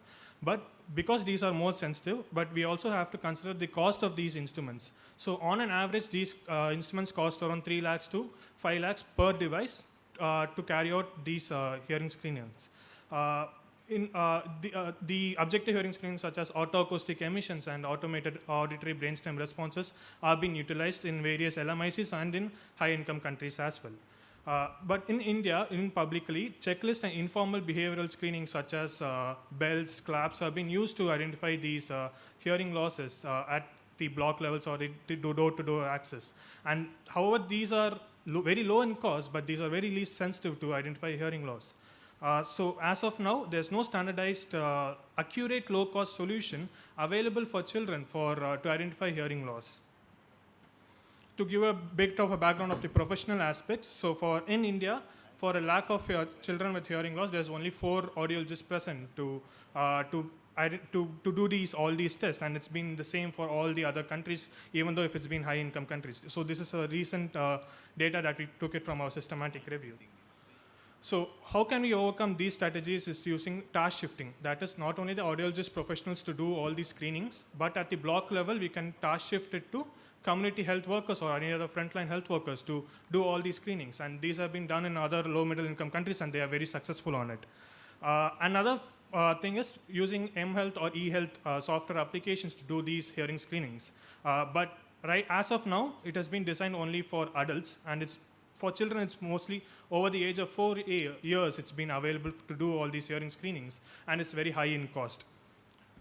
So in India, for the solution for LMIs is we need a low-cost hearing screening device for to identify disabling hearing loss, and we need it to task shift so that it can be implemented and sustainable at the end user at the last mile service to provide last mile services, and that's where we come in using the Shrestha hearing screening devices.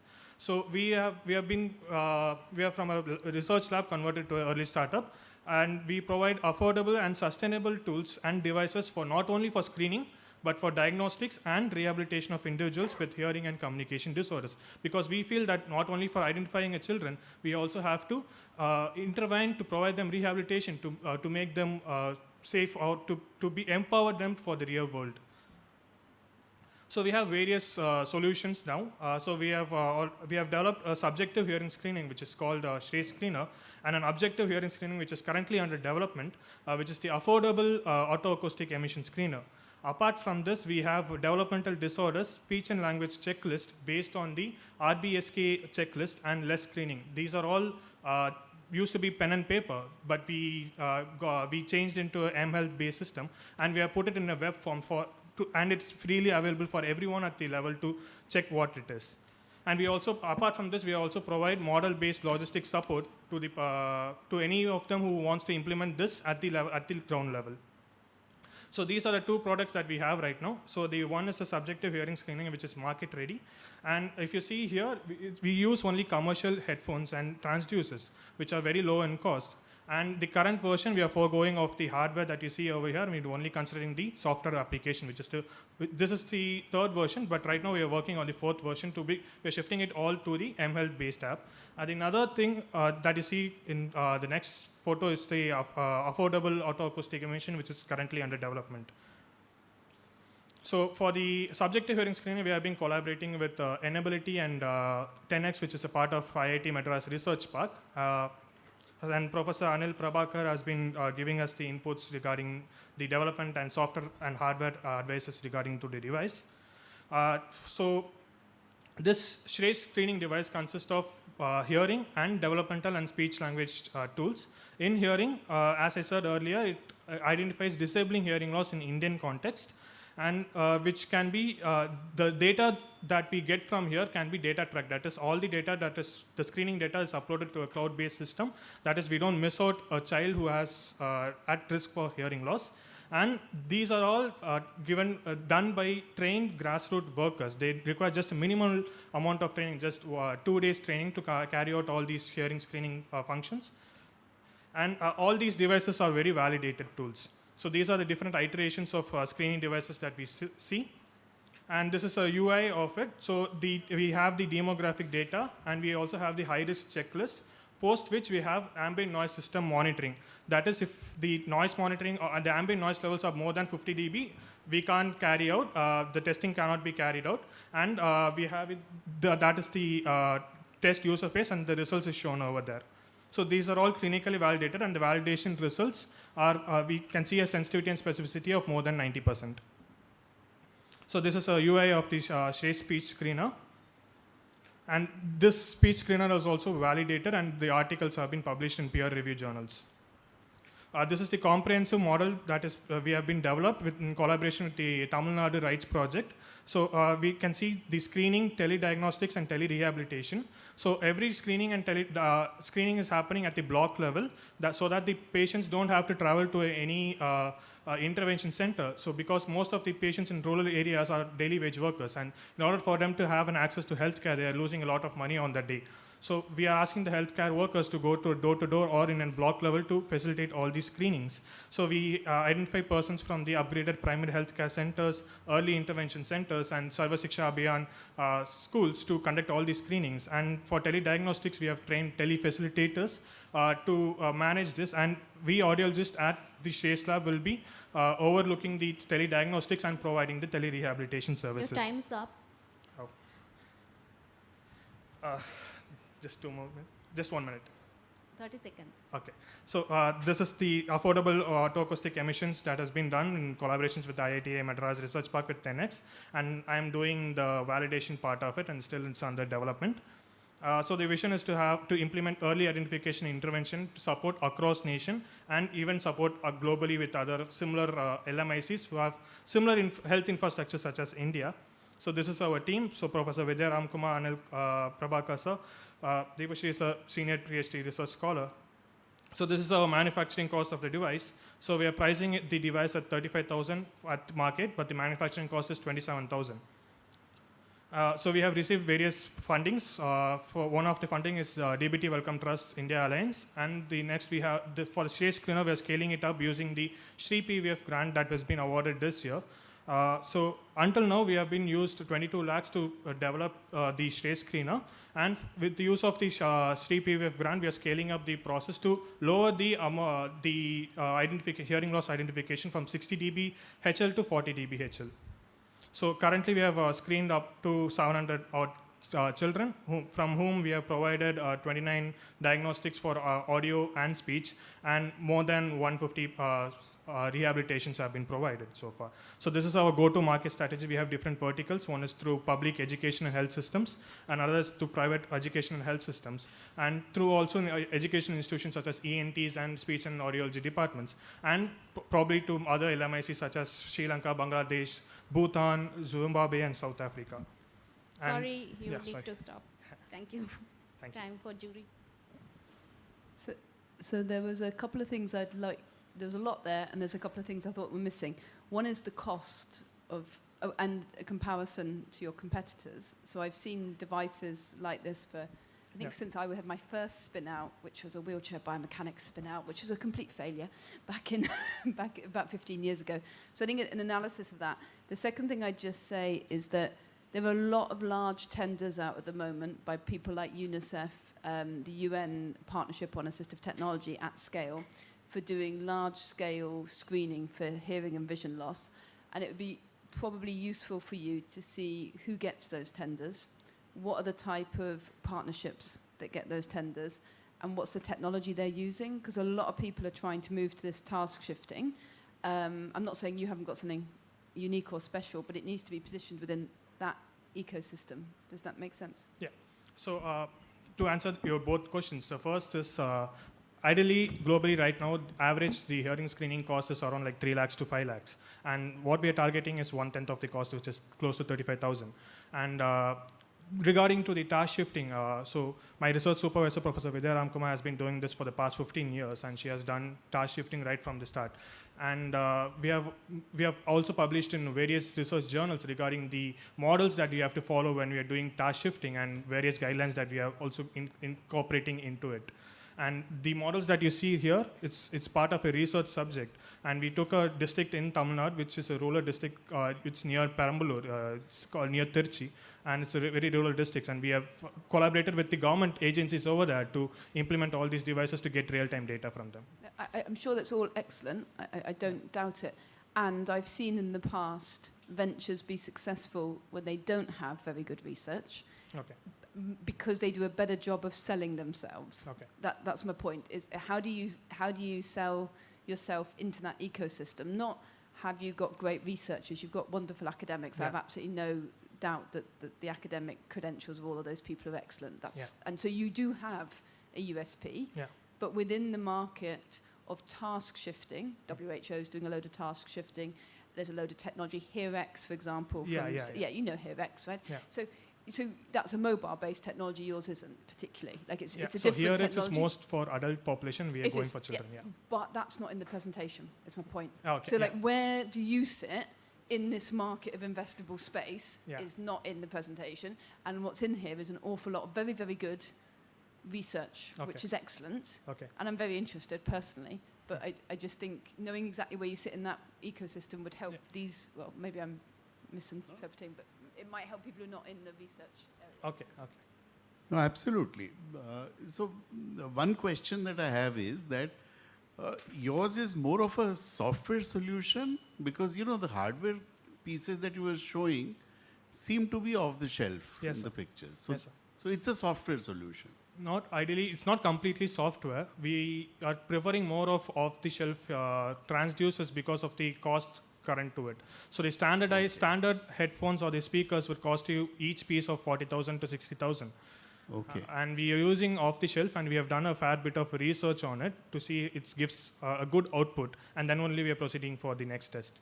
All right. I also saw more of the detection part, but almost nothing of the rehabilitation part. Okay. So that is one point I wanted to make.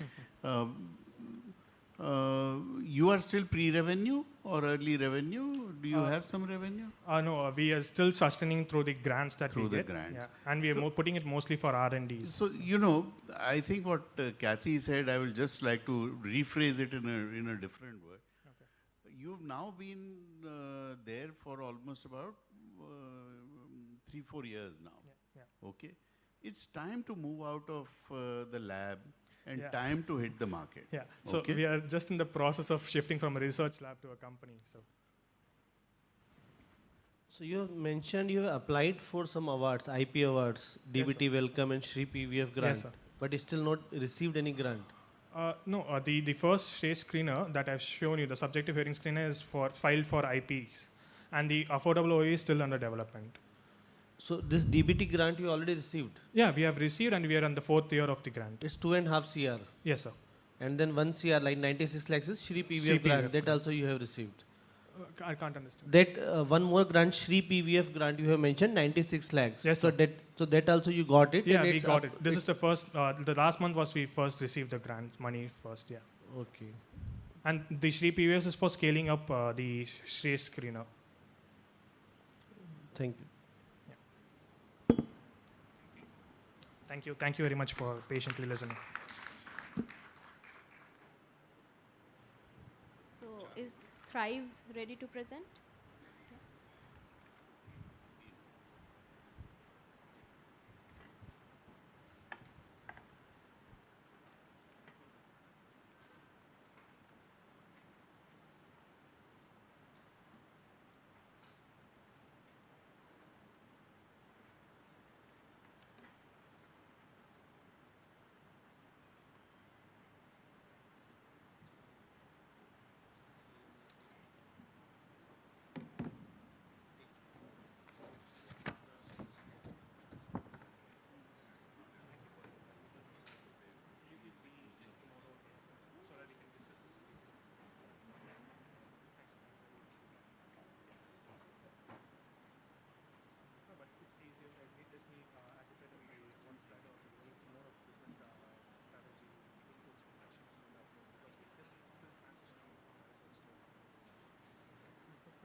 Can I start?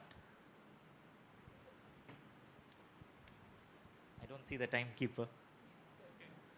Should I go ahead? Okay. All right. Okay, great. Thanks. Good afternoon, everyone, and thank you for the opportunity to present. Much appreciated. We are Thrive, an IIT Madras incubated startup and nurtured by the R2D2 Center at IIT Madras. I'll do a 2020 version of the pitch. Can you move on to the next slide? Thrive is a dream of two quadriplegics paralyzed neck downwards, and we wanted to make a change in the community. For 10 years, we've been discussing about this, but we couldn't do much because our paths crossed when we were doing rehabilitation, Shashank and myself. The last 3 years, we wanted to put action to the words that we spoke. He went on to do his master's in mechanical engineering and then MBA from IIM Calcutta. I went on to build my corporate career for 2 decades in strategy consulting. But 3 years back, we decided we wanted to start this. So that's how Thrive came into play. We are not a one product company or a 2 product company. We have a strong vision and a purpose. That is to inspire ability in the community. And whatever problem statement we have to handle for that, so be it. So the first thing that we did is not understand any problem statement, but put a team together. Can you go one slide back? So in our team, we have about 100 years of research experience in terms of assistive technology, in terms of engineering as well, and 30 years of lived experience with a disability, and 50 years of understanding assistive technology. That's the overview. Our mission really is to democratize access to assistive technology and rehabilitation technology. We operate in both the spaces so that rehabilitation leads to community participation, and we are guided by the principle of co-creation, because we strongly believe user-centric designs are not enough for assistive technologies. We need to co-create, which is why users ourselves have taken that initiative. We want to make meaningful devices, affordable devices, and aesthetically pleasing devices. That's of course something that's missing in the Indian market. Users are not proud of the devices that they own. If you can move on to the next one. So the first thing that we did is put a very strong team. Our team comprises of faculty members from IIT Madras, researchers from Imperial College London, Purdue University, from CMC Vellore, faculty members and researchers, and some business folks and strategy folks, including a chartered accountant. If you can move to the next one. We also wanted to be very accountable in whatever we do, so we put a board of advisors, strong board of advisors in our group, including Mr. Ram Durai, chairman of some of the Tata groups, Professor Rishikesha Krishna from IIM Bangalore director, and a few other industry folks and academicians, so that we are accountable in whatever we are doing, and they keep us honest in our journey. If you can move to the next one. So, being a purpose-driven company and a vision-driven company, we took 3 problem statements about 3 years back. One is the wheelchair problem itself. 90% of the wheelchairs sold in India are hospital-grade wheelchairs, not meant for community use. If I give you a 13-size shoe, and if your feet size is 8, how would you feel? That's the problem that we wanted to tackle, and nobody's tackled it in India. Of course, the best-selling wheelchair in India is at about 16 kilos. So we wanted to do one better than that, and I can talk about the solution in a bit. On the other end of the spectrum, you have joystick-operated wheelchairs, all of you would have seen. For 40 years, the technology is not changed. The person is already disabled. How do you expect them to keep a hand all the time on the joystick and operate it? We wanted to change that narrative. The joystick-operated motorized wheelchair is also, because of its bulkiness, anywhere from 50 to 120 kilos. Even a person without disability can't lift it and put it inside the car. And if the motor or the battery conks off, they're stuck. We believed that there was a sweet spot, and we'll talk about the solution. The third really is rehabilitation. In a country like India, and I can talk about spinal cord injury, every year there are 18,000 incidences, but there are only 3,000 beds that can actually manage spinal cord injury. It's a huge gap out there. So we wanted to change that narrative. Today, if you want a high quality rehabilitation, robotic rehabilitation, you have to go to Apollos and Fortis of the world. How many people can actually afford that? We wanted to change that narrative and take quality rehabilitation to the doorstep of the users. How we did it? Can you change the next one? You can skip all of these. So, can you bring the Pluto device? So that's the rehabilitation robot, a simple robot that is gamified, it's portable, and the beauty of the device, if you go to any other rehabilitation device, whether imported or in India, it's a bulky device that needs 100 square feet space and things like that. A device like this can be packaged in a box that he has there. You can put it in your scooter, auto, small car, and take it to the doorstep of the user. It is gamified, and how we achieve that portability is actually a testimony for innovation. You can show that. It's something from a kitchen, Mixie. one motor base, multiple jars. So we did that and achieved all the function for the hand. And not just that, if a therapist wants functional handles, like a doorknob and things like that to actually train, we just 3D print it and put it on it. So that's rehabilitation to the doorstep. The second one is the wheelchair itself, the lightweight wheelchair. You can just lift it and show.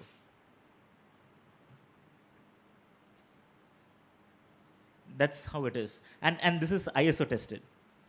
It has gone through all the ISO testing, so quality is not compromised. It's just innovative geometry and material selection. And the third device, so while this wheelchair is catching up game with the Western Hemisphere in North America and Europe, what we did in the Power Assist is actually to tell people, and with Pluto is, we've arrived neck and neck and shoulder to shoulder in terms of innovation. That's the indoor module, and what you see on his hand is the wrist controller. This is a prototype at TRL5, so we'll be miniaturizing it. Now it's on cruise control mode. He doesn't have to touch the wheelchair. Only when he has to turn, he has to stop in one side. But we didn't just stop there, because the caster wheel problem is still there, because the caster wheel is what gets stuck in uneven terrains. So what we did is we attach a module in the front, and suddenly it becomes a outdoor device as well. So it has a wireless throttle, and people can now overcome the architectural barriers as well. Or I can show the video if it's going to take time.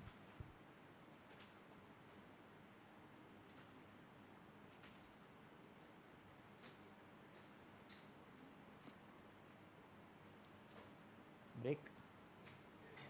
Yeah, now it's an outdoor device. And then lastly, we didn't stop there. Any assistive technology company would have stopped there. We wanted scale, we wanted volume. How do you achieve it? He's going to connect the front attachment and the rear attachment together without the wheelchair, and it becomes a family mode or an e-scooter for last mile connectivity. Now this can be part of any fleet in Europe, in Americas, in India. A wheelchair user can simply go and rent the device. A person without disability can use it. A family member can use it. That's pushing the needle in terms of innovation. We are at a pre-revenue stage. We'll be taking Pluto to, Pluto is at CDSU approval with the medical authorities, and it should hit the market in about 3 to 4 months. The wheelchair is at TRL 7. It should hit the market in about 6 months. And this device, we want to do more user testing so that we are absolutely sure that the user is safe. It could probably take another year. So that's where we are. He's going to show the scooter board mode. Thank you. Thank you for the opportunity. I'd like to introduce my team. Satish is the rehabilitation engineer working on Pluto. Ashish is working on the Power Assist. And I have Aditya here who's working on the wearable devices. Thank you.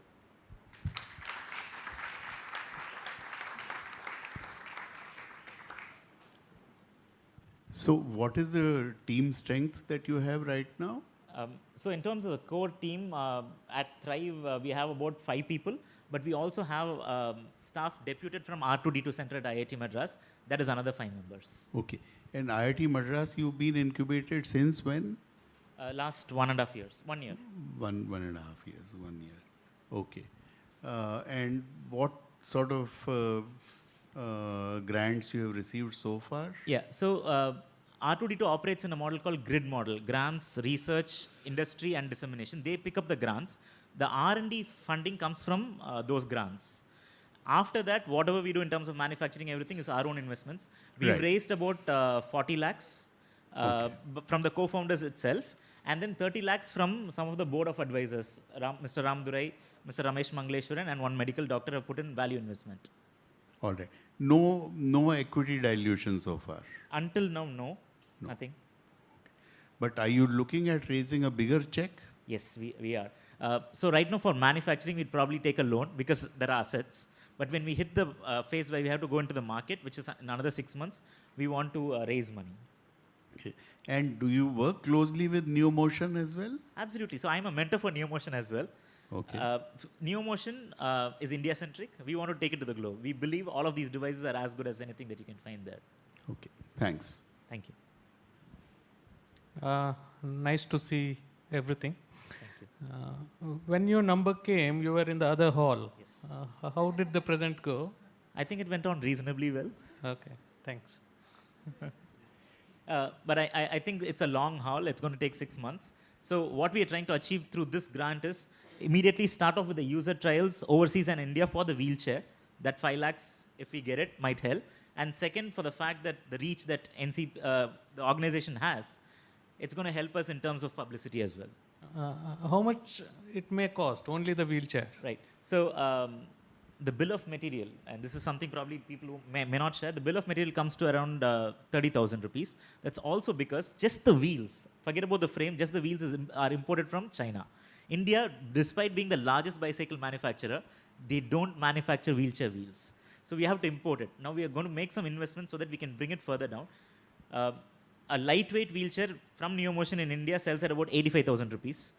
We want to undercut that at about 60,000 rupees if that's possible. But in the overseas market, we're looking at $1,200 to $1,500. An equivalent is about $3,000. Good. Thank you. Thank you.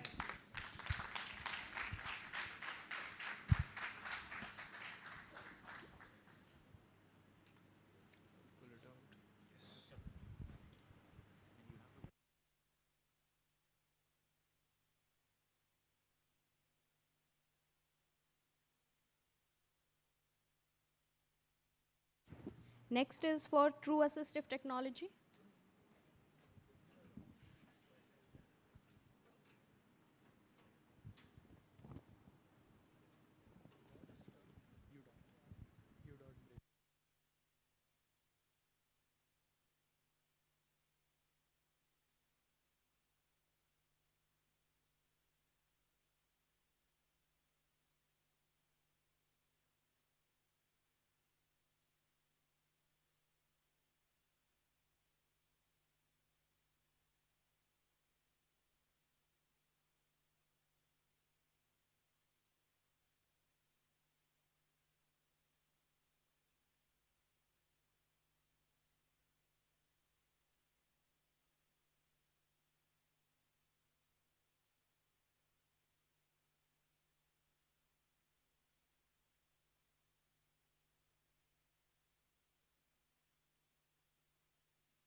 Hello, everybody. This is Naina Patki. I'm the founder of True Assist Technologies. At True Assist Technologies, we develop safe and reliable assistive technology solutions to empower senior citizens and persons with disability, which help them navigate in and out of cars and buildings easily. What are we trying to, the number that we are trying to target here with people with locomotor disability, around 45 million people with locomotor disability.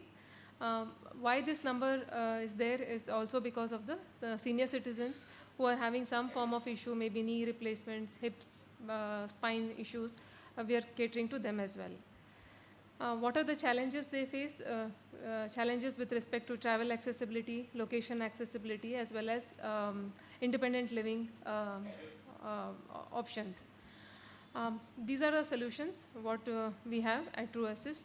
One is the swivel seat mechanism, which is the mechanism that sits underneath the existing car seat and helps the seat rotate and come out. And the person with disability can sit on it and it can go back in. So when it comes to disability, we always think about crutches or wheelchairs. So what next after crutches and wheelchairs? What if the person has to go to office? What if the person has to be the part of the mainstream society? So these are solutions that are catering to that, where we have the swivel seats, we have ramps for vehicle, we have ramps for spaces, like if there are a step and two, we have portable ramps, and ramps for cars like Maruti Ecos, Wingers, and Force Travelers. So we develop all these solutions. We also develop solutions for the driver side. People with disability drive using hand controls. So we have solutions which extends the seat. There's a gap between the seat and the wheelchair. So we have a transfer board kind of a solution for that. Also, we are developing hand controls, which will be with a joystick, where you have, for automatic cars, where you have the acceleration and brake in your hands. Having said that, we understand that one solution doesn't fit all. There are solutions that are needed where if the solution just swivels out might not help. So the seat might have to come out and become a wheelchair in itself, or the seat rotates and comes down in height, so that for cars like bigger cars like Innovas, the bigger, taller SUVs, it is needed. So we are developing those solutions as well. They are in the pipeline. We have about 18 SKUs on our website which can be ordered today and installed. We install across India. We have more than 100 installation partners. So it all started with a product called Turn Plus, which is the swivel seat mechanism for the car. We developed this solution for Toyota back in 2014.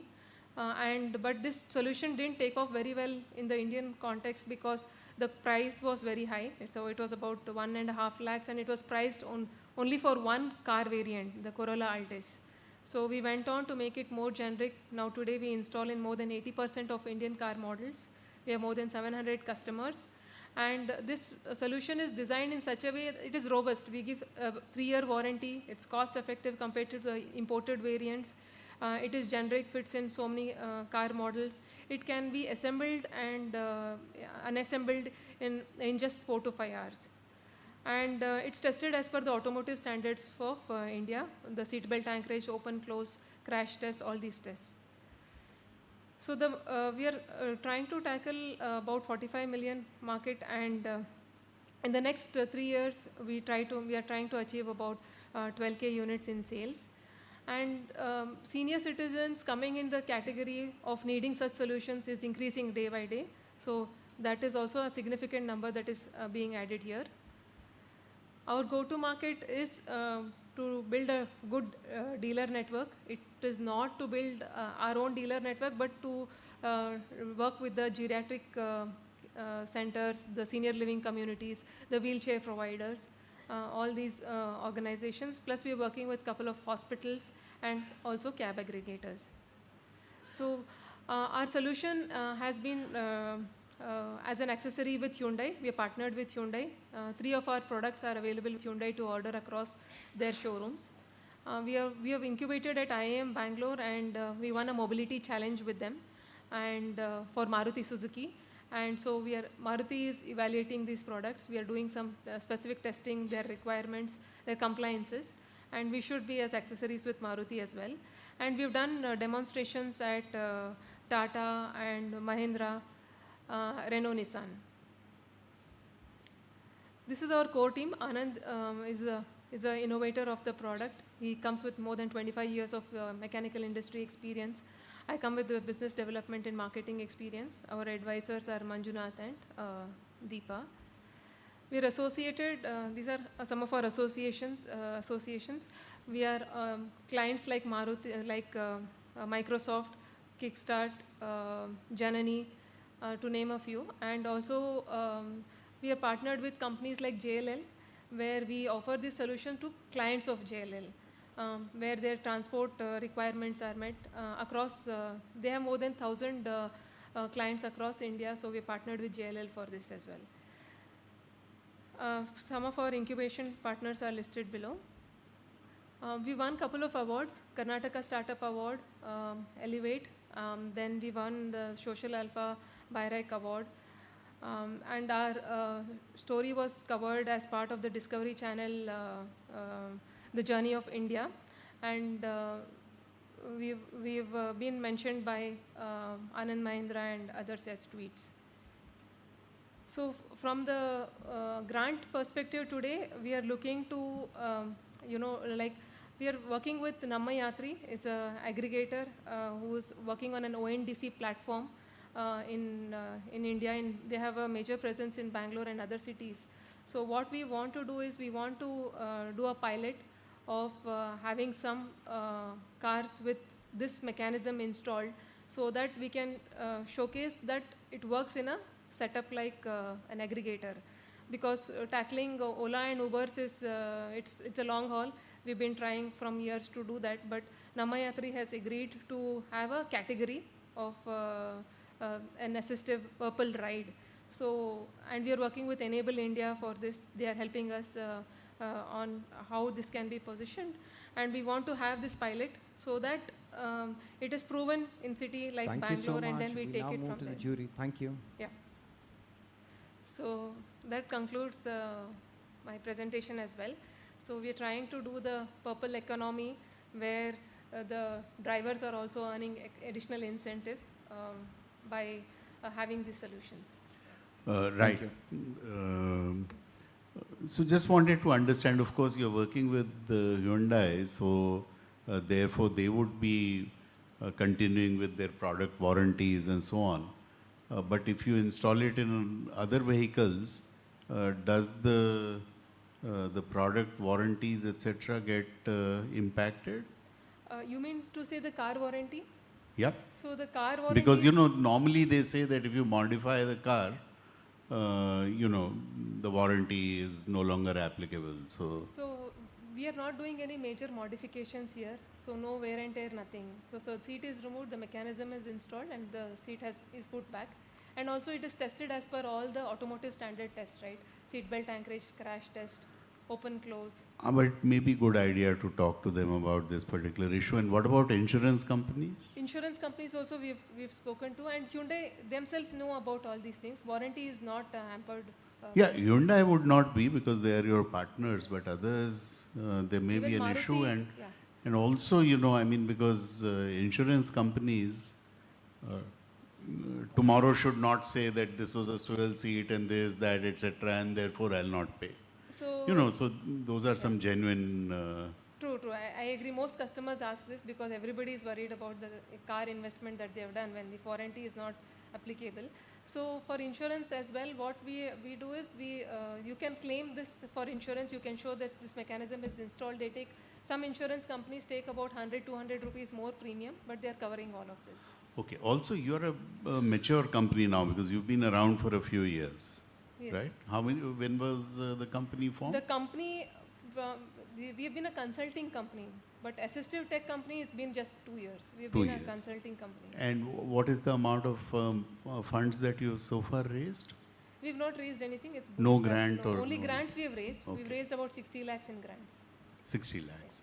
And this money that you are asking for will go specifically for making those 10 cabs. Those 10 cabs. That's what we want to pilot this and show to people that this is a Yeah. workable solution. I And have this- no more questions.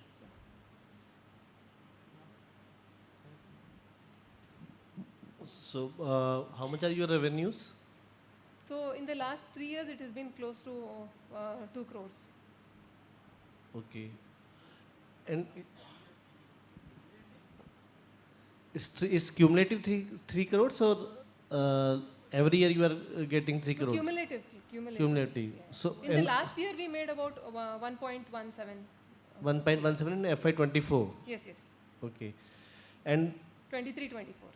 right. And the activity which you suggest is the 10 taxis will be accessible with our solution for persons with disabilities. Yes, sir. So, isn't it a CSR activity? or it's like you want to do it for showcase of? We want to showcase this because we've been trying to do we are trying to take these solutions. We want to show that this is a workable solution. It works. And then if there are organizations involved in this, like Namayatri, Enable India and other organizations, it will have a rounded thing. We would want to raise CSR as well, but we are not even able to do that. Okay, so far. any debt funding you have raised till now? Debt funding, no. No. And what are your plans for debt funding or equity funding? We are not, our manufacturing is outsourced, right? So we are not heavy on manufacturing. So we are still considering as to what to do. If we are getting those volumes, like our capacity to make this swivel mechanism is about 100 per month. We have that capacity. But we are averaging at around 20-25 units a month. So we have not reached that threshold yet to see that we would need debt and how we will look at that. But we are considering some options. Okay. Majorly for funding is needed for marketing and to take the solutions. Visibility is that we are lacking today. What is the market reach now? You are in Pan-India or We are in you are Pan-India. outside India? Outside India, we are exporting only to Malaysia. There is one dealer in Malaysia. We sent about 20 units there. We sent a lot of 5 units first, and then we sent another 15. So Malaysia we've sent, and for Saudi countries, Middle East, it's like people are just taking like one as a family thing. Nothing like I have not been still. I No have to network. No dealership network. People are taking and evaluating. Like we've installed in a Camry in Saudi, and because Camrys are major taxis in Saudi, so that evaluation has to happen. We have not actively tried for these countries, but Malaysia we sent. Yes, sir. Do you know Motability in the UK? Have you heard of Motability in the UK? Yes, ma'am. And have you spoken to them? We haven't spoken to them. Okay. The And the last only- time Kara was here, she mentioned about it. Yeah, Motability have a massive foundation in the UK that's funded, I don't know how, but they have too much money. They actually, the charity commission told them they had too much in reserve, so now they're desperately trying to get rid of money. But they adapt cars for pretty much anybody with a disability in the UK, and it would be interesting to see I know they do put in swivel seats and other seats, but it'd be interesting to see how much they're paying for those, because it would be they're one of the rare places which does a whole country, just because of the way they happen to be set up. It might give you an entrance in.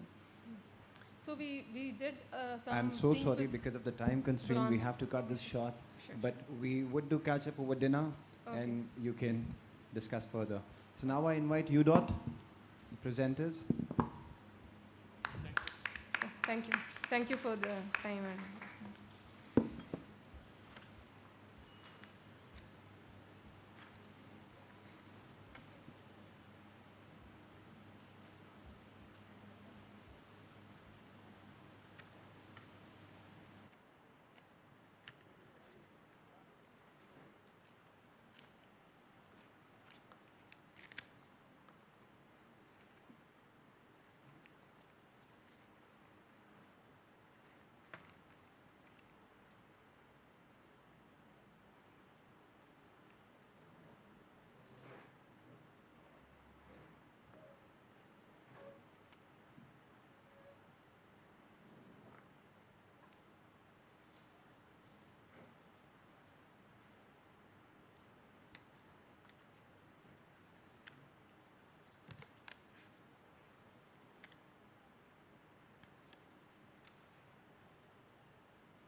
Can I start?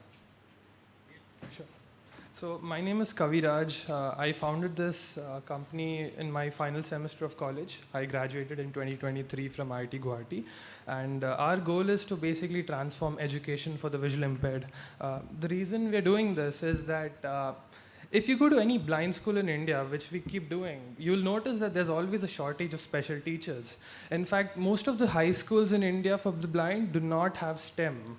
And it's really shocking because these kids have aspirations, and when they get crushed, they don't see a future of continuing their education. They drop out and they don't get an employment in the future. This is something that 17 million children globally face.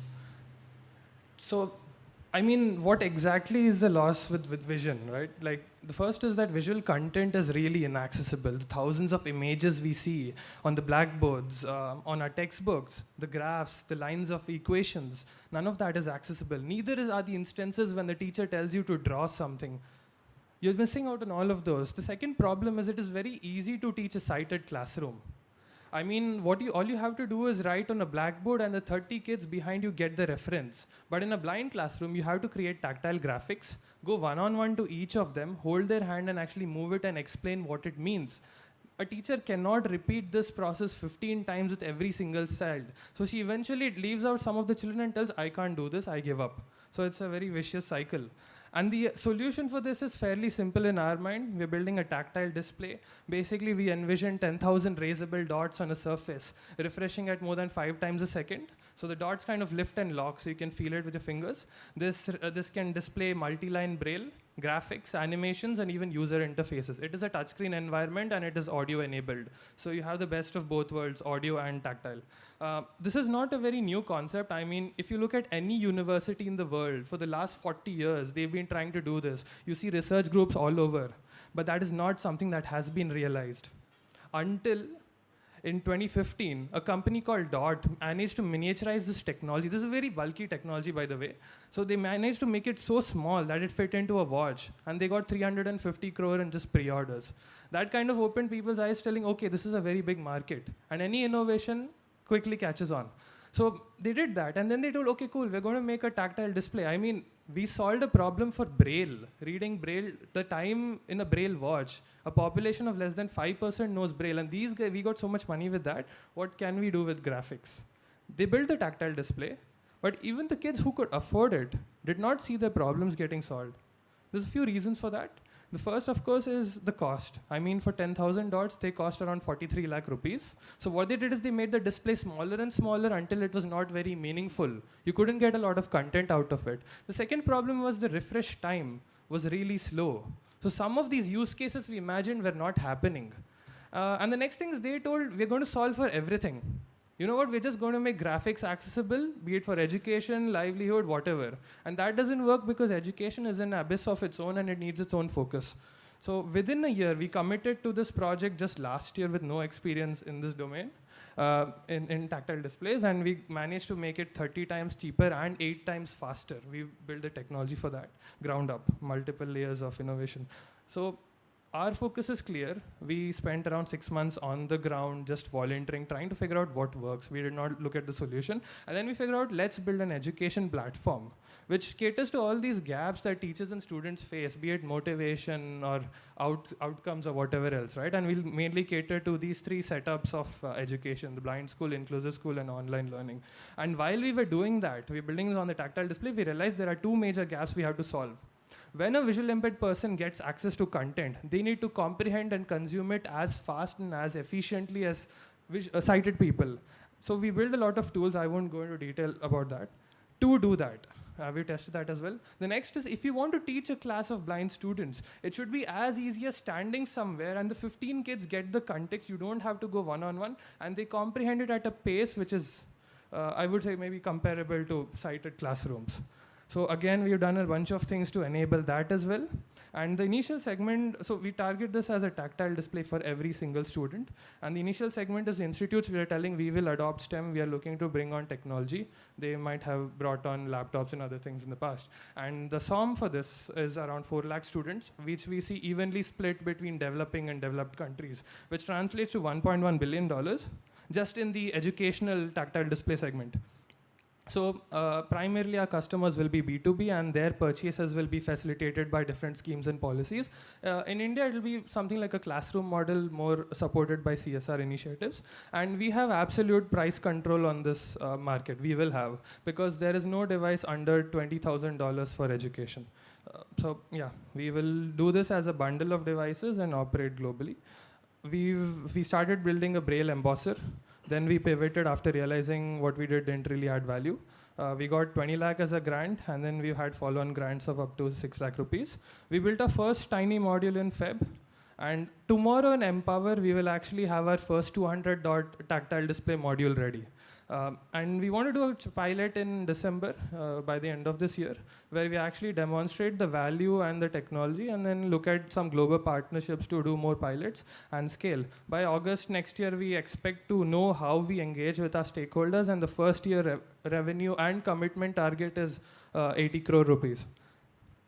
We understand that from our insights on how information access works, there's several things where we can work on, including general work-related outcomes as well. So this is my team. I have Lalika over there. Pranav is also there with right behind you. So Pranav is a visually impaired student, pretty amazing person helping us with our research. Bhanu sir and Amit sir are our mentors. So these are some of our growth partners, and we've been working with 2 schools right now for our research. We've been embedded in that school for the last 1 year. We have a research team for that. So the need for the grant is to basically do our pilot. We want to assemble a bunch of devices together, get the right software on that, collaborate with a teacher, and actually prove the value. So this teacher will be a regular teacher, which is usually the case, who has no experience in teaching STEM to blind students, and still manages to teach a chapter, like let's say the concept of light, maybe reflections and refractions. So we want to do a chapter-long pilot with this 5 lakh rupees grant. Thank you.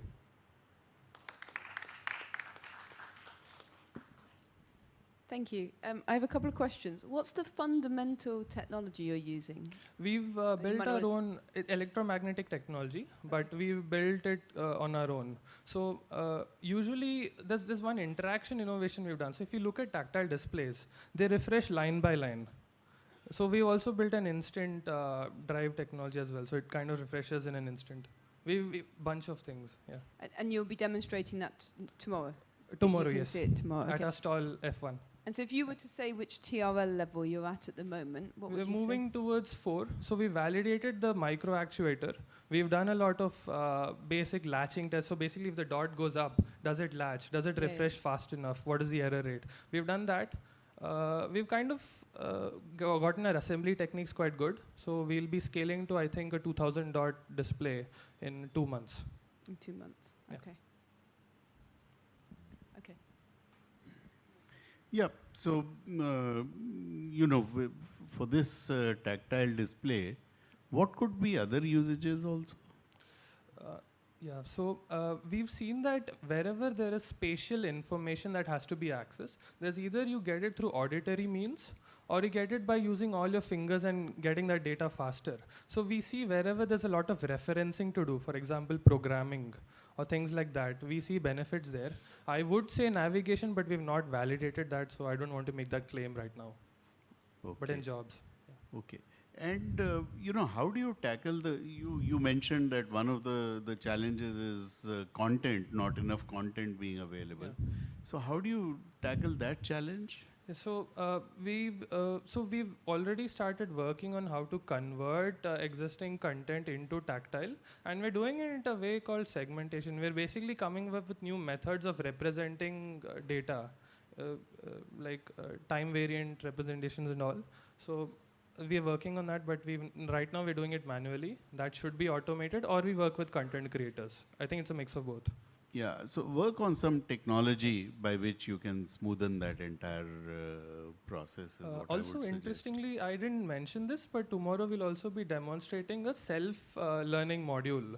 So we realized that there's a lack of teachers. So what a teacher can do is, with our software, create content for the tactile display. So speak and the tactile display movements are recorded, and it's like a kind of like a video which a student can independently access. Yeah, and these parts for the display, that is manufactured in India, you get parts here, or? Yeah, we're making it on our own. So since we had to do this, we kept a very tight timeline and budget. We actually figured this out without any complex fabrication process. Everything is like literally on our own within our office. Okay. How much you have raised till now? 26 lakh plus 30 lakh. 30 30 lakh. lakh rupees as grants. From? Startup India Seed Fund from Triple IT Bangalore, Nidhi Prayas from IIT Mandi, and Tide from an AIC in South. Anything invested from promoters? Not yet.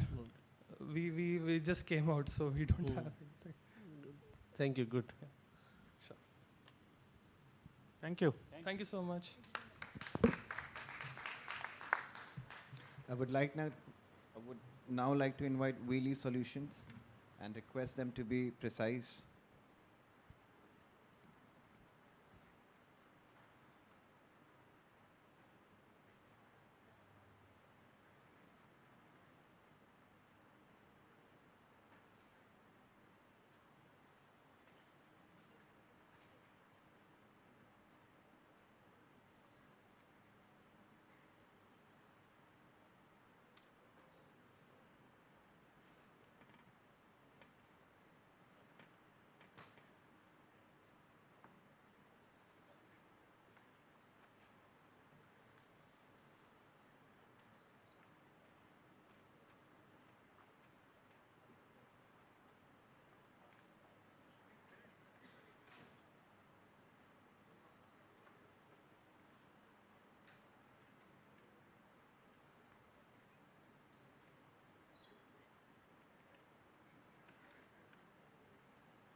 Good afternoon, everyone. My name is Tahan Hafiz. We are here to pitch our startup Wheelie Solutions. So basically what we do is we identify the problems of wheelchair users and then design solutions for them. We have identified that more than 10 lakh wheelchair users actually suffering just because they don't have product which can solve their problems.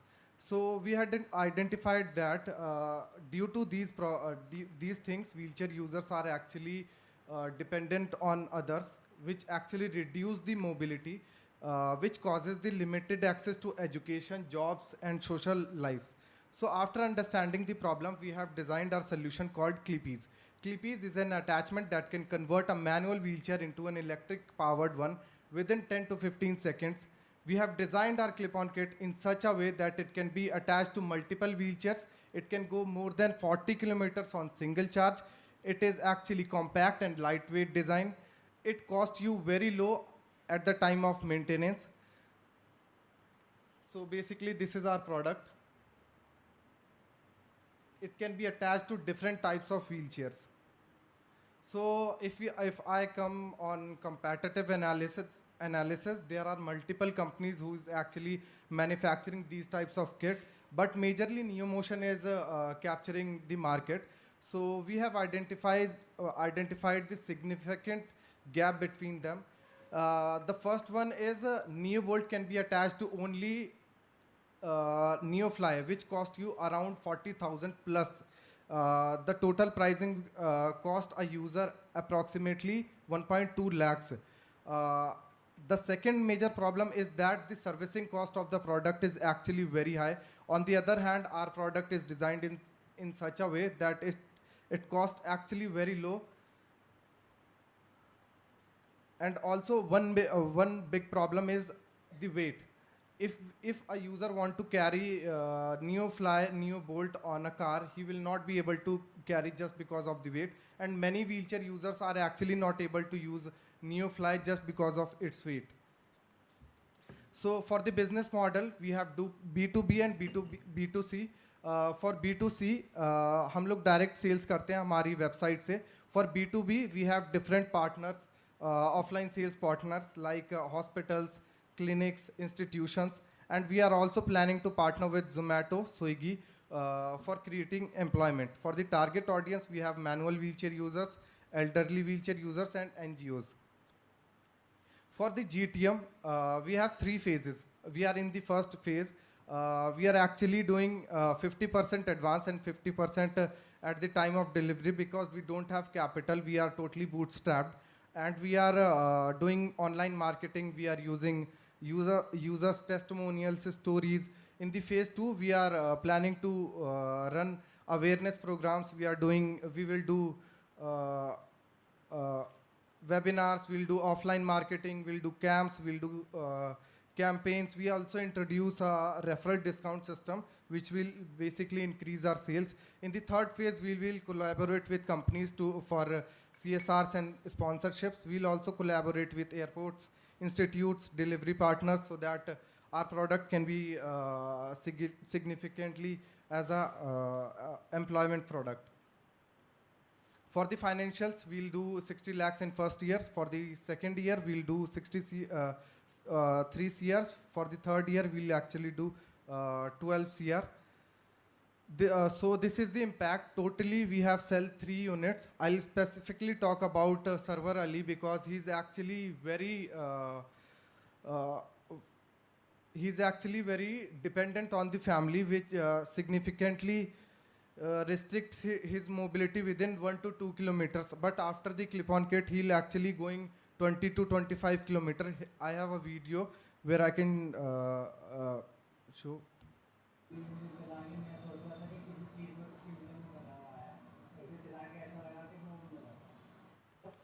So basically, this is to show that actually एक user की life में क्लिपीज से कितना बड़ा impact आ सकता है. So here are the recognitions and mentorships. We have Nekram Upadhyay, who has 20+ years experience in assistive technology, who is actually helping us in developing our product. We have Kuldeep Bayana, who is actually helping us in business mentoring. We are recognized by GDI, IIT Delhi, IIT Madras, and UCL, and we are also part of Atvaran Accelerator program. We are asking 5 lakhs to develop our product, and we have to basically completely complete the prototype stage because we are bootstrapped and we are totally out of funds now. Now we are planning to raise money. So we'll do drum testing, we'll do durability testing, we'll do user trial for this 5 lakhs. So here is the team. We are total 3 members and we are just 20-year-old and we just completed our computer engineering from Jamia Millia Islamia in 2023. And we have also work experience in disability sector since 2018 when we are in its standard, and that's all. Thank you so much.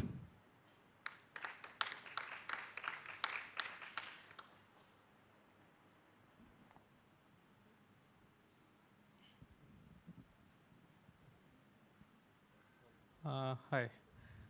All 3 are from same college, same class? Yes, we are actually childhood friends and we then started this. How this motivation came? So basically in 2018, we met a wheelchair user who actually tells about the problems faced by wheelchair users. Then we built a team with including Tigmanshu sir, who actually helped us in developing a 3-wheeled bike. So that was the motivation. You have no grants till now? No, we don't have grants till now. We are totally bootstrapped. How many pitches you have done already? How many? How much did you pitch for grants earlier? Have you? So I have pitched more than 4 to 5 places for grants. Okay. For government grants like Nidhi Prayas, Startup India seed funding, and recently we got a confirmation from Nidhi Prayas for 5 lakhs, but due to some compliances, we were not actually able to take that grant. What was the issue? What? So basically, it was like we were not able to complete the compliances of the company on the time because of the financial problems. Registration as a company or something like yes. that? Yes. Now you are done? Yes, we are now LLP. Good. Just, you're selling it for 60,000 rupees. What's your bill of material? So our bill of material is now 20,000. 20,000. Yes. So one more line that I would like to add, that we want to become a Splendor in Indian market, so every user can afford it and use it. Okay, thank you. This cost is only for the attachment? Yes, this is the cost the for the front attachment portion. only, Yeah? yes. And it can be attached to top 3 or 4 most selling wheelchairs in India. And how do you see the competition? Because there are others also, maybe you have also seen earlier also, NeoMotion is there. So how do you see as a competition? So basically, we have designed our product just for those who can't actually afford NeoMotion and who actually don't want to buy a wheelchair, buy a 40,000 wheelchair or 30,000 wheelchair. We designed our product that it can be attached to the user's wheelchair. He don't need to buy any other wheelchair. So this is our actually USP that we are doing. But earlier products also this option is available. So we have actually My Udan, who is actually providing product which can be attached to different wheelchairs, but the product is actually not compatible with Indian road conditions. But our product is totally compatible with Indian road conditions. It can go off-road, it can go steep ramps, it can go anywhere that NeoMotion can go. My Udan, I could not get My Udan. My Udan is then at that. Yes, My Udan is also a company who is actually providing. They are providing assisting services also. Like yes, if somebody wants to go to some like physically challenged or senior citizen want to go somewhere, they will help them. Yes, they have also one product, similar product. Okay.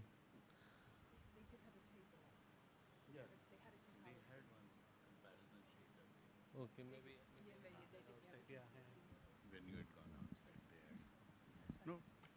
Thank you. Okay, thank you. I would like now to invite Enable Me Access to come and showcase their pitch deck.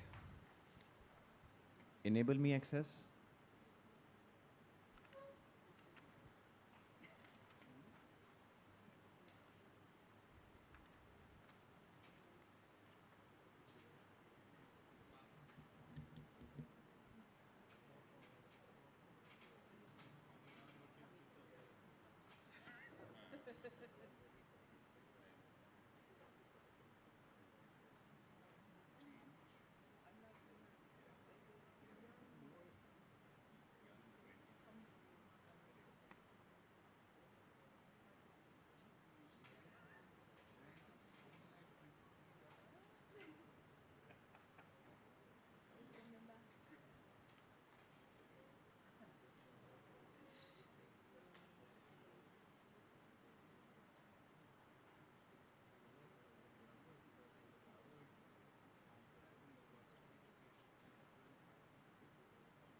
Sorry. So up till now, we've seen very specific solutions. And now we're going to see something that's quite different. The problem being that, as we know in India, 99% of buildings are inaccessible, and they're still being built every day. And that's not because there isn't a solution for that. There already is a solution. They're called building standards. And these building standards actually international. They're based upon ISO. So the problem being is that the top-down approach by the government is not working for 30 years now. We've had wonderful legislation and excellent work on standards and even guidelines. And all of these are completely ignored. And the solution for this really is to work from the bottom upwards. So we could call it democratization of information.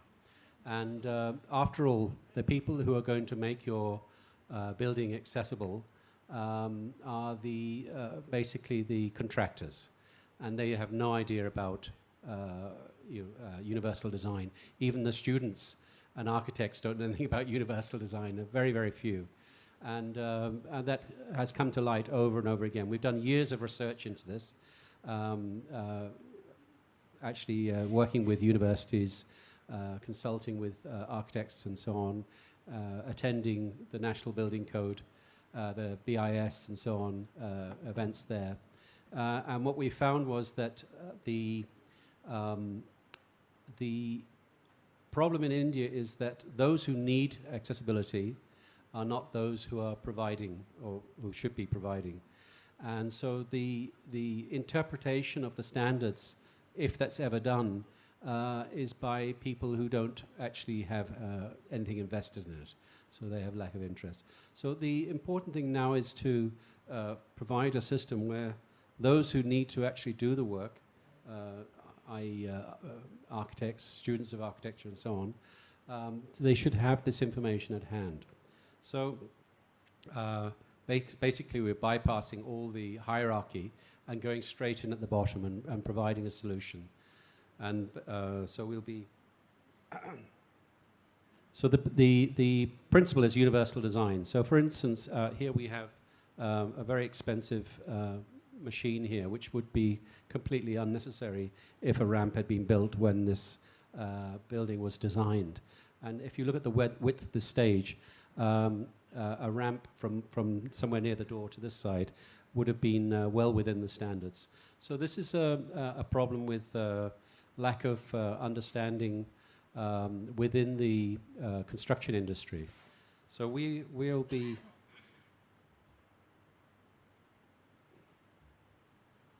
Excuse me. So we've designed an app which is under fabrication at the moment by JP Morgan Chase. They have a CSR group called Force for Good, and their app developers and the IT guys are working on this for us, and it should be finished by the end of this month from the first stage, which is what they're building for us. Basically what this app does, it has 4 portals. This is Accessibility Know, which is accessibility education. Assessment, which is a bit like an audit, but a lot cheaper. This is something that building owners can do themselves, called Assess. And then we have Report, which is the collation of that data will be useful, which is done in the assessment, will be collated into a report, which then can be provide the basis for a rectification of that those errors. If we're talking about basically a building that needs to be repaired in some way, that report could do that. Also, this could be used in the planning process. So if the new building is being designed, they can use the app to understand the principles of the basic features that need to be made accessible and how to do that. And then the final part of it is discuss. These are forums. I would really like you to be a little faster Okay. with your presentation. We're running out of time Yeah, now. sure. Thank you.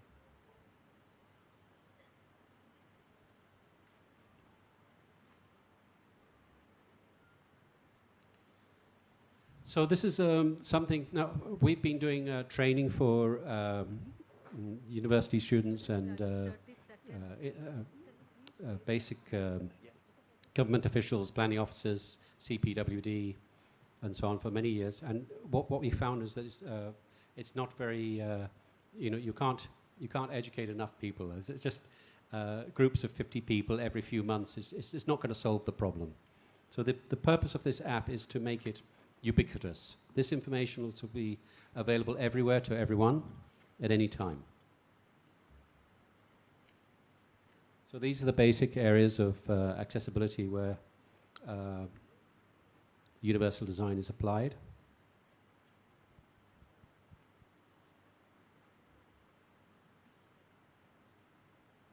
Our team is made up of mostly persons with disability. We have 3 architects. They all have some disability, so they understand this from a lived point of lived experience.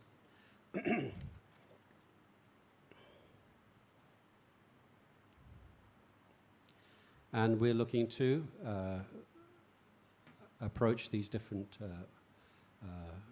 sectors to market this. We've already worked with the Kerala government through the university here in Trivandrum. A couple of years ago, we did a training program. I think about 200 or 300 people were given a 5-day course on the accessibility standards. And we've recently signed an MOU with the Ministry of Social Justice to assist them with various different programs, including helping the access auditors to fully understand the standards. I'm afraid we have to stop here. We now move on to the jury. Okay. Yeah, so the way I'm looking at it, you're more of a consulting and a training organization, am I right? That's true, yeah. So where is the assistive technology part of this it? this is basically there are a lot of different elements to the app. There'll be AI in the learning part, and also in the assessment part. There's going to be modules, APIs to artificial intelligence to help people to understand the standards, and also the actually when they're doing the assessments, the nature of the problems that are in front of them, because sometimes people don't fully understand those. And the model here is to provide also, this is not just for professionals, this is also for persons with disabilities, so that they can make something like a complaint. If you've heard of the Sugamya Bharat app, which is the Indian government's version of a way of complaining about inaccessibility, this is doing something much more than that. It's helping to provide a solution. So somebody with a let's say somebody who has an access problem, maybe at a school, or maybe they need to go to the workplace, they don't have an accessible toilet, they can go and use this app to do an assessment and then present that to the organization and say, these are the solutions and this is how to do it. Sure, understood. I had a quick question on the ask that's on the document I've got in front of me. Yeah. So the CTO salary, is the CTO only for the app development? Or That's correct. Yeah. So it's a new hire that you would ask for the app development. Their job would be to roll out the app. That's correct. And the second question is the 20 people user testing. That's 20 user acceptance testing. Your users are who? Are they like institutions, or are they individuals? It'll be a wide, it'll be students of architecture. Students of architecture. And then architects, and then also developers, and various stakeholders, maybe just also planning officials from the government. Okay. So in the planning departments, where the people who should be controlling the standards. One last question. Who do you think is going to pay for it long term? So the app is going to be, I think probably the bulk of the people using the app in the future will be students of architecture. At the moment, the government is, so we've heard they're about to make it mandatory that universal design is taught in universities. It'll become part of the curriculum, maybe this year or next year. And once that happens, there's no curriculum. And actually, if you meet most teachers of architecture, they have a very, very, if anything, a very basic knowledge of this subject. So we're hoping that this will become quite a strong tool for universities to use as part of the curriculum. So your business model would be to sell to universities to use your tool to plug their educational gap? Okay. Yeah. And obviously, it'll be a subscription model. So there are 4 different levels. One will be free, which is very basic information to introduce the idea, and then 3 different levels, including the premium version where we'll provide messaging support for the users. Do you have any slide for your team? Sorry, I didn't do this presentation. No, it's okay. I just thought maybe you could not show due to No, sorry, Lack they of didn't time. put that Yeah, in, no. that's okay. Actually, I wasn't supposed to do the presentation. Excuse me, I'm not very good at these sort of things. I'm more on the technological side. And Anuba, who's my business partner, she couldn't make it because she's not been well. So otherwise, she would have done a much better job than myself. No, you did good. Thank you.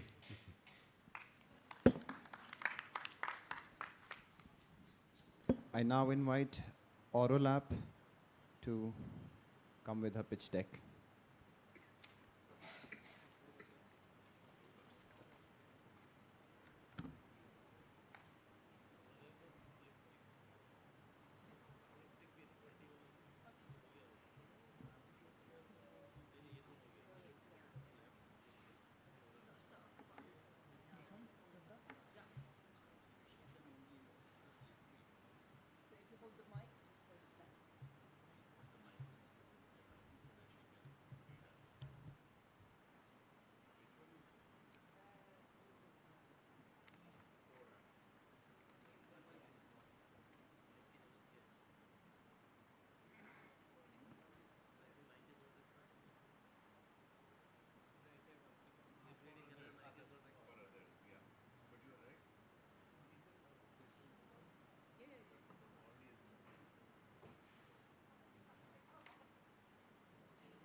Hello. Yes. Okay. Good evening, everyone. I'm Shata Akawal, a deaf social entrepreneur of Aurolab, and as per Disability Protocol, I would like to highlight that as an oral deaf individual, my speech may not be that clear. So please feel free to interrupt me anytime you want. And so that is me. So based on my personal educational experience in India and in UK, I struggle to repeat and follow dictation, thus often missing out on crucial information. Textbooks provided the clarity I needed, literacy enabled my independent learning. And did you know that nearly 466 million deaf people globally face language deprivation, thus affecting their education, employment opportunities, and 90% of the deaf infants born to young parents who have no to little exposure to deaf cultures, and also sign language.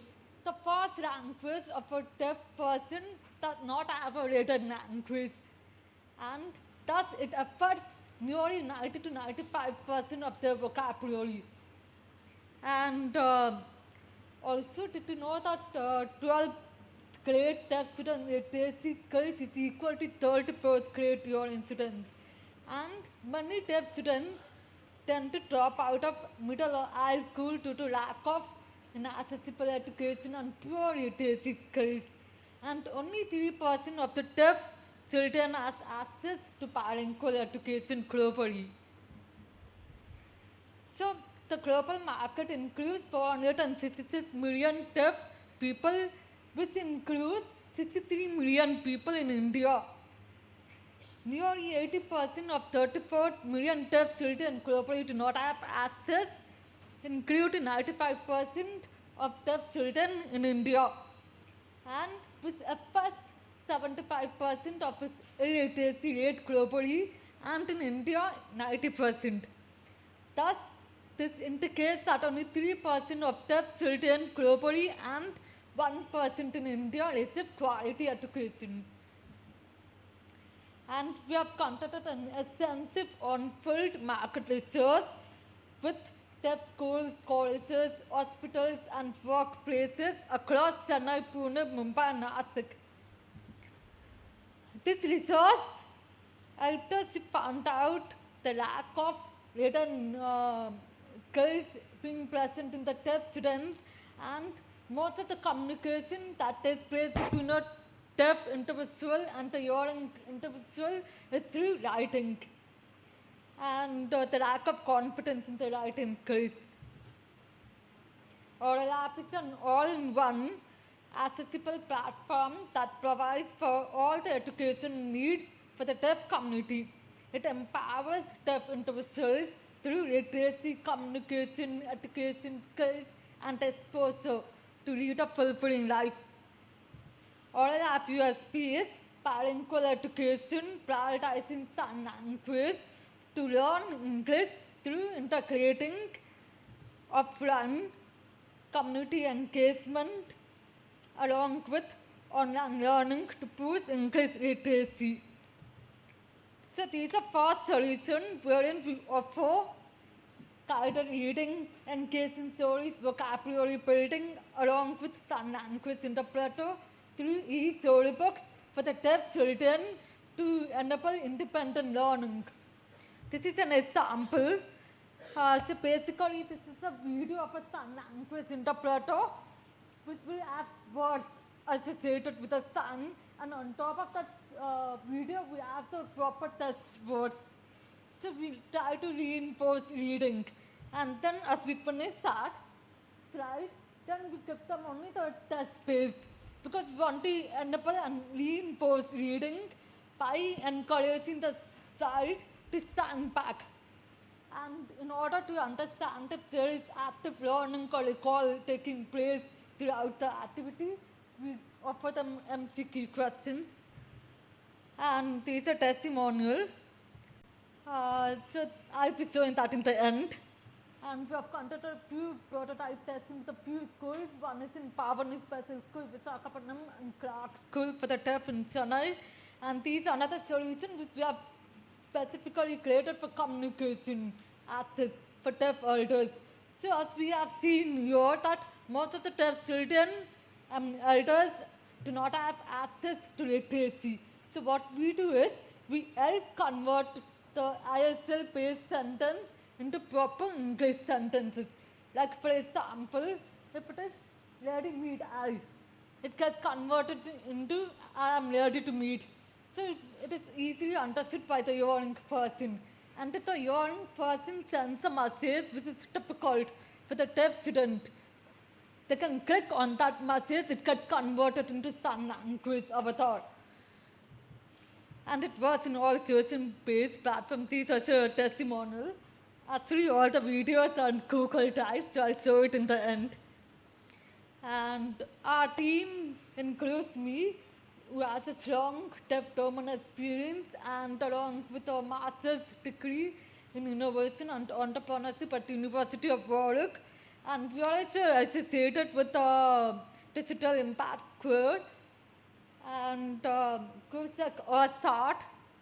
And we have also been recently awarded TAMSEED 6.0 by Startup TN. And these are our team members: Anuprati, who is our tech lead, and Kanaka Akawala, who is our deaf educator. And these are our esteemed mentors who helped us, guide us from 0 to 1 strategy. Some deaf souls present here in the room as well. And these are business model wherein we focus on P2P and P2C strategy, which covers from freemium model to corporate CSR. And our social impact is sustainable development goals, which would help create an equitable opportunity for the deaf individual to be able to gain access to education, employment, and inclusive society. So this is our competitor analysis, which we have plotted on as per literacy and the cost. And the grant that we are seeking for would be utilized in technology costs, testing costs, and marketing costs. And this would be our center support that we would need, which requires mentorship, financial aid, and market access.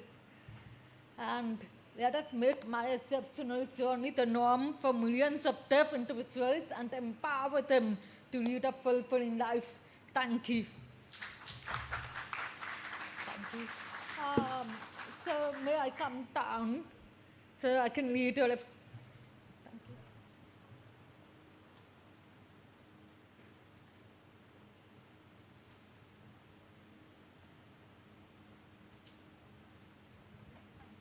I'm using the transcription app. Sure, for sure, 3 sure. years up.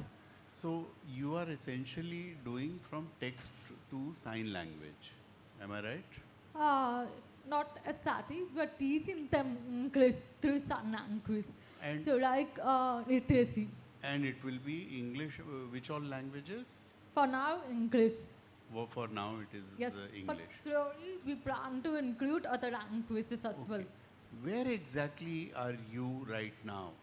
We say someone right now Yeah, or asking. Yes. yeah. Someone currently in prototyping phase, wherein we are testing with the schools. So like what happens is, this is actually a universal problem, and it's a very complicated problem. Because if you see, as a young person, you have 4 areas of picking up language: speaking, listening, reading, writing. But a deaf person do not have access to exposure to sounds. So now if you see about alphabets, A, B, C, D, E, F, C, it makes sense to you. But as a deaf person, it does not make sense. So that's the reason we have to start teaching them with the help of sign language. But what happens is, even with sign language, it does not cover the full vocabulary. If you notice, sign language, Indian No, sign language. I got that. My question is, you are at which stage in the development? Is the Prototyping product phase. prototyping Yes. stage? Okay. Now, my last question. There are a number of other such products also. I have come across other software which do the same thing. Yes. So, how are you different? Yes. So with our products we have come across, the focus is on sign language. We are not focusing on sign language. We're using sign language as an aid. We are focusing on literacy. We're focusing on improving the literacy skills of the deaf individual.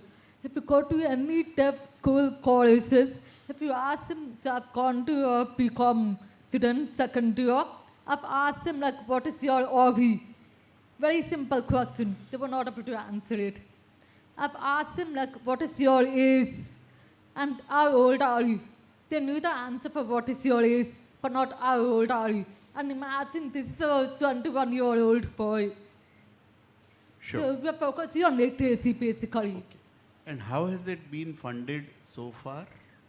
So right now, I've received, just recently, 1 month ago, I've received an award from Tanseed 6.0. I don't know if you have heard of it. Tanseed. Tanseed. Okay. Tanseed. It is by the government of Tamil Nadu. So we are receiving a fund of 15 lakhs for it. 1.5. Thank you. Thank you. So I understand that the innovation is literacy. Thank you. I personally think it's very interesting. I've seen many sign language apps, but nobody's looking at the grammar, and it's a genuine problem. Exactly my point. The grammar, I haven't worked with deaf people who have their first language is sign language, and I sometimes don't understand their written communication because it's in sign language directly translated to English text, and it's like speaking to somebody with a second language. You know, it's you can just about understand, and you So I really do see the need for this. So Thank you I so just much. wanna say thank you. I just would like to add on to a point to that. As she has mentioned, like most of the deaf people, first language is sign language. So sign language does not have a written language. So a deaf person has to pick up a second language. It could be their mother tongue or English. So to access information, like see for example, I'm trying to listen. I'm using the transcription to understand whatever you're saying to me.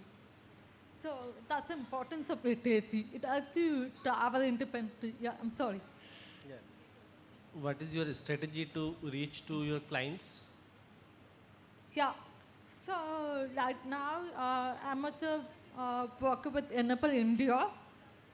So they have a brand called as You're a Million, which focuses on deaf community. And I'm also personally associated with deaf community, and I've also reached out to a lot of few schools in Chennai. Deaf schools, you're a part of helping me out. Like you have seen the board where I've reached out to a lot of deaf schools, colleges, and everything. So I have those contacts as well. Yeah. So yours is a B2C model? No, it's a B2B B2B. and B2C, both. Both? Yes. Okay. Thank you. Thank All you the so much. best.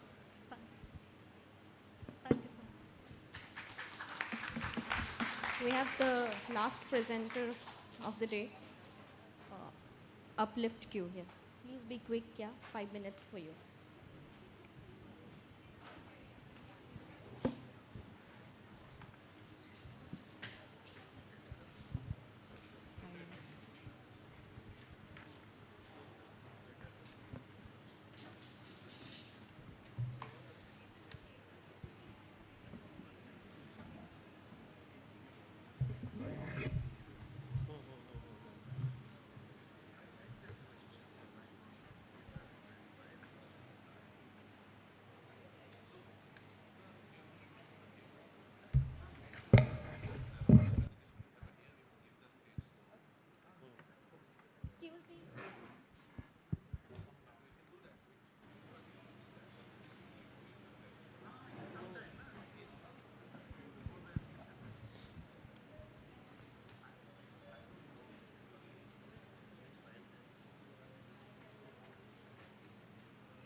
That's the question I also asked.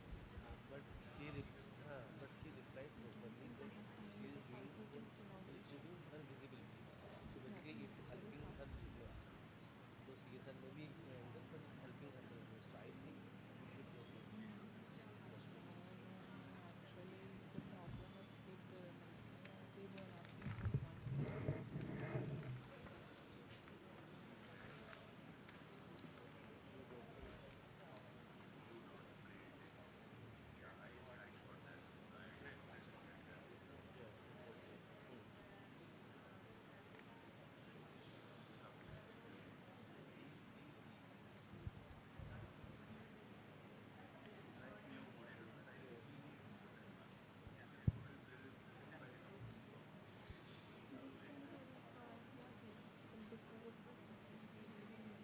Yeah, I was, but maybe because of that, I went to the school, so I could not listen to. So yeah, I missed some.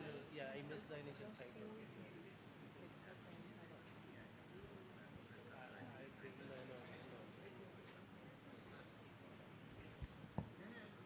Yes, and that is good.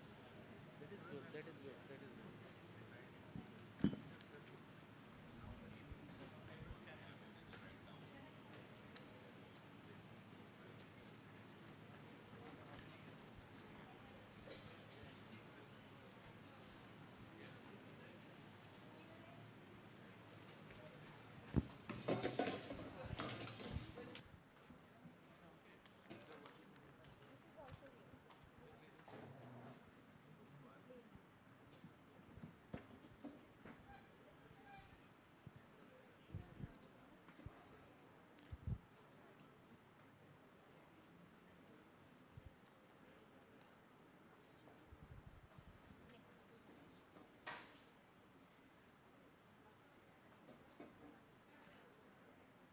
Hi, my name is Aban, and that is my sign name, and I'm the founder of this Uplift IQ. So these are his notable achievement. He got the 3rd place in the Startup Weekend for entrepreneurship.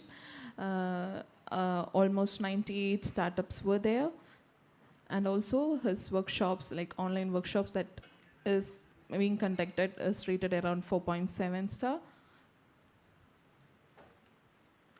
So this is the average range of deaf people all over India, around 6 million plus, out of which around this number of people are not getting quality education. When it comes to the problem identification, there are around 1.41 billion population and approximately 4% are deaf, right? So in that 0.1% of group doesn't receive any quality education due to the accessibility issues, and because of which they have issues in education. So even he had faced the same issue. He had to learn through Google. So he had many barriers. He was unable to understand the simple basic languages. Okay, so accessibility with technology was less. So there are many famous startups like this, companies, yes. So like by hearing community, right? So what about deaf community? So he just had a research with around 6,000 plus respondents, and this is the chart and what they need. I mean, the deaf individuals need in learning courses. So they need, and this is the average chart. And from that, he came up with a solution. So it is actually an accessible online courses integrated with Indian Sign Language for the empowerment and independence of the deaf community. So this is what Uplift IQ is planning to do. It is about the skill development and awareness, empowerment, independence, freedom, supporting the teenage deaf students with the skill development, and when it comes to building a strong STEM foundation before college, and also opportunities for internships at industries. Like after completing the college, they need to go for internships or companies, right? So this is an AI-driven solution for enhanced accessibility. It is an AI sign language quiz that will be translated in sign language, real-time AI, and another is AI chatbot, same with sign language replies, and personalized learning with AI, like it comes with the person's space, the deaf individual space. Okay, this is visuals of Uplift IQ in action right now. These are the workshops, like programming courses and different courses they are conducting right now. Yeah, I mean, while teaching the deaf different courses. Yeah. Okay, so they are, they are planning to do these courses. All these courses they are planning to do, also live classes. So also there are self-paced courses, and we have two pricing models for that. That is a one-time purchase, were self-paced learning modules with lifetime access. Okay, and other is a subscription model. It's then the PPT, like they have to pay, and then they have like classes and expert mentoring, job placement, etc. will be given, and they have two options over there also. Okay. When it comes to the market, right now the primary problem with the people, age group is between 18 to 30. That's the problem now. So they have, when we go to the good marketing strategies, like how they will come to the market is through these methods, through social medias, through organizations, and also events and conferences. Okay, they will be spreading awareness and getting into this. Okay, so this is their proven traction and engagement. When it comes to revenue, it is about the month July and August, the first one, and also marketing strategy. So we have almost 650 waiting list deaf learners right now. So the 10-year vision is like upskilling, and also the school students we are focusing from 1st class to 12th class, and also training centers at key, important cities, and also we have to go international. Okay, this is his team, and Aban Ali, the founder and director, and so she's hearing, and the other Mayank is deaf. Okay. So the funding he needs is around rupees 3.5 lakhs for these many purposes. The division is given there. Thank you for your support. I want to develop with everyone. Thank you so much.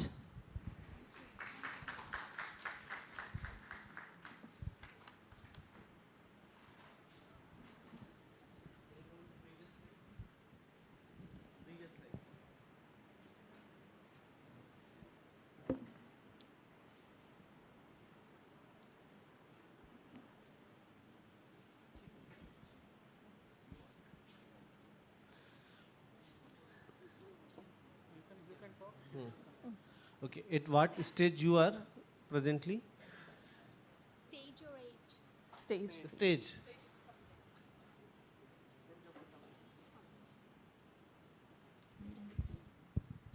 Product is developed. Yes, they have a prototype, like basic workshops they are conducting. Also, they need to learn more about the technologies related because they are on the startup stage, like around 4 months only. So they are visual learners, only deaf people in their team. So say like they are on the basic stages right now. They need to upgrade, like they need IT technicians, marketing team. So we have to find them, and then only then we can start. Okay. You have a question? Another? I've just forgotten it. So, have you got user testimonial? And how will you, yeah, and how will you know, what are your success criteria?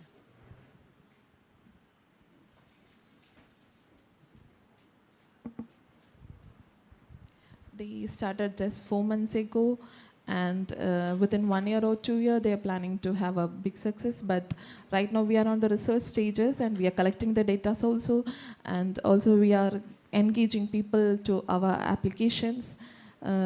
So also we have more applicants. We are going up. We are trying. So we are also planning to host a workshop for introducing our app and about Uplift IQ. Like it is on a starting stage right now. So like 4 months only. So also they're like through social medias like Instagram. So they cannot start at big, right? So right now they are on the basic stage. Sure. So there is right now there is no user as yet, right? Because it's still development stage. No, they have people joined in there for the workshops, for the classes. Okay. Yes, they have courses.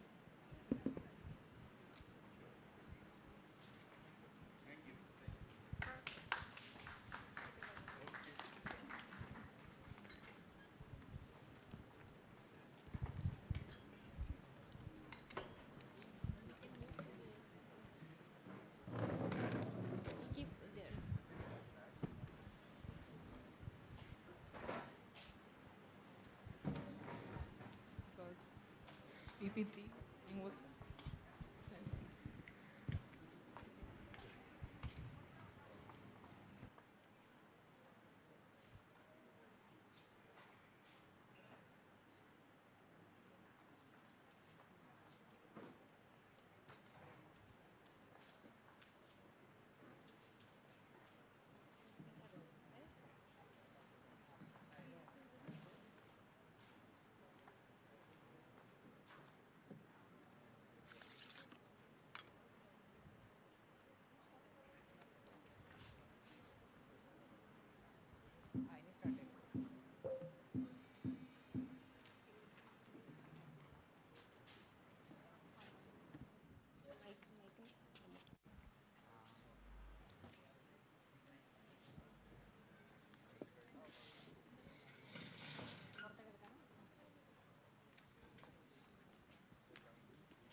കാലിൽ നോക്കണം.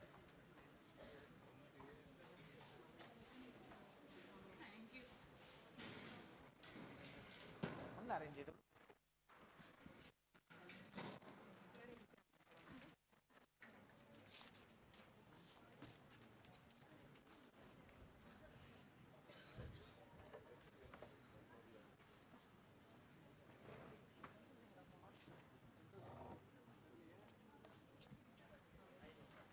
Report अच्छा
evening, everyone.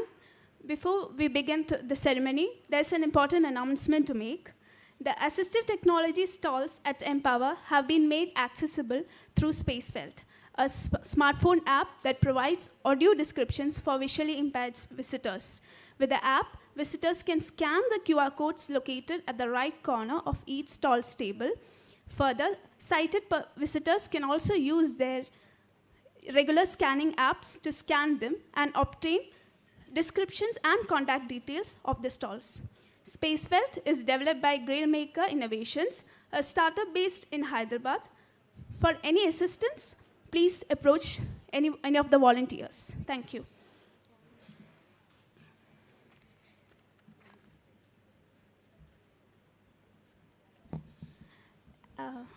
And as we expect our dignitaries to join us shortly, let's watch some videos that will help us know more about Nish.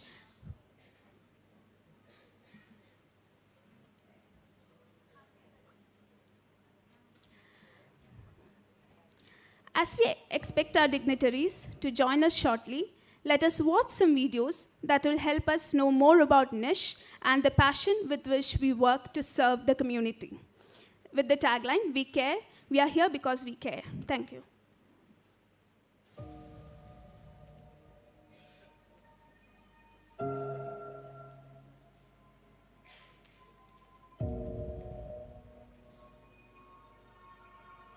National Institute of Speech and Hearing, 25 years of service. A unique institution under the Social Justice Department of the Government of Kerala, the National Institute of Speech and Hearing focuses on the rehabilitation of the differently abled. At Nish, we serve people with hearing, voice, speech, language, and all communication disorders. Hearing impairments, cerebral palsy, autism, Down syndrome, global developmental delay, neurogenic speech and swallowing disorders, voice, articulation and fluency disorders, cleft lip and palate, vestibular problems. We are a group of professionals: audiologists, speech language therapists, special educators, physiotherapists, occupational therapists, psychologists, medical team, social workers, assistive technology inventors, and others. We work in teams to provide the right care at the right moment. We do not just rehabilitate the person, we work for the overall recovery of the entire family. At Nish, we have state-of-the-art clinics, laboratories, therapy rooms, playground, pediatric gym, smart classrooms, sensory park, library, all to help with maximum care and rehabilitation measures. Along with the clinical activities, we place emphasis on future professionals, researchers, technologists, artists, entrepreneurs, ISO interpreters, sports stars, and so on. Founded by people who have an unstoppable drive to serve the differently able. Nish, this unique institution has changed the lives of hundreds and thousands in our states, in our country. We are looking forward to meet more challenges, motivated by an endless desire to serve more, serve well, and to reach great heights. Nish, the completely accessible, clean, green campus. We evaluate, we educate, we integrate.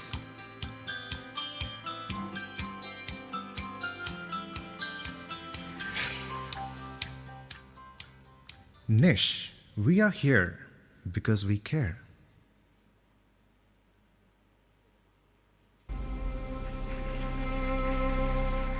Nish, where inspiration and innovation meet on a harmonious, integrated campus. Nish, the National Institute of Speech and Hearing, is committed to shaping the future of students with our comprehensive range of courses. At NISH, we offer different courses meticulously designed to empower individuals with the skills and knowledge to thrive in an ever-evolving world. We offer degree programs in computer science, commerce and fine arts affiliated to the University of Kerala exclusively for students with hearing impairment. NISH is committed to training a skilled workforce for disability services.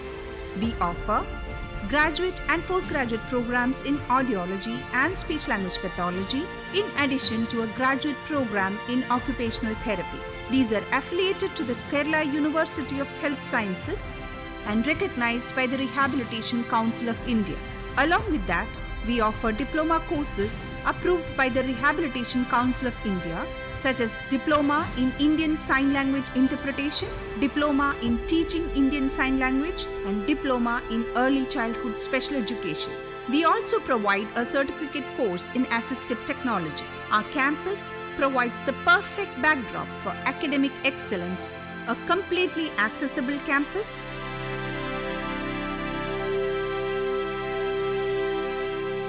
dedicated faculty, and a vibrant environment. NISH is more than an institution. It's a commitment to fostering talent, fostering potential, and fostering a better future. Join us on this inspiring journey at our integrated campus. Step into a world where diversity flourishes and inclusion is celebrated.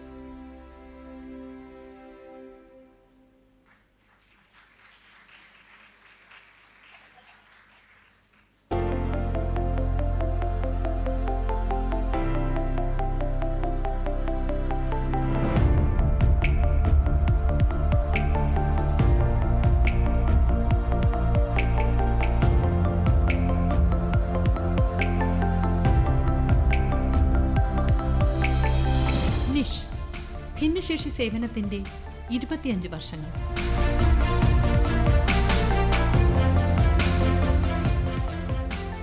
ഏതൊരു മഹായാത്രയുടെയും തുടക്കം ചെറിയൊരു ചുവടുവയ്പിൽ നിന്നാണ്. നിഷ് എന്ന സ്ഥാപനത്തിൻ്റെ യാത്രയും ഒട്ടും വ്യത്യസ്തമായിരുന്നില്ല.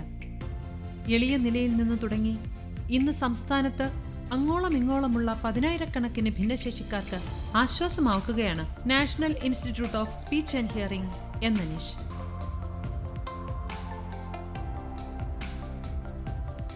ആയിരത്തി 1997 തുടങ്ങിയ ഈ സ്ഥാപനത്തിന്റെ യാത്രയ്ക്ക് 25 ആണ്ടുകളുടെ പൂർണ്ണത.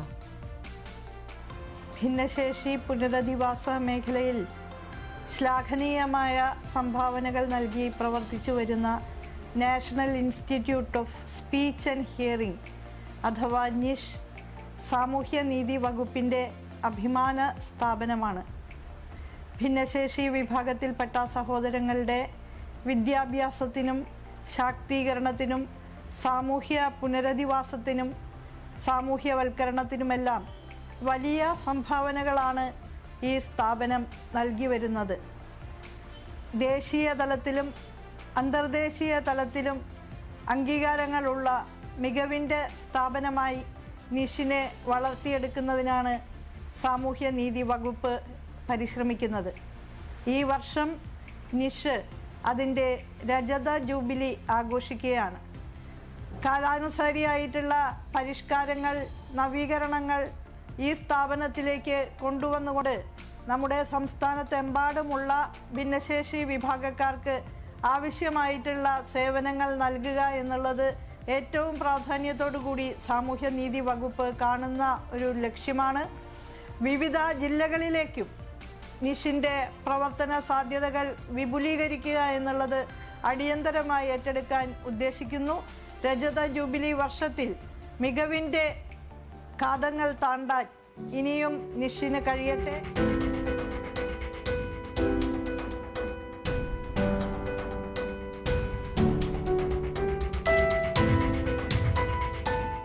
കേൾവിക്കുറവുള്ളവർക്കായി തുടങ്ങി ഇന്ന് നിരവധി ഭിന്നശേഷികളുടെ പുനരധിവാസത്തിലും വിദ്യാഭ്യാസത്തിലും മികവ് തെളിയിച്ചിരിക്കുകയാണ്.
Good evening, everyone.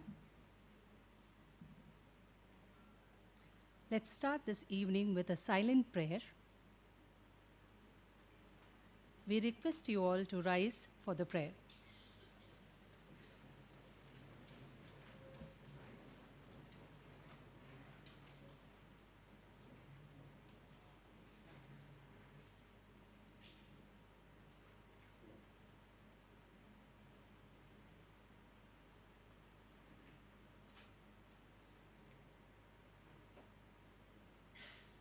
Please be seated.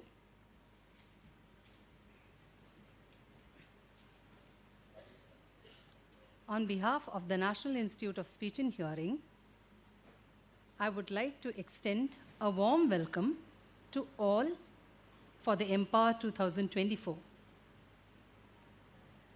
Empower Conference serves as a technical gathering for all stakeholders in the assistive technology sector, which includes researchers, user organizations, industries, and policymakers.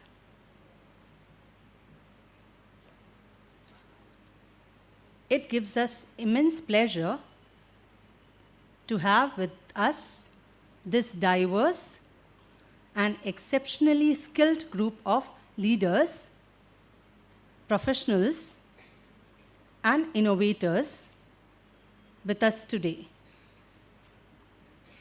Seeing so many of you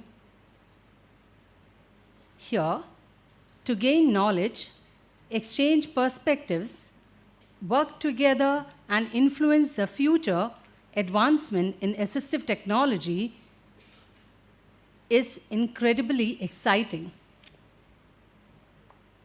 Our programs are packed with thought-provoking workshops, inspiring speakers, and chances of networking and collaborating with other guests.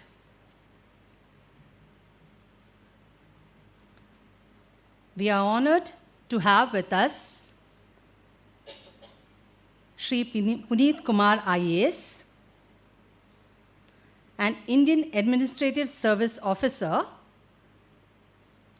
with a remarkable leadership qualities and a strong dedication in public service. Shri Puneet Kumar IAS is currently serving as an additional secretary, chief secretary to the Government Social Justice Department.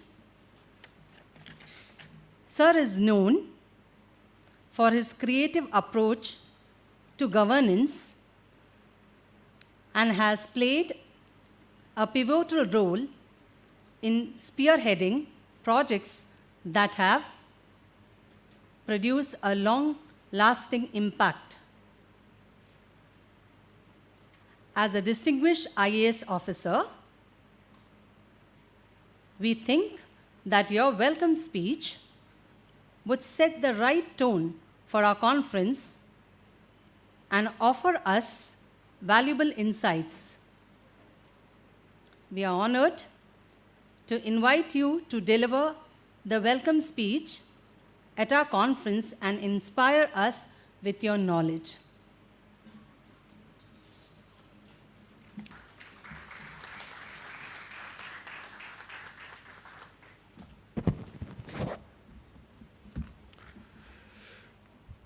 Very good evening, esteemed guests, respected dignitaries, experts working in the field of disability from technology, medicine, innovation,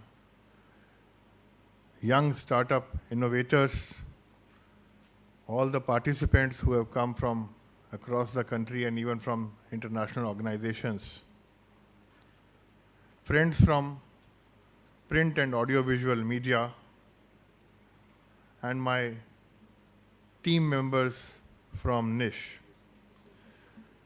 It is indeed a great pleasure that I am invited, and I am feeling honored that I have to deliver this welcome address on the eve of Empower 2024, which is a significant conference dedicated to the assistive technology and the devices. At the outset, I would like to extend a warm welcome to Shri Kadakampalli Surendranji, Honorable Member of Legislative Assembly of Kerala from Karakutam constituency, who has agreed to preside over the function, and he is with us. He has been a former minister and has been playing instrumental role in various developments and important discussions for this segment of the society. So, welcome you, sir. I would also like to extend very, very warm welcome to Honorable Minister for Higher Education and Social Justice, Dr. R. Bindu Madam. She has been a very passionate spearheading leader who has worked and plans to support the persons with disabilities, elderly and senior citizens. We derive our strengths from her ideation, and her presence here reflects her dedication and enthusiasm for promoting such vital conference in our state under the aegis of NISH. Her visionary approach will undoubtedly inspire the team of NISH to innovate further in the service of the differently abled and senior citizens. Heartiest welcome to you, ma'am.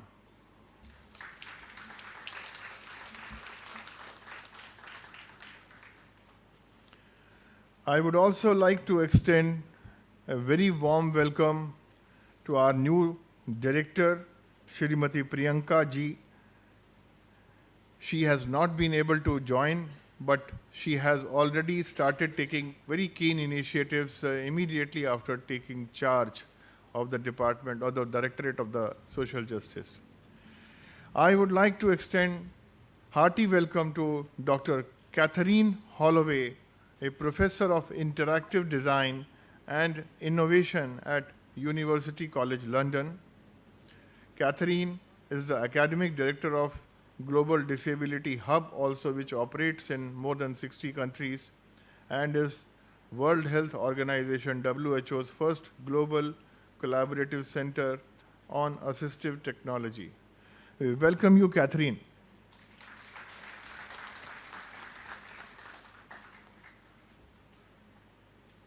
I would like to extend my gratitude and welcome to Shri Dipendra Manocha ji, who has worked for people with print disabilities for the past 25 years. He is the founder and managing trustee of Saksham and has worked as director, developing countries with DAISY Consortium, a network of over 100 global organizations registered in Zurich, Switzerland. He is also president of the National Association for the Blind in Delhi. We welcome you, sir.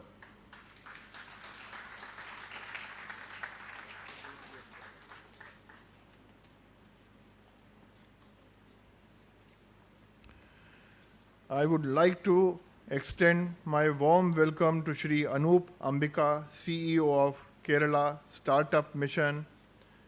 However, he is again not available with us, but he has extended a lot of support for the conduct and organization of this event. We welcome you in absentia. I would also like to extend my warm welcome to Professor M. Balakrishnan, professor from the Computer Science and Engineering Department at IIT Delhi. I just met him and did not realize that he is basically from my own alma mater. Sir, I understand that you have been instrumental in supporting the mission of assistive technology development in the country. We extend a very hearty welcome to you, sir.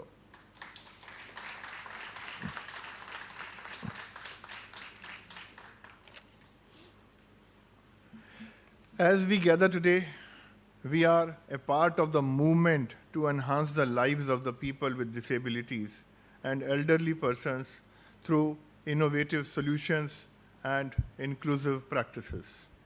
Over the next 2 days, the conference is expected to witness a very meaningful discussions, thoughtful deliberations, sharing of ideas. In fact, I would not be wrong to say that this event will be virtually a confluence of lots of new and encouraging ideas, which would lead to exploration of new avenues for collaboration. I would just like to make few comments.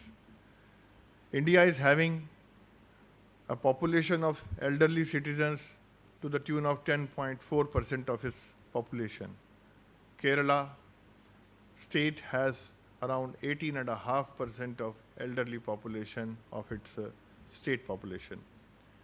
We are aging, and we are aging gracefully and healthily because the government of Kerala has been very committed for improving the lives of senior citizens, keeping them part of various other developmental process and following various practices and policies which have been following inclusion. In developing countries, and especially in Southeast Asian countries, the problem of aging is more compounded because of high degree of disability coupled with high degree of poverty.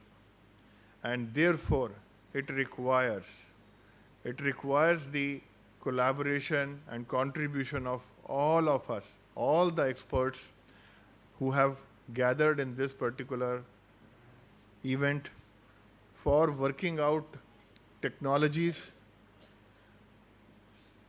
I would like to mention that we have to focus on 4 I's.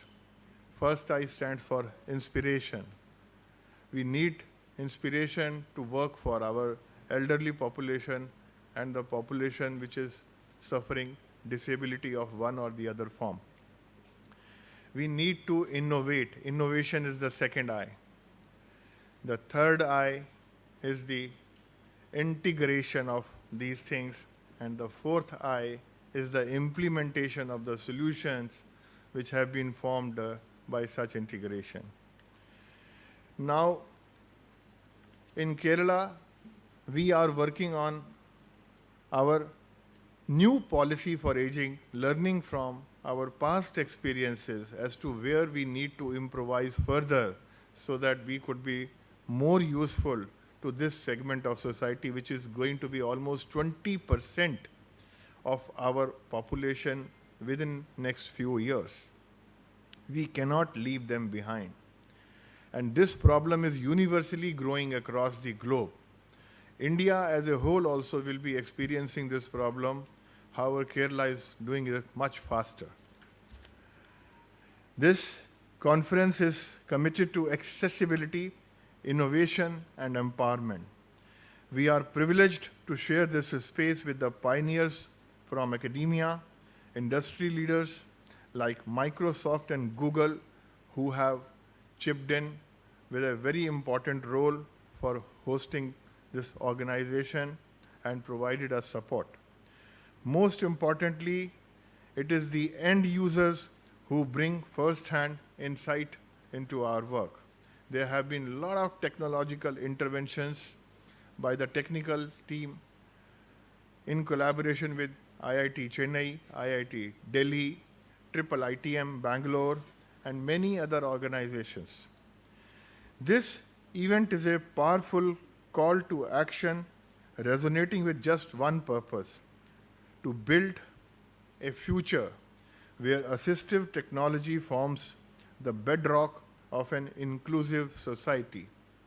I would like to bring to the notice of this august audience that under the leadership of our Honorable Minister, Dr. Bindu, as we revise our policy for aging, we are focusing on providing a regulatory framework for assistive technology and devices which would help in such kind of integration amongst various stakeholders.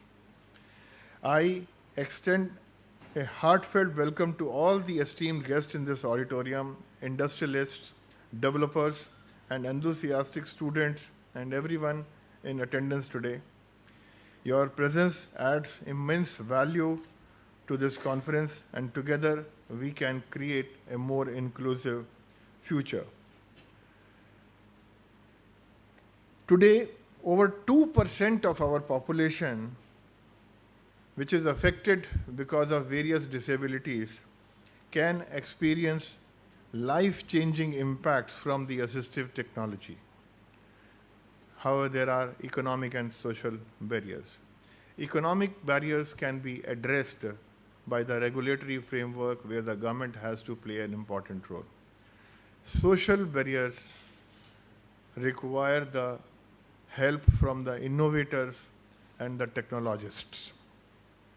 This conference looks forward to dismantle these obstacles by building a strong ecosystem that will ensure assistive technologies which will be affordable, adaptive, accessible, and available to those who need them most. Niche work across the assistive technology life cycle, from assessments to training, lending, financing, and reutilization, demonstrates a model for the inclusive practice. By putting the user at the center of the process, we are building a future where accessibility goes hand in hand with empowerment and independence. As is the slogan of the niche, we are here because we care. And today, with all of you, we wish to empower the most needy people. Imagine a world where assistive technologies are embedded in the classrooms, workplaces, and homes, and where disabilities are seen not as a barrier, but just as a powerful catalyst for the inclusion and innovation. This is the future that we have envisaged and we wish to see in near years. As we face challenges ahead, this conference serves as both a reminder of how far we have come and also an inspiration for what lies ahead. Let us work together to build a world where accessibility is a right, not a privilege, and where every individual can arrive and also can thrive. Thank you very much for joining us at Empower 2024. I would not like to take any longer. I would once again extend my heartfelt welcome to all the delegates, collaborators from all the technical institutions, IITs, IIT Delhi, IIT Madras, IITM Bangalore, Kerala Medical Technology Consortium, WHO, Kerala Startup Mission, and sponsors like Google, Microsoft, National Center for Promotion of Employment for Disabled People, Global Disability Innovation Hub, and Emphasis Foundation. Thank you all. Heartfelt welcome to each one of them. If I have missed out anyone, I would like to extend in a single universal message or line that we thank you very much for having come over here. With this, I rest my welcome address, and I would like to extend the invitation to our President of the ceremony, Mr. Kadakampalli Surendran, to offer his presidential address. Thank you.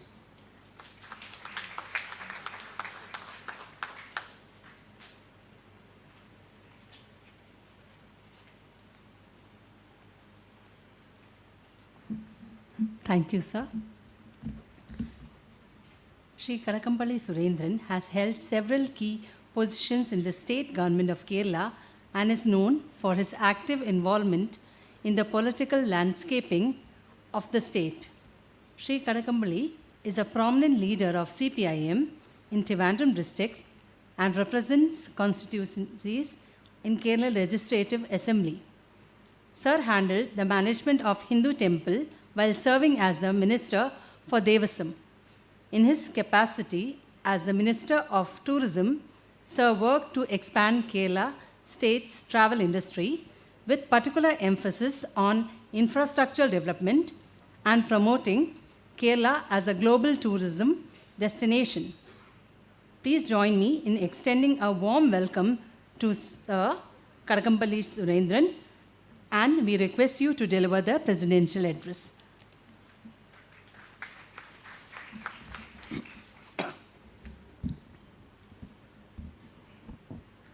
Honorable Minister for Higher Education and Social Justice, Dr. Bindu, Additional Chief Secretary to Government Social Justice Department, Shri Punit Kumar IAS, Professor M. Balakrishnan, CSE Department, IIT Delhi, Dr. Catherine Holloway, Professor, University College London, Shri Devendra Manocha,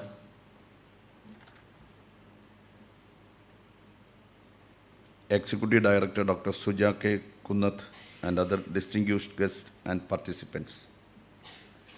I am deeply proud and honored that NISH is hosting Empower 2024, an innovative platform that brings together experts in assistive technology and enthusiastic young minds eager to explore this vital discipline. This conference offers an invaluable opportunity for students stepping into this critical area of study, paving the way for a future of inclusivity and support for individuals with disabilities.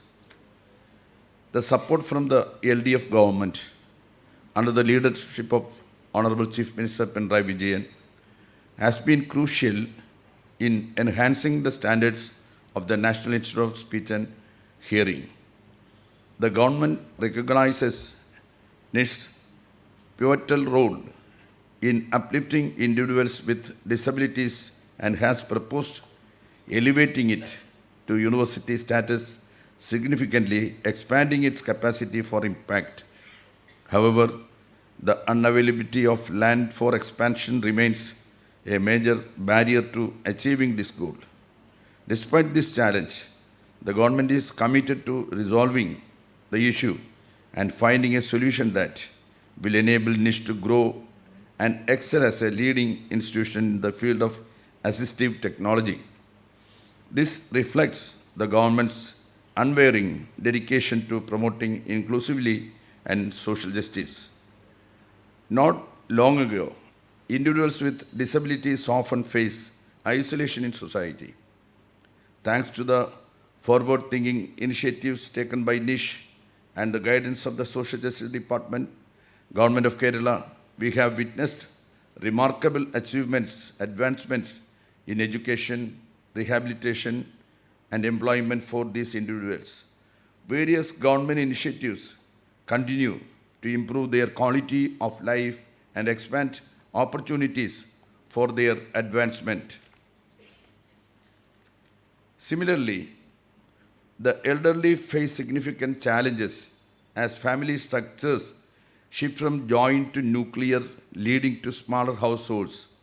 Many children migrate for work, leaving elderly parents to manage on their own. In response, the government has implemented various welfare schemes aimed at supporting the elderly. However, the challenges of aging are numerous, and access to assistive technology can empower older adults to maintain their independence and dignity. What people with disabilities, the elderly, and the sick need most is not sympathy, but practical support to help them navigate their challenges. Assistive devices can provide that crucial support.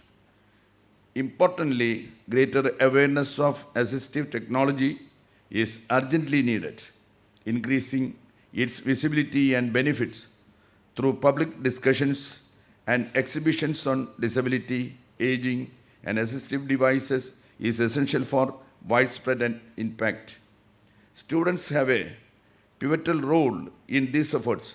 By taking the initiative, they can help promote awareness and significantly enhance the lives of those who need it most. The theme of Empower 2024, Assistive Technology, Linking Minds, Bridging Worlds, reminds us of the power of connecting ideas and people to create an inclusive, supportive, and equitable world. I extend my heartfelt congratulations to the National Institute of Speech and Hearing for leading this impactful conference. Your dedication to advancing assistive technology will leave a lasting legacy. As the MLA of this constituency, I wholeheartedly support its future endeavors and am committed to overcoming the barriers to its growth, including securing the necessary land to elevate it to university status.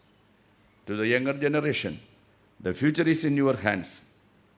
With the right knowledge and tools, you have the power to shape a world that is better for all. Let inclusivity and accessibility guide your work as we build a more compassionate and equitable society. I wish Empower 2024 very success and look forward to the positive change it will inspire. Thank you.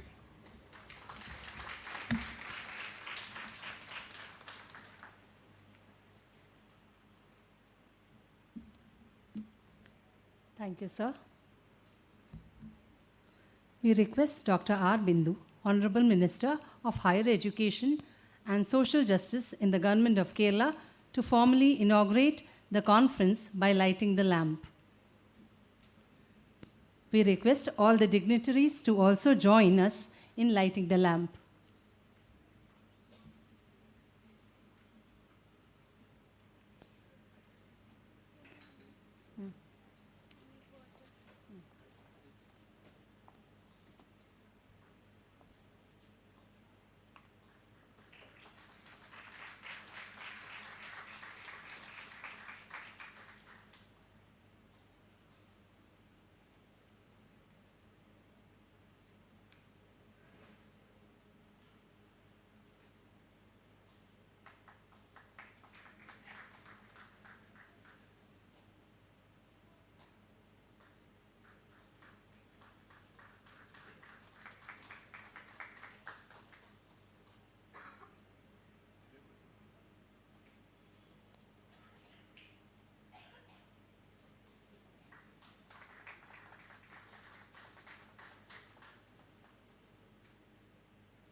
Having Dr. R. Bindu, Honorable Minister for Higher Education and Social Justice in the Government of Kerala, with us today is truly an honor. Madam is a well-respected political figure and an academician, and is well known for her contributions to education and social justice initiatives. Dr. Bindu primarily focuses on improving the quality of higher education in Kerala and ensures that social justice initiatives are promoted through state policies. Under her leadership, several reforms and welfare schemes for marginalized section of the society has been prioritized. Madam is especially well known for her initiative to strengthen the inclusivity and accessibility of education for underprivileged community. Madam, please take.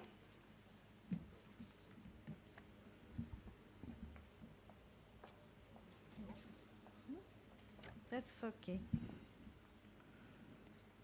Honorable President of the session, Shri Kadagambally Surendran MLA, respected dignitaries on and of the dais, dear delegates and friends.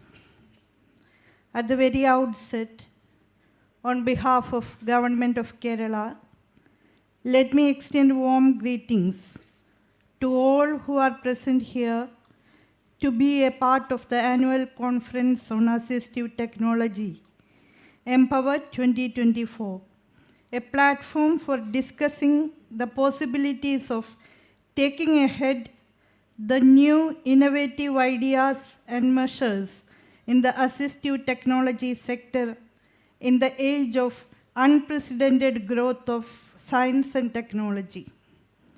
In the postmodern society of 21st century, we see a world without boundaries. All sorts of boundaries are becoming more and more irrelevant. Not only geographical boundaries existing between nations, but also boundaries existing between national economies and national cultures lost their validity or relevance. And in such a borderless environment, our differently able people also should experience a barrier-free world.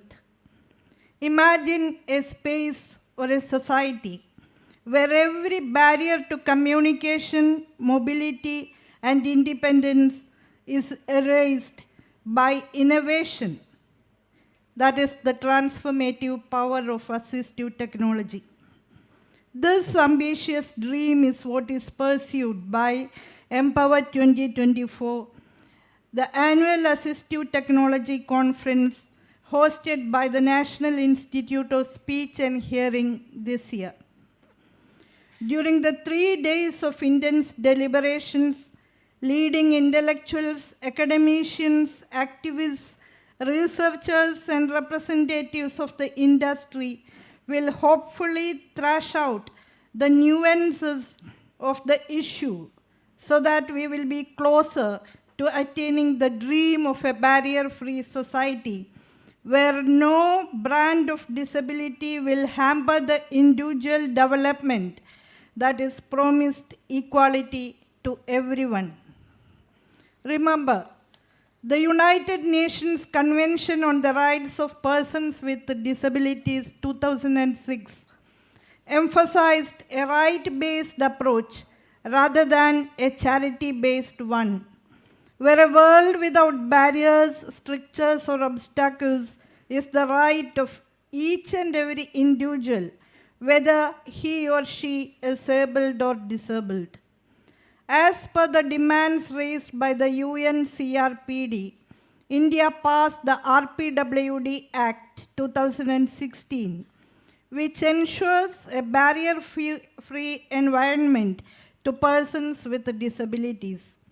All public spaces, public institutions, schools, colleges, parks, theaters, and other public utility areas are to be barrier-free and accessible.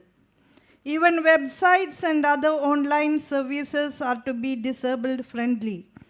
And it is mandatory to the private institutions also to ensure barrier-free environment to the differently abled employees and customers. For millions of differently abled individuals worldwide, assistive technology has become a game changer, empowering them to overcome barriers and live independently, encompassing innovative devices, software, and tools designed to facilitate communication, mobility, learning, and daily living for people with disabilities, from screen readers and braille displays to prosthetic limbs and wheelchairs. These technologies have opened doors to new possibilities. For example, with assistive technology, visually impaired individuals can read and write through text-to-speech software and braille displays. Hearing impaired individuals can communicate through sign language recognition and cochlear implants. People with mobility impairments can navigate through smart wheelchairs and exoskeletons, and those with learning disabilities can learn through interactive software and audio books.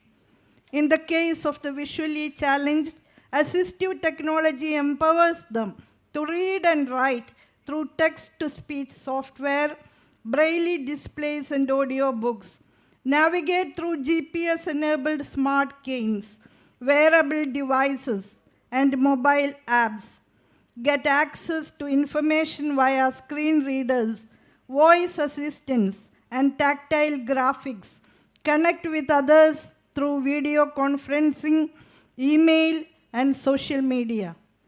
Devices and technological innovations such as JAWS, Job Access with Speech, NVDA, Non-Visual Desktop Access, Braille displays like Perkins Smart Brailler, smart canes like Drishti, mobile apps like Tap See, Be My Eyes, and Google Talkback, etc., have revolutionized the way the visually challenged can live an independent life by ensuring enhanced literacy and education, increased mobility and navigation, improved communication and social interaction, increased confidence and self-reliance, and expanded employment opportunities.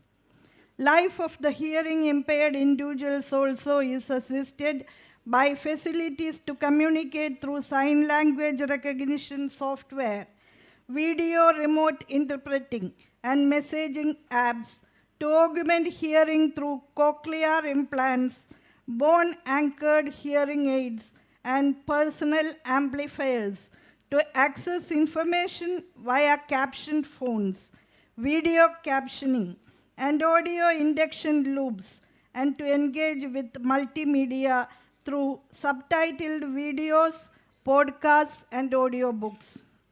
Cochlear implants, hearing aids with AI-powered noise reduction, captioned phones like Captel and Clear Captions, mobile apps like Oticon, Resound, and Ava, and sign language recognition softwares like Sign Aloud and HandTalk help overcome barriers to enjoy a life of comparative freedom in a barrier-free society. Assistive technology enables physically challenged individuals to move freely through prosthetic limbs, wheelchairs, and exoskeletons, interact with their environment through voice-controlled devices and smart home automation, communicate effectively through augmentative and alternative communication devices, engage in recreational activities through adaptive sports equipment and virtual reality. Assistive technologies like prosthetic limbs like mind-controlled prosthetic limbs, wheelchairs like smart wheelchairs and power wheelchairs, exoskeletons like Rewalk and Exobionics, voice-controlled devices like Amazon Echo and Google Home, and AAC devices like IMAX and Dynavox have enhanced ease of living and ensured equal participation for those who are facing physical challenges. People with learning challenges, autism, and similar issues are also efficiently assisted by emerging technologies. Text-to-speech software like Claro Read and Natural Reader, speech-to-text software like Dragon Naturally Speaking, mind mapping tools like MindView and Inspiration, AAC devices like picture communication symbols, virtual reality training programs like VR First, etc., have stood in good stead for those that are differently abled. That is a rosy picture of a world that has effectively defeated disability through technological innovations by ensuring three key factors in attaining human potential, namely inclusion or breaking down of social and physical barriers, fostering equal participation, independence through the enabling of individuals to perform daily tasks without reliance on others, and finally, confidence through empowering self-expression and self-reliance. The whole gamut of assistive technology is affected by the problem of access, availability, and affordability. The technology, the more advanced and useful it becomes, also becomes more costly, and thus eludes the grasp of ordinary people. This is a problem in India. The differently abled are challenged in many ways that collude to make their economic profile drastically affected in most cases, making assistive technology unviable for most of them. Affordability and accessibility, limited awareness and training, inadequate infrastructure and accessibility standards, and stigma and social barriers still impede the use of assistive devices to break the barriers and fulfill human potential in a free and fair world. It is therefore important to advocate inclusive infrastructure and transportation policies, support research and development of affordable assistive technologies, promote accessibility standards and universal designs, and celebrate the achievements of physically challenged individuals. I think it is also important to integrate assistive technology into educational curricula, provide training and support for educators and caregivers, develop accessible digital materials and resources, and promote inclusive education policies and practices. We also have to develop strategies for increasing facilities for assistive technology research and development. The mood for research, innovation, incubation, and startup that reforms in higher education has brought about must be pressed into service to augment indigenous research into assistive technology and its channelizing into production through the emerging startup ecosystem. Nowadays, we are encouraging innovation, incubation, and startup environment in higher education institutions. This is important to make assistive technology more economically viable and accessible. A cursory glance through the conference schedule bodes well for the future of the area. Speakers in various sessions include researchers, policymakers, technologists, industry participants, and a host of other persons immediately associated with the area of interest and capable of playing important role in its future development. NISH and NIPMER are two premier institutions functioning under the Social Justice Department of Kerala, which have all the potential to be elevated to the status of centers of excellence in the field of rehabilitation and empowerment of the differently abled sections. I once again express my heartfelt delight in getting an opportunity for NISH to host this conference, which calls up national attention. I fervently hope that this conference will bear fruit and provide valid input to help to develop assistive technology to ensure a barrier-free world to our differently abled brothers and sisters. With this vision lighting up our path ahead, I have great happiness to declare this conference officially inaugurated. Thank you.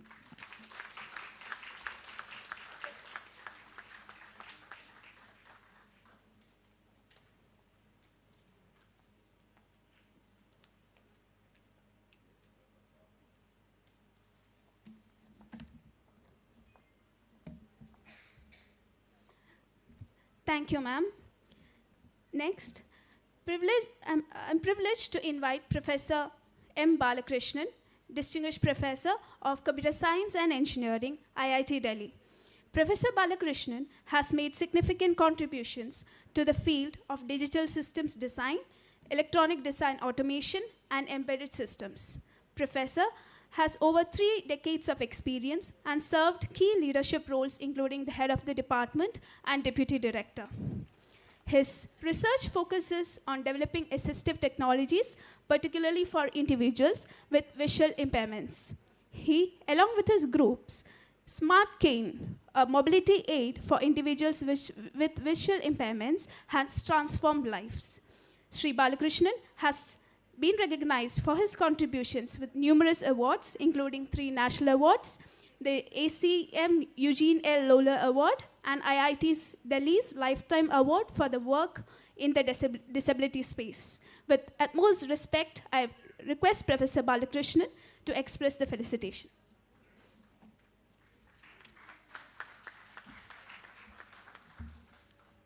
Thank you, and first of all, thanks to Dr. Bindu for inaugurating this event.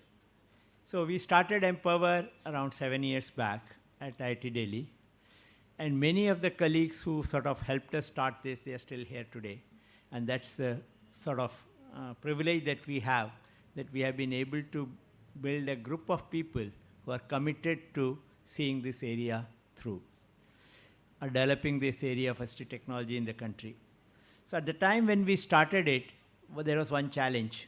We did see a lot of activity, especially sitting in Delhi, where there was, groups of individuals, typically coming from the persons with disability, who were very active in trying to push for policy changes. There were many, many such events and conferences, and they were pretty successful. These people were inspiring, but what we found was lacking was, though there was a lot of discussions, a lot of even political and social support for inclusion, but on the ground, the changes were very little. And the reason the changes were very little was the lack of assistive technology, and especially lack of affordable assistive technology. In this particular period, we were lucky to actually interact with many, many inspiring people, including one who is at the stage, Mr. Dipendra Manocha, who actually helped us to understand what the challenges are. What are the challenges of affordability? And we took an initiative, and along with my other colleague, unfortunately today is not present today because of his other commitments, we set up a lab called AssistTech at IIT Delhi, which is perhaps was a very unique lab, definitely in India, which actually focused on the user's needs and trying to develop solutions for it. The lab was not trying to get our technology to be adopted by the users, but started looking at what do they need and how we can use technology to actually, and also trying to make which is scalable, trying to make which is affordable. And then once we started working on it, there was a need felt that we had to bring together people who are similarly thinking, working in different institutions, different academic institutions. So the first conference started more as an academic conference, but the emphasis still was with connect with users. So we had user forums, user studies, and so on. Twice we held it in IIT Delhi, then twice it got held in IIIT Bangalore. Unfortunately, COVID struck, and those 2 events were held on the online mode, as that was the case during the COVID times. Then twice the conference was held in IIT Madras. Then Nish made a request that we would like to hold the event in Trivandrum. Fortunately, for some of us, and definitely for me, I have been connected with Nish for many, many years. At the time when Dr. Satish was the executive director here, he has invited some of us to actually help them develop a curriculum for certificate course. It's a very, very positive initiative because we haven't seen that type of a curriculum development happening anywhere else. So Dr. Satish's initiative, and at that time, also the societal sort of push towards it. Already there was a lot of mention about concern for people who are aging and so on. So we saw a very, very positive environment here in terms of trying to develop assistive technology. They also started incubation ventures and so on. So the committee, the steering committee, had absolutely no hesitation in saying that the next event will be held in Nish, and that's why we are here today. And as we can all see, Nish has put in all their best efforts trying to organize the conference. It's at a higher level. One thing that we were missing all this time, we had users, we had academicians, we had also innovators, but what was missing was investors. So we all today understand that without investors, even though you may have a dream, even though you may have a prototype, but you cannot go very much. And I'm really thankful to Kathy, as well as Pradeep Gupta, who is, for bringing that particular important missing component to this particular event in Trivandrum. So this is a part which was actually missing in the conference, and today we are part today. The whole day there have been pitching sessions, and I'm sure lots of young people who had their dreams, they will be at least able to get started. I'm not saying being successful. It's a long journey. We all understand who have done startups that it's a long journey. But the fact that they are able to get started with some support from investors is, I think, is a very big step forward. And I'm really both happy as well as congratulate Nish as well as NCPEDP, Arman is here, for taking this initiative to be able to come to this conference. So this is, a very, very positive development. And I'm sure future events will see a similar effort and a similar inclusion. And when this initial proposal came, we were thinking, how do we accommodate? So my suggestion to them was, do whatever it is, but it has to be accommodated. And it has happened today, and I'm extremely happy to do that. So I hope and I wish the next 2 days will go, I'm sure, as well as what happened today, and we will have a very successful conference. And the support from the Kerala government, has been really amazing, and I'm sure we will continue to get their support, both for Kerala event as well as we scale up and take the event to other places. Thanks, Nish, and thanks for all of us who supported.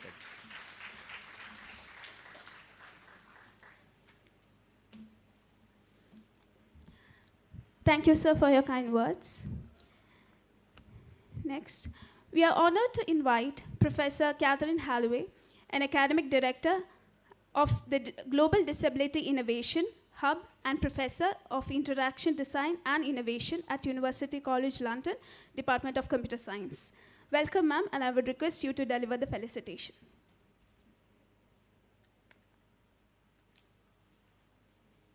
Told I can switch it up and move here. See if you're all still awake. So thank you very much, Professor Bala and everyone at Nish, distinguished guests, and of course everybody who is still here in the audience.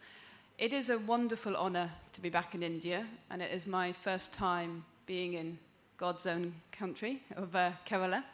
I have already enjoyed my stay here.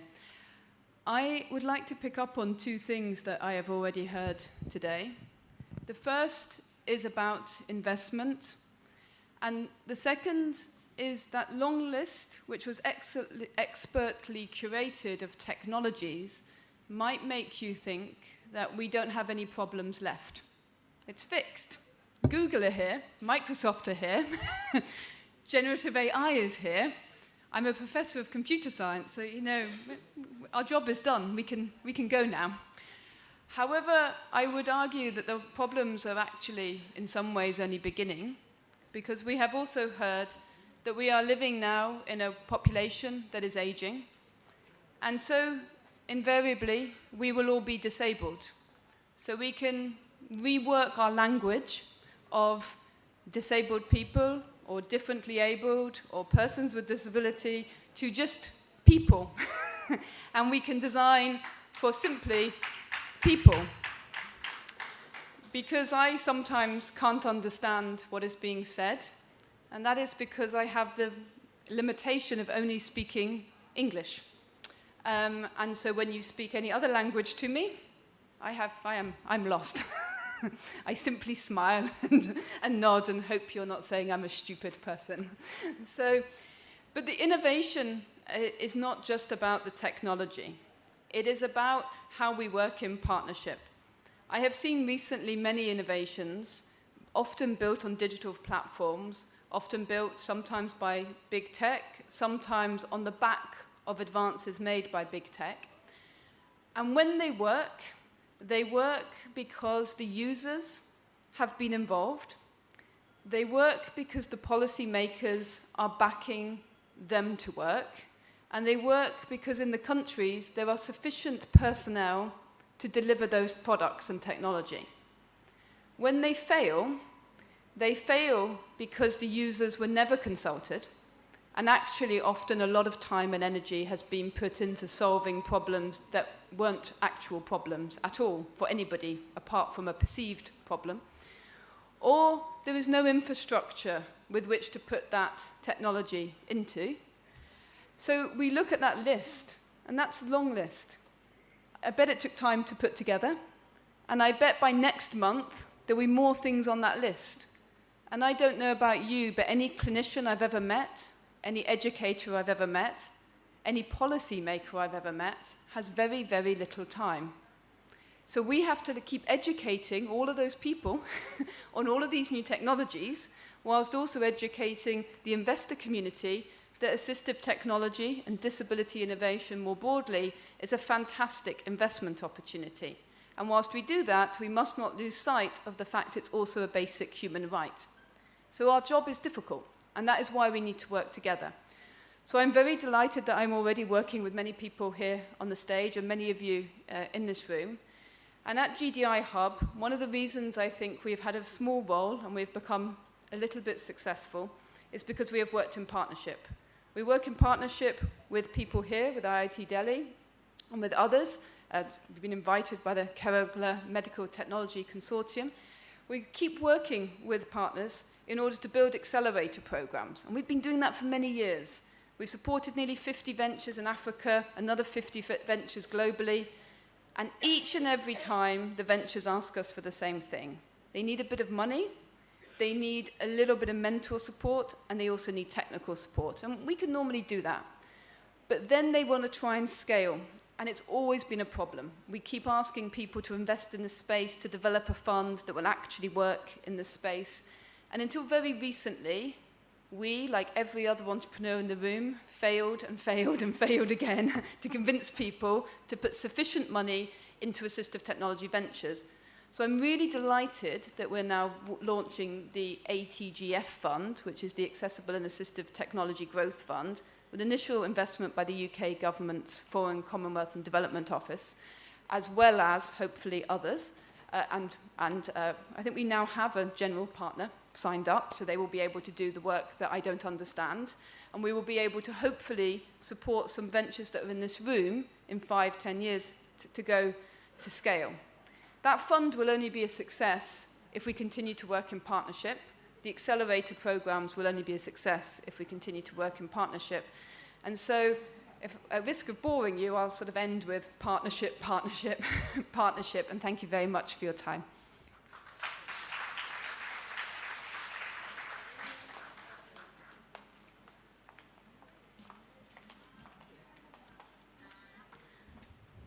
Thank you, ma'am.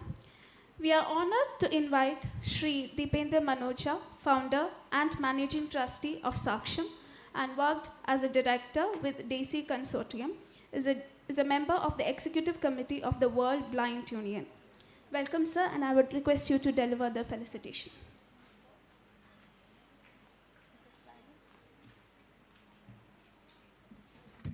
Okay.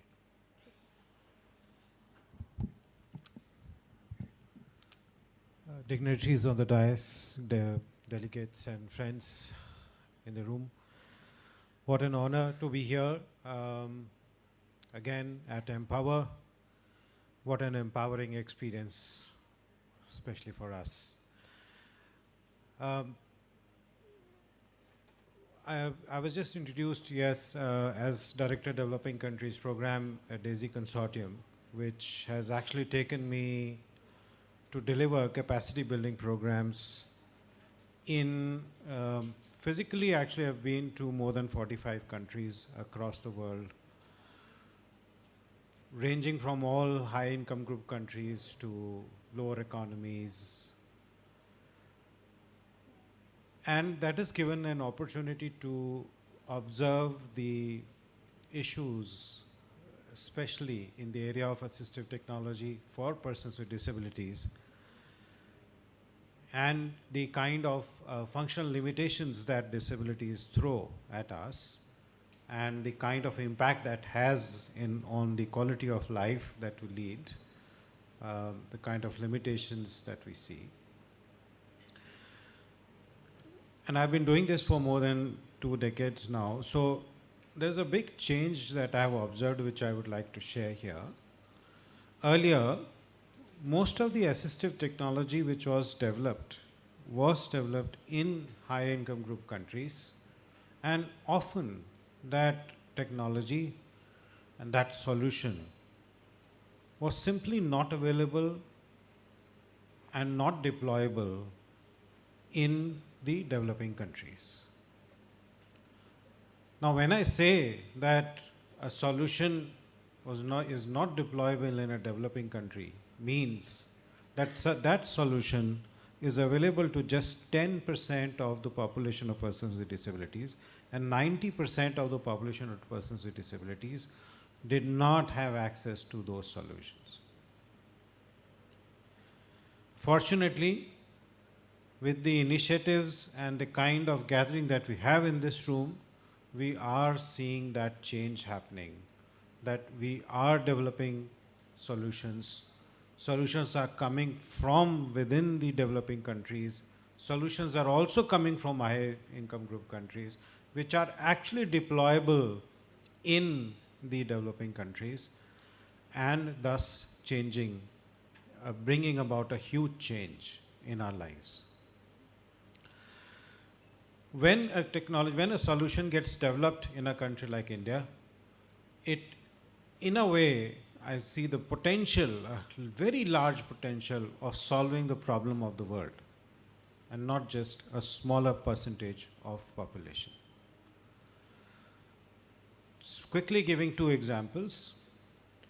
The Orbit Braille display got developed in India, and today is the least costing refreshable Braille display of the world.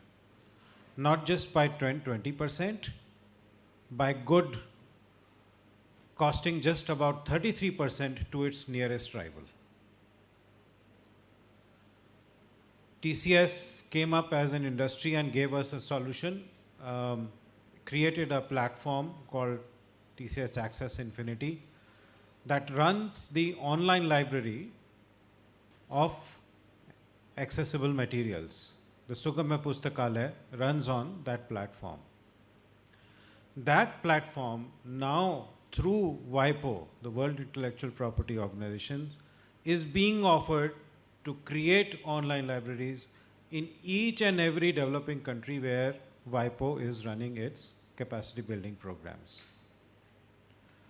These are huge initiatives. They are very encouraging signs of a country like India taking a leadership role in developing assistive technology solutions which are a solution for the world. We have a huge potential there, and we are already seeing examples of that happening. Second part which I would want to mention, that often when we talk about assistive technology, we tend to forget a very important aspect of solutions, which is universal design. So, assistive technology itself will be rendered almost non-usable if the mainstream infrastructure and the mainstream products are not compliant to universal design. Now today at Empower, we obviously had thanked Google and Microsoft for the reasons that they have actually contributed to hold this conference and bring all of us together at Empower. But honestly speaking, from my heart, I would want to thank them for something else.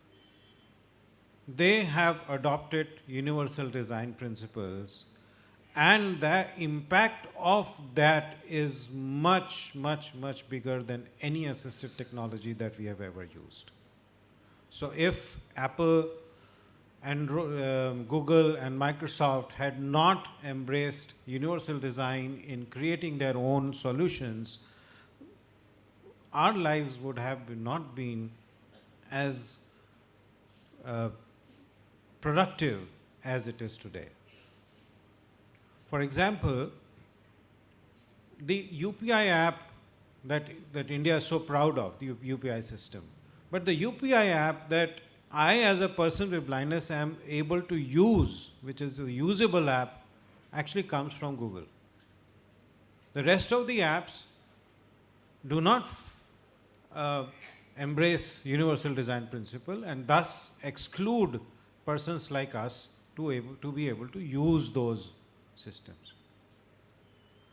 Policy-wise, we have the RPWD Act, we have ratified the UNCRPD, and we have also adopted standards like IS, the Indian standard IS 17802, that defines that all the universal design systems, all the infrastructure, how can that be made accessible? We follow those standards and then those things can be made accessible. Policy-wise, we have this in place. I think it's a time for us to really make a huge noise to implement those universal design principles in the initiatives, even in the country like India.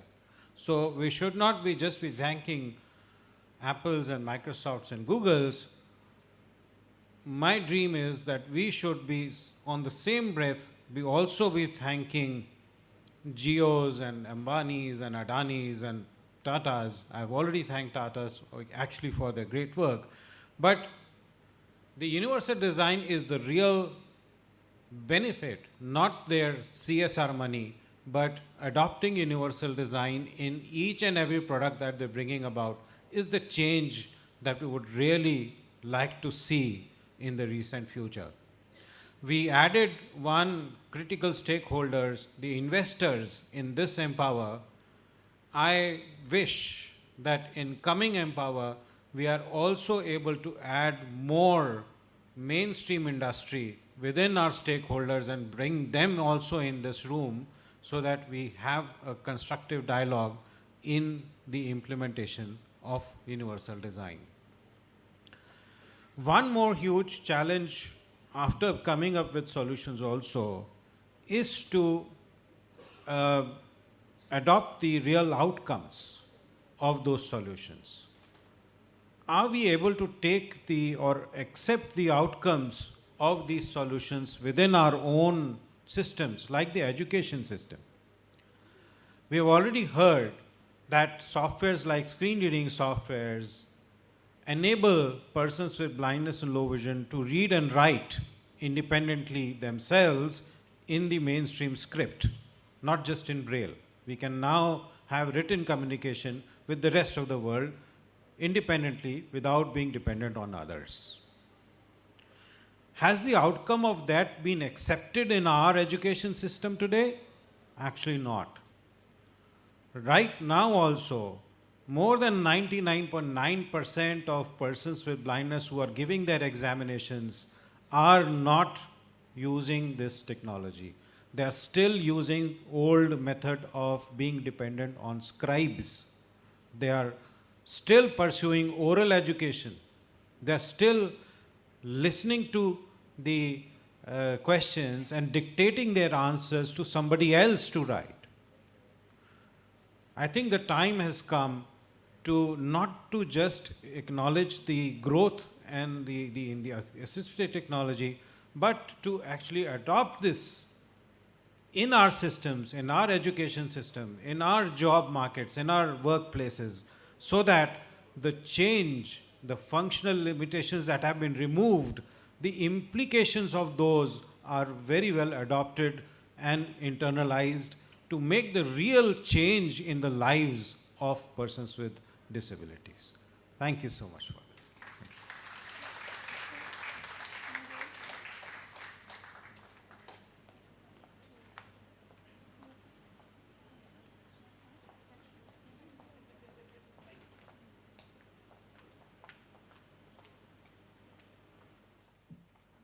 Thank you, sir.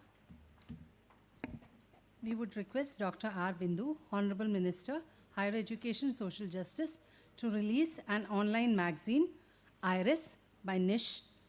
IRIS is a platform for discussion on Disability Empowerment Services, Initiatives and Latest News by NISH.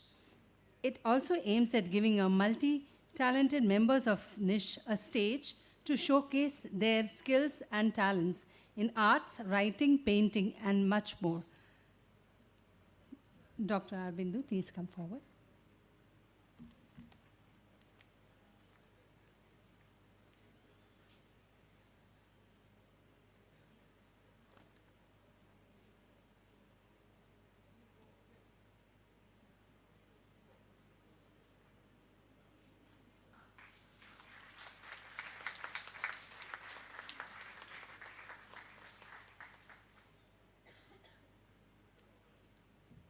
Thank you, Madam.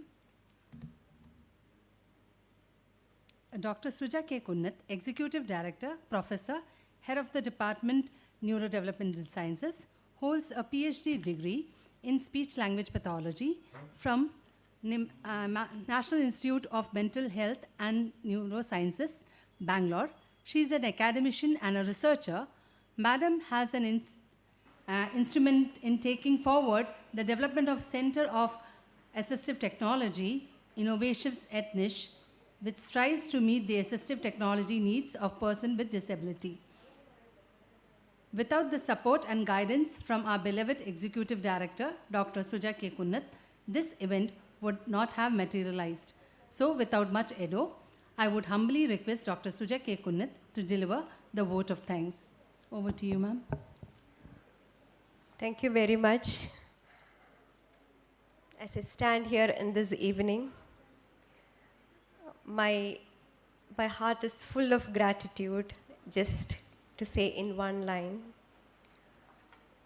We've been struggling for a year, and today we are beginning for a new area of assistive technology, a new beginning. So thank you very much. As rightly said, technology has brought us all together. And we have added the word assistive technology as an addition to look for a brighter future and for an inclusive society. Not taking it long, I would like to thank each and every person who have wholeheartedly contributed to this entire event. To start with, we had a wonderful presidential address from Sri Kadagambali Surendran, MLA to the Karakotam constituency. We've heard how visionary he is in terms of putting things together for this state. Thank you, sir. Dr. Puneet Kumar, IAS, who is also our Additional Chief Secretary, guided us throughout the entire program, helped us chart the list meticulously so that this event could happen. Thank you, sir. Madam Dr. R. Bindu, Honorable Minister for Higher Education and Social Justice, an unwavering support is just one word about Madam. She's been so approachable to us. I guess for almost a year, I've been talking to her constantly about this conference. Maybe I was showing my anxiety to her. I don't know how she took it up, probably. But I knew one thing, that I was, to me, when I spoke to her, I felt at ease. And I knew I am talking to the right person who would guide and help me. And it just rightly happened. Thank you, Madam, that you're here with us today. Thank you. Srimati Priyanka GIS, who is the Social Justice Director, who just took charge, wanted to come, but she would be joining us tomorrow. But due to some unavoidable circumstances, she couldn't meet us today. Thank you, Madam, for accepting our invitation. Dr. Catherine Holloway, a great intellectual, an academician, a very spirited person. Today morning we had a little discussion on our existential issue, but we quickly realized that We are living for assistive technology and for a brighter life for everybody. So we quickly decided, okay, this is what our purpose of life is. And thank you, madam, for joining us. It's so happy that a person of such caliber, we are able to hear you. Thank you so much. Shri Dipendra Manojam, I would say that if there is a word for assistive technology in human, it would be him who looks at technology from a very different angle. See, this is all from the very bottom of hearts. That is where the difference comes in. Thank you very much, sir, for joining us and those very, very insightful words. Shri Anu Bampika, who's the CEO of Kerala Startup Mission. He should have been here. He supported us, but due to one urgent meeting, he also couldn't attend. But thank you, sir, for the great support. Professor M. Balakrishnan, I guess, is more like a father of assistive technology in the country.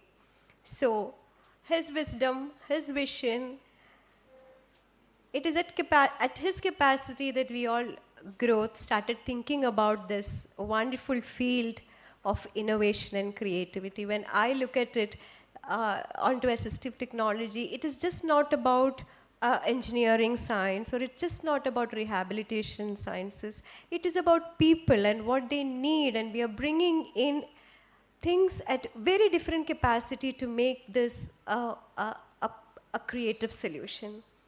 So that is where Professor Balakrishnan had helped us and guided us. Thank you so much, sir.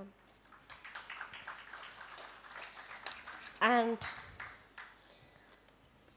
thanks to all the delegates, the wonderful team who was here as a part of Athavan. So I know it is Tiggy and the group was coming today. So that was, thank you so much that we are having you, and all the investors, all the industries, the enthusiastic developers. Thank you so much for coming in. We had a great partnership and collaboration from various different organizations.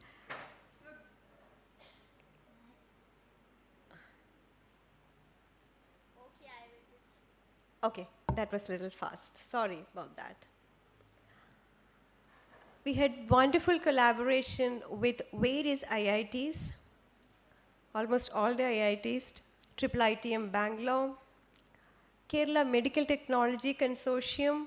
When I sometimes go down due to my otherwise administrative task, it is always them who made me put, okay, we'll have to complete these deadlines. So Padma Kumar sir and Mr. Rohit Philip have been very instrumental in telling us, okay, we should be doing things for a successful inclusion for tomorrow and a brighter future. Thank you so much. World Health Organization is our technical advisor. Thank you so much. Kerala Startup Mission, we have sponsors from Google, Microsoft, Center for Promotion of Employment for Disabled People, Global Disability Innovation Hub, Emphasis Foundation, who have sponsored us. Thank you so much. And our media, the entire team at NISH. But last but not the least, the team at NISH, difficult to name each person, but loud to be heard at this function, I guess. It is just the teamwork of NISH staff that is happening here. The student volunteers, so all of them together. I don't think that, leadership is all about when people realize their responsibility. And that is what this leadership is. And I'm so happy that everybody, the organizing committee, the steering committee, the entire crowd just stood and understood their responsible position in making this event happen today. And that is where our success is. It is just not the physical success. It is just not now how many number of delegates participated. It is just not in the success of the event is in what we gather at the end of the day and how heartful we become through our interactions, conversations, thinking about a brighter future. I do not know whether I've missed anybody, but I guess I have made a larger gratitude remarks regarding how we could come to this platform of conducting this conference. So tomorrow we are starting with 2-day sessions, all packed. There are 3 parallel sessions happening. The entire niche will be crowded with bubbling streams of enthusiastic learners. So let's hope that we will have a new beginning and this Empower. Thank you so much. If I've just missed out anybody, I'm so sorry. Thank you very much.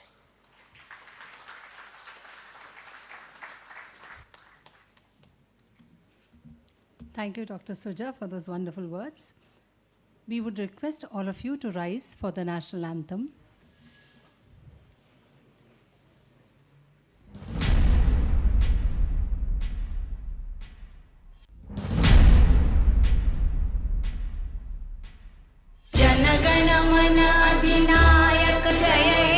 Bharat भाग्य विधाता पंजाब सिंध गुजरात मराठा द्राविड़ उत्कल बंग विंध्य हिमाचल यमुना गंगा उच्छल जलधि तरंगा तब शुभ नामे जागे तब शुभ आशीष मांगे गाहे तव जय गाथा जनगण मंगल गायक जय हे भारत भाग्य विधाता जय हे जय हे जय हे जय जय जय जय हे. Thank you to all of you. The dinner will be served outside the Tejas building on the left side. Bus service will be available in the evening after the dinner. So please assemble outside the Tejas building. The bus will be going to Ginger and Techni Valley from Nish. Thank you.